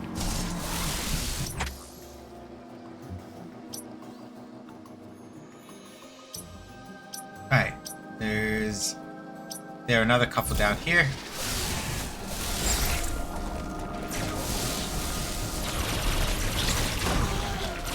Alright, I forgot I could just screw attack. Alright, let's see.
Oh.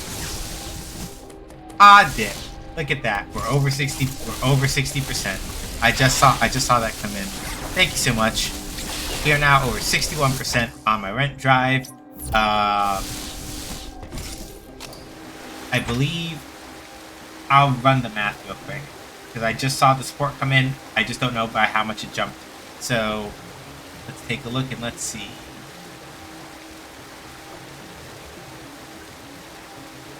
Thank you, Alice. I appreciate it. All right. Also, hello. No, not that much. This much. We have just made it to 2472, if my math is correct. We have just made it to 2472. Thank y'all so much. I deeply appreciate it. This has been a tremendous, tremendous help. It gives me a lot. It gives me a lot more wiggle room in terms of like stuff for me to do and get done, and it's just. Thank y'all for that. I appreciate it. We are at about 4 minutes and 4 seconds, so I'm going to look around a little bit more and see what other little cleanups I can do before we call it. But thank you so much. Thank you so much, Alice. I appreciate it. How are you doing? Hopefully you're well. I do greatly appreciate it. Thank you. Let's see. Yeah, we got 2 more spots to the digging around in.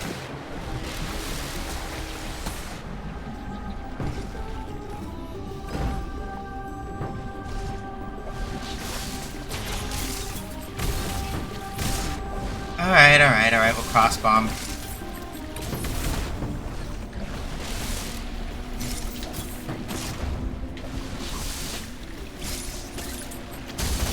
There we go.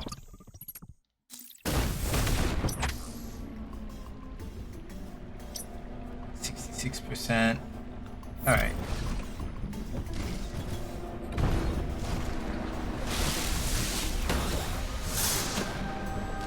I'm well, just unable to sleep.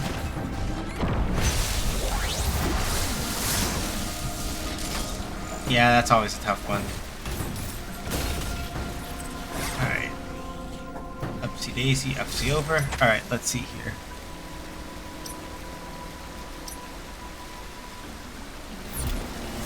Alright, I want to cut back through the enemy zone and head to the left.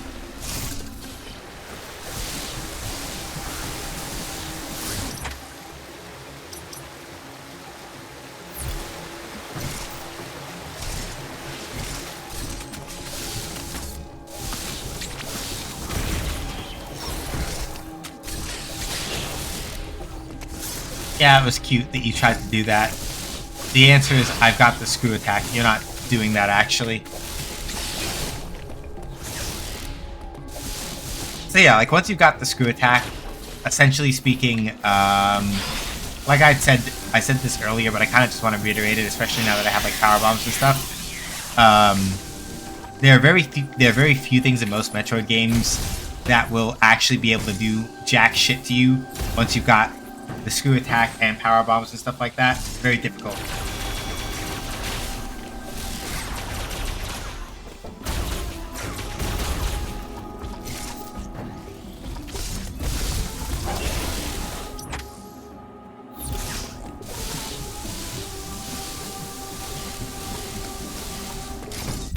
You kind of just do whatever you want, and it's very fun because it's like whatever.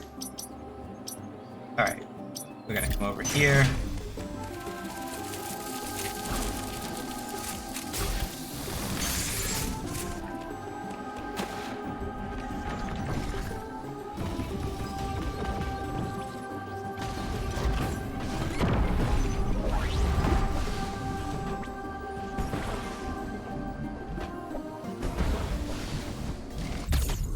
There's the tank.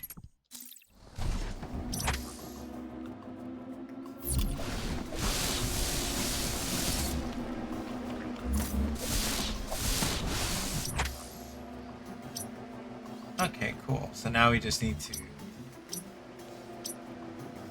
a little bit of poking around.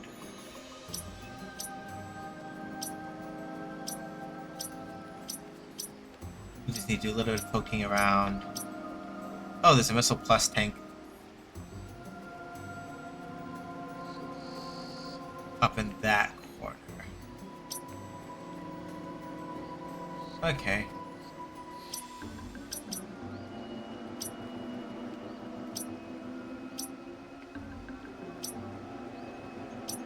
Poke back around into the classroom where we fought the chosen soldiers, and then go looking around.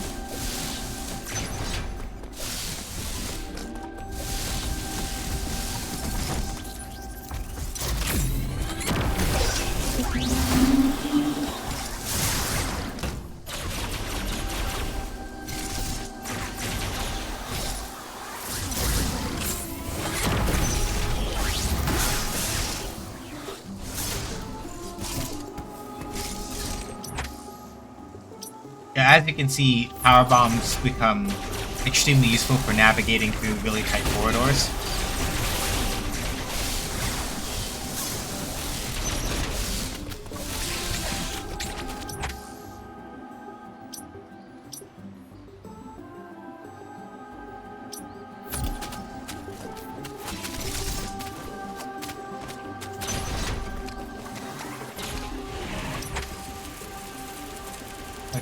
Hold on.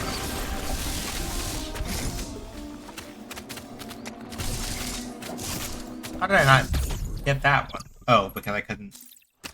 I think.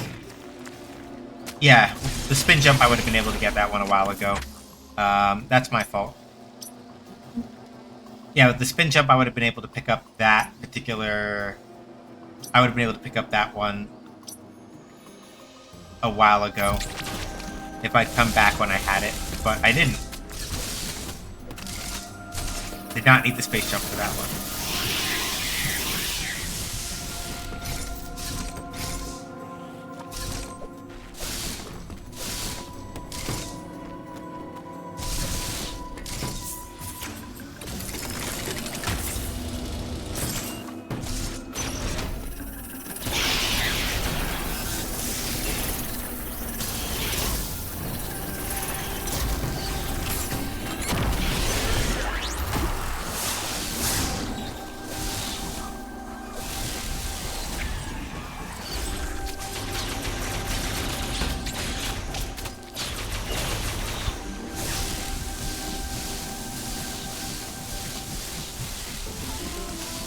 Okay, bet.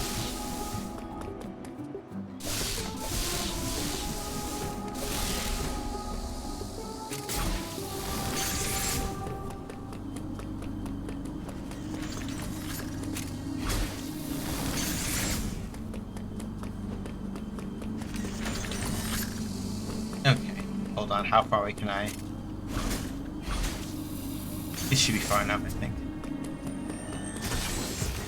Alright. So basically I need to store this, I need to store it till I get maybe like here, and then I gotta try to get a shine spark over in that direction. But how far can I pull this?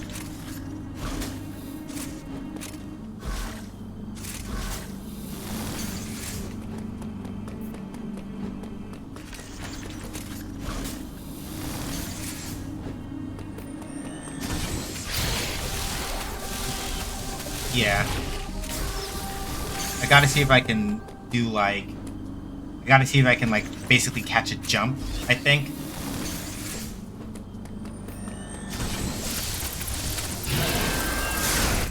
There we go.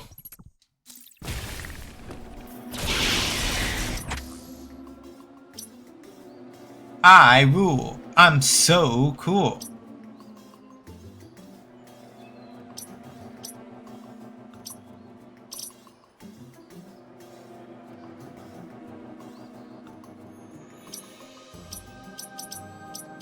Alright, there's like one item I'm missing. So I'm gonna do a quick search over here, because I would like to at least clear out Gabaron before I leave. You're very cool and cute. And you.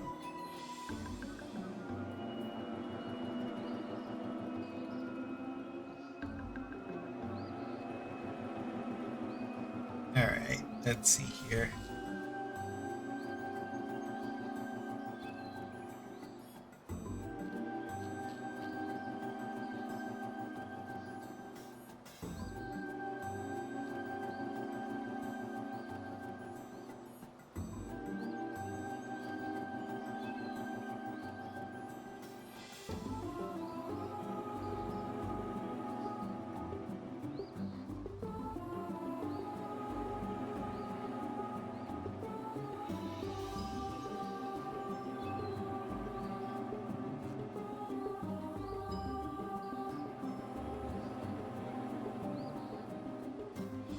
Okay, got that one.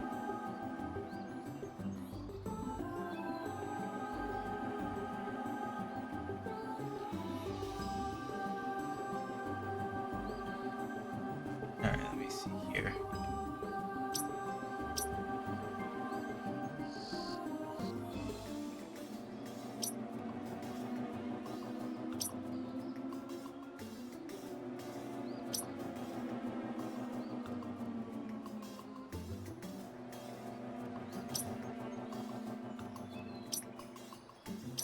Yeah, okay, got that one.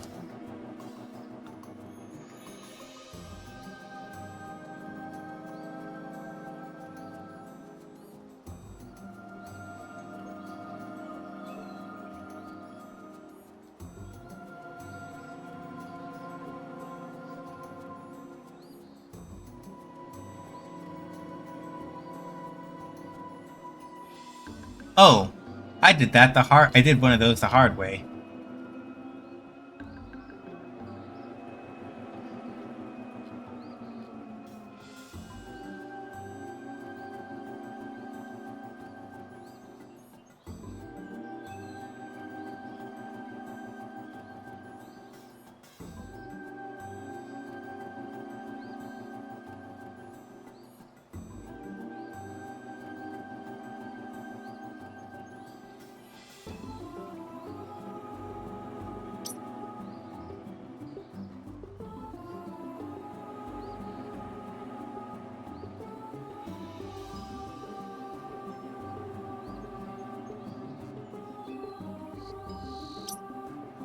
This is no... Ah, shucks.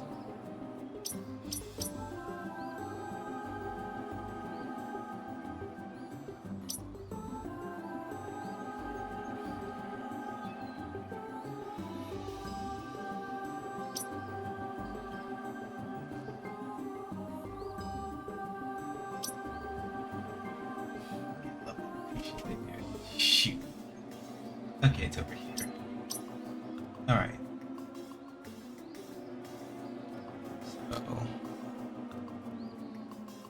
Okay, so I need to come back over to the Chozo soldier. Let's mark that one.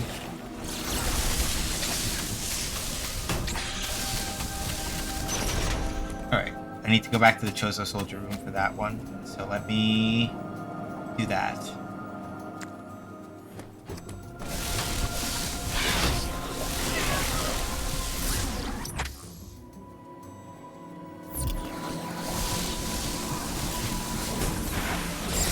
So, fun fact, you can actually freeze the platforms in this room, and I didn't know that. So, this little part right here, over here, where I pulled out the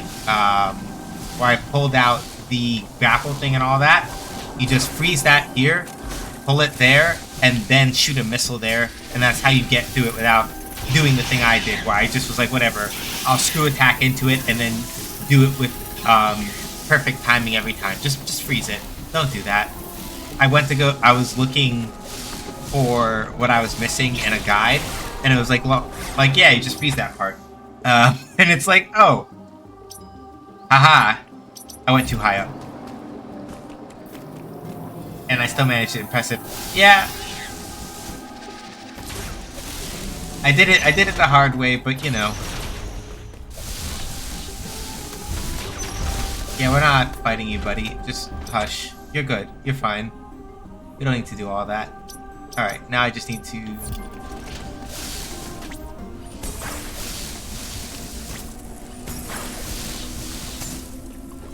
Alright, over here. That's where we want to do it. So...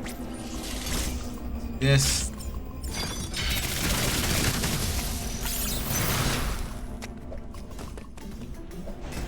Excellent.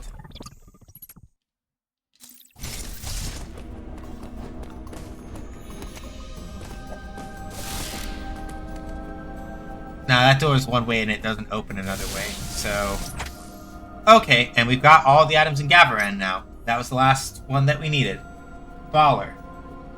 That's great. Super. Excellent. Alright. I'm gonna hop in the green teleporter and go find a save room in Verenia.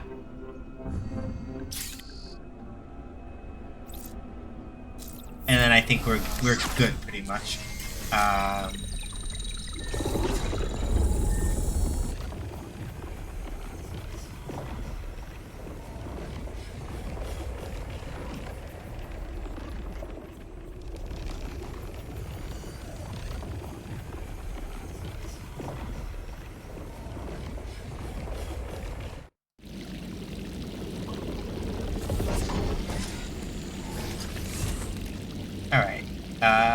Where is it? Where is this thing? Right, cool. So, yeah, I could also go do a Verenia cleanup a bunch, but, like, that's effort. PM.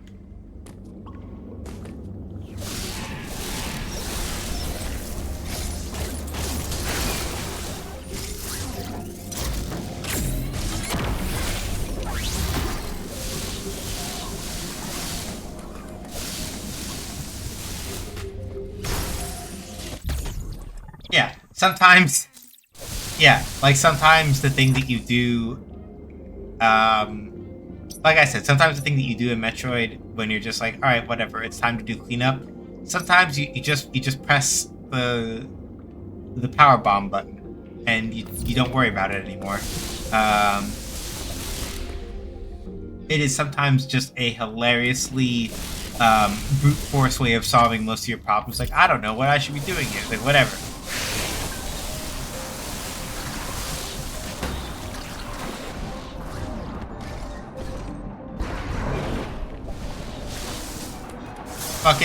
Bucket power bomb becomes a very efficient way of, well, not efficient. It becomes a very direct way of solving your problems. The reason why I say it's not efficient necessarily is because, like, even in this game in particular, they are, even if we weren't playing like this, Metroid Dread is very particular about how many power bombs you actually really get access to. And in that respect, it is very much a, yeah, you don't get to just have a bunch of these for no fucking reason kind of deal a lot of the time. They keep a lot of them from you. Anyway,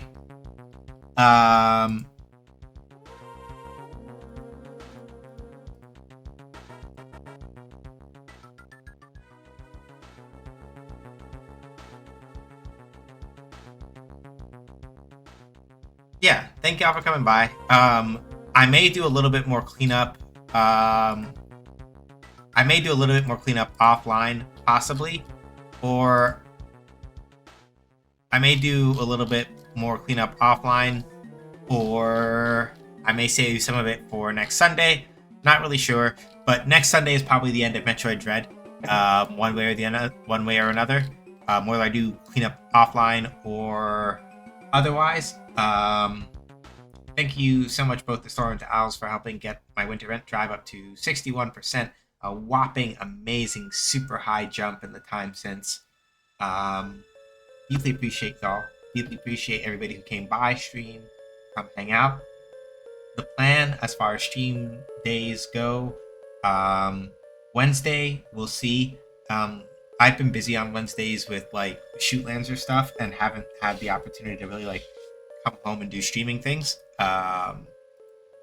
So we will have to see about Wednesday and whether or not, but I know for sure we will be streaming on Friday.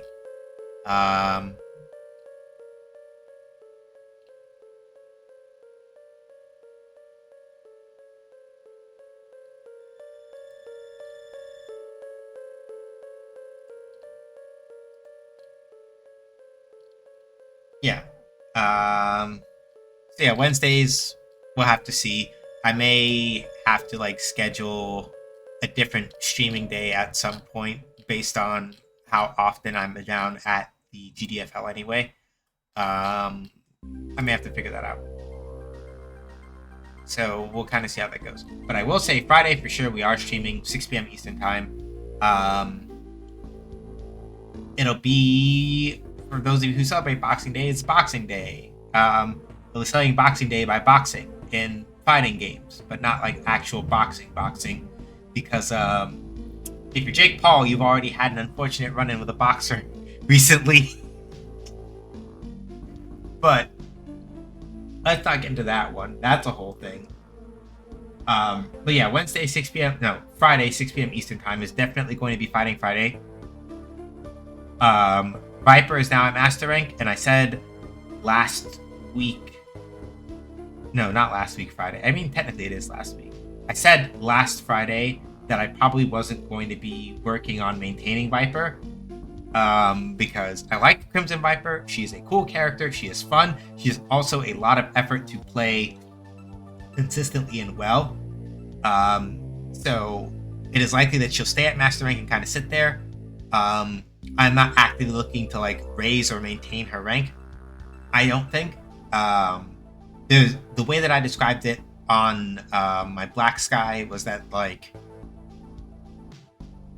I wanted to stick through and persevere just because I wanted to like get a pretty good understanding of Viper in that particular sense, but I feel that there is a sort of wall that I have hit insofar as like improving her. Not that I don't know how, but a lot of it mostly involves like I have to get mostly cleaner execution, begin to start exploring things like feint cancels for things like Thunder Knuckles specifically.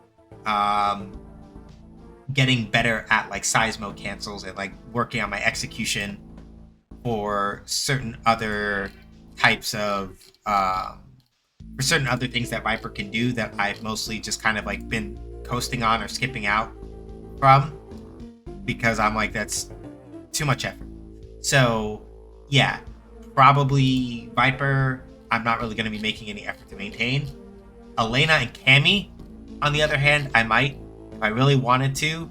I know I was thinking about it, and like if I really wanted to, I could probably also go back and re-explore Mai or Jury and try to like get them pushed up. But I think really realistically, I want to maintain like Cammy and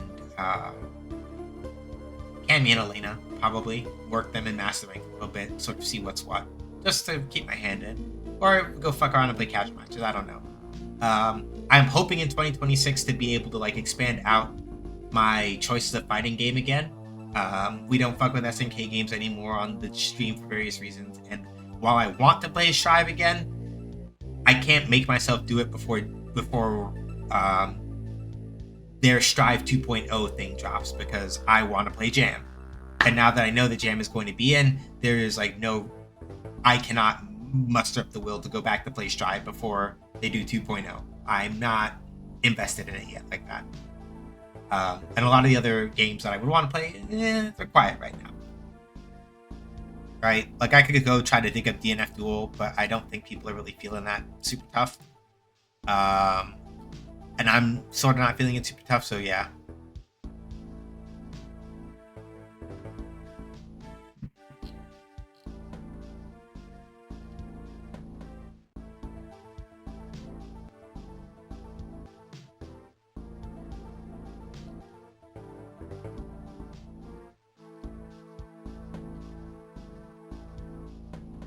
All right.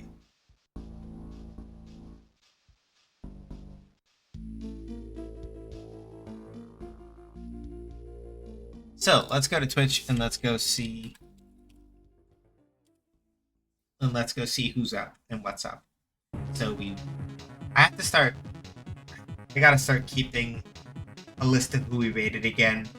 It's less convenient now that we're on Discord, alas, but it is what it is. So we've been to G, been to Navanos already, and G might be on, but we've already been by to see them recently, so we can't go by again. You know what? I know exactly who we should go see right now.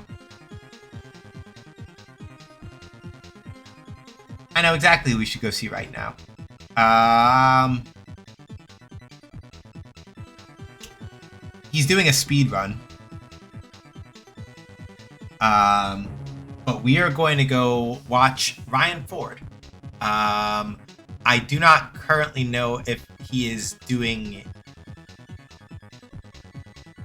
I don't know if it's a randomizer or if it's something else because my brain is empty.